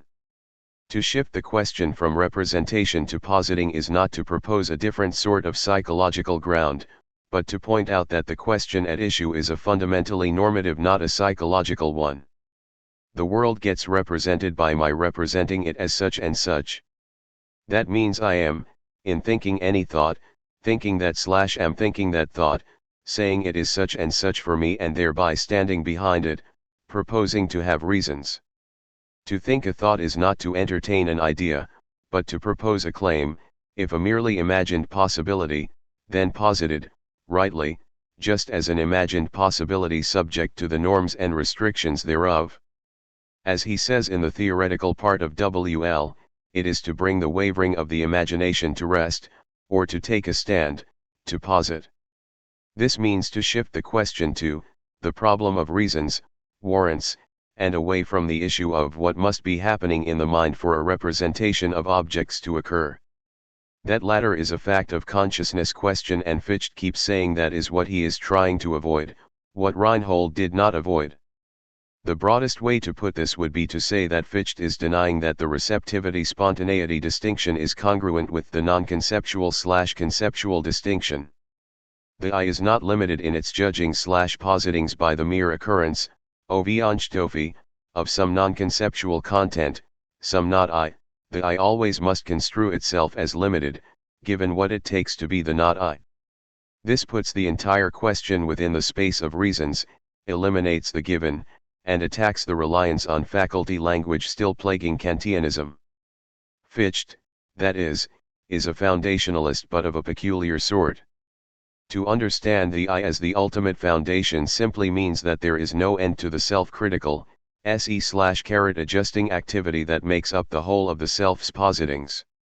And this all means that the general strategy for the WL is something like, given that any subject can warrant its claims only by relying on itself, equals is wholly within the domain of normativity, can rely on X, say anict Ich, as warranting P only by having taken to be reliable or reason Y, equals posited it as such. What must such an I be able to do to fulfill such a requirement? What norms constitute such an absolute self-reliance? It will turn out that such an absolute self-grounding is, finally, impossible and will provoke the famous Strabon issue, and it will turn out that the structure of this question has a great deal to do with the structure of the question, what is the norm constitutive of free agency as such, the moral law, but it is the form of this case that, I think, Fichte began to see after his encounter with Schultz on Reinhold. And, looked at this way, it is also possible to claim that the argument rests fundamentally on a practical experience of some sort that cannot really be argued for, just as Fichte himself regularly asserts. In this case, such a claim does not mean to make all of experience a postulate or condition of morality.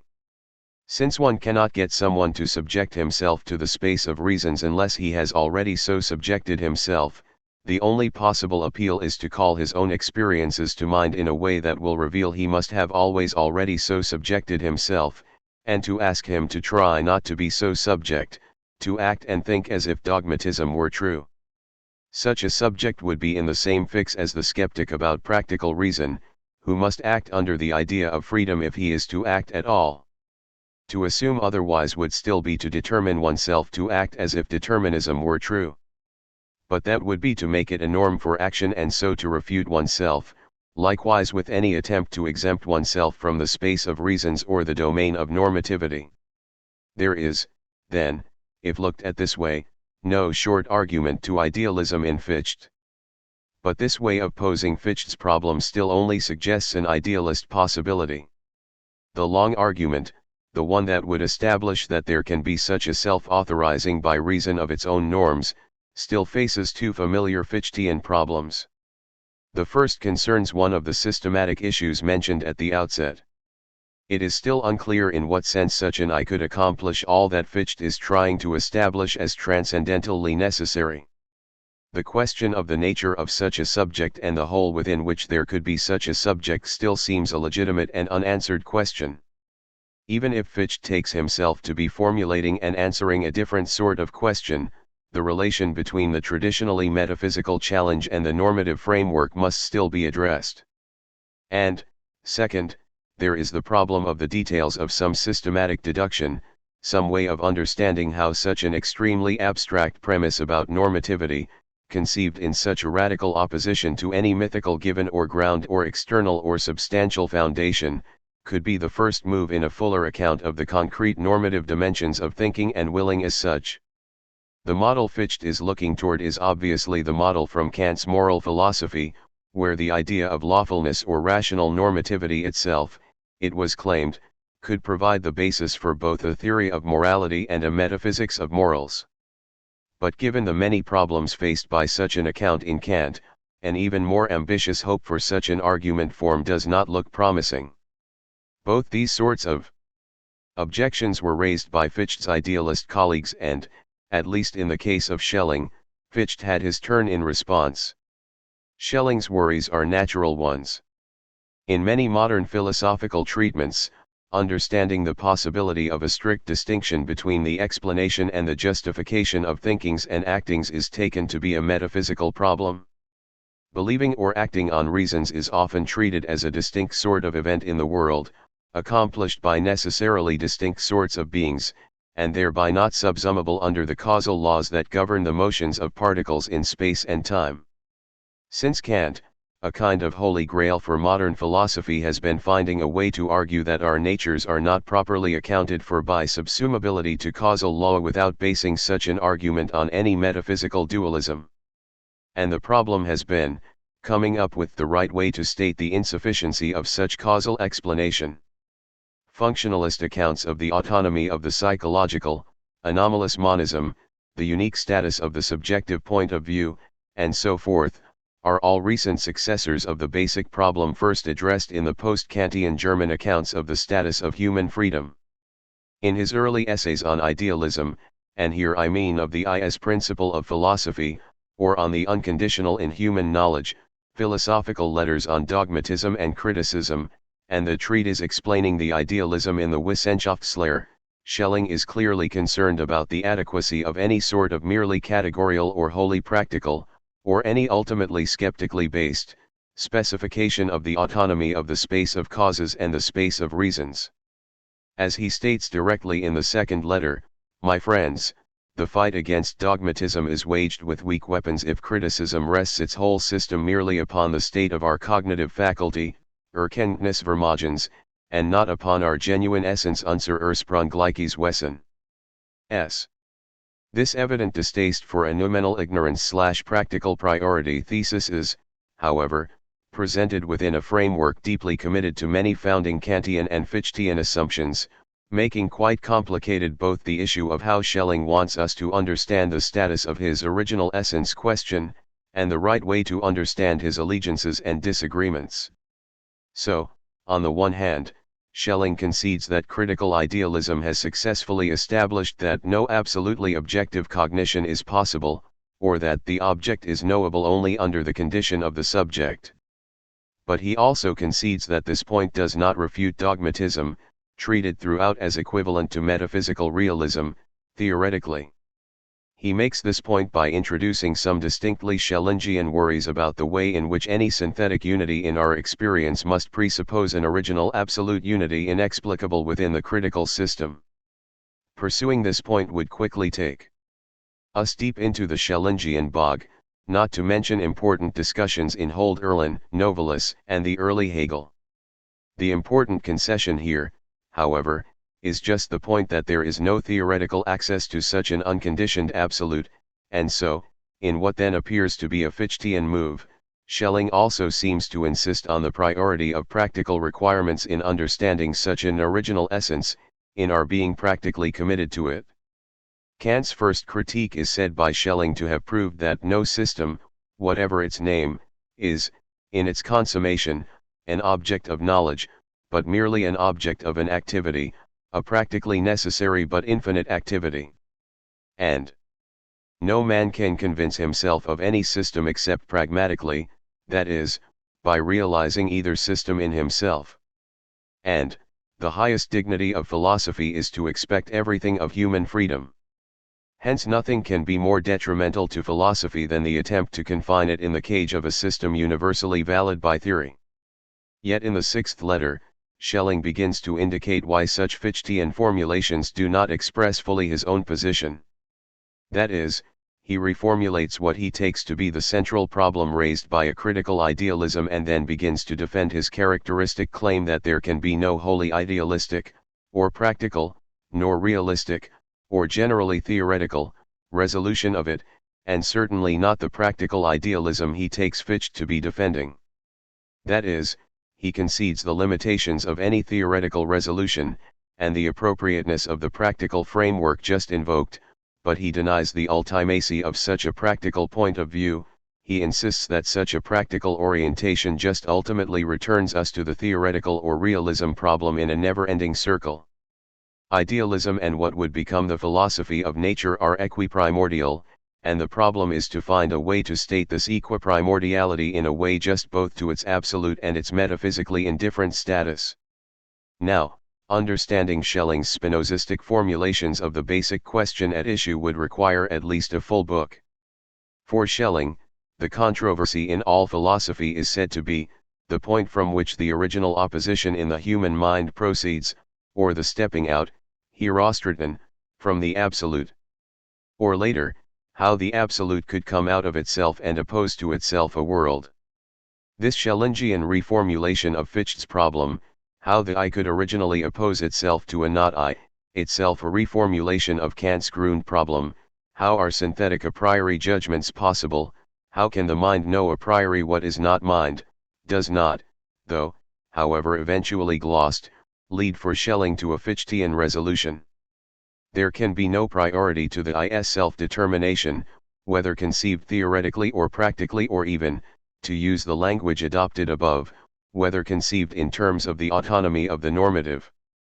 Self-imposing a norm must always be treated as conditioned, arising already within some understanding of the logic of finitude and opposition, an origin not a result or object of thought, an absolute not itself explicable in terms of reasons because the unconditioned essence or source of such a possibility. Here is what appears to be Schelling's swipe at Fichte's final resolution of such an issue. It would be vain to believe that the victory is decided by the mere choice of principles which are to serve as the basis of one system, and that in order to save one system of another, it matters only what principle one has set up at the outset. For what matters is not a trick by which one finds at the end what one had prepared initially and cleverly for such eventual discovery. It is nothing but an inevitable circle if our theoretical speculation sets up beforehand what our freedom will maintain afterwards in the scrimmage of the contest. Consequently, no philosopher will imagine that he has done everything by merely setting up the highest principles. For those principles have only a subjective value as a basis of his system, that is, they are valid for him only inasmuch as he has anticipated his own practical decision. This is also the tone taken in the treatise on idealism in the Wissenschaftslehre, where Schelling expresses his distaste for Kantians who guard themselves against atheism by invoking a moral necessity. He claims that they fail to recognize that everything within ourselves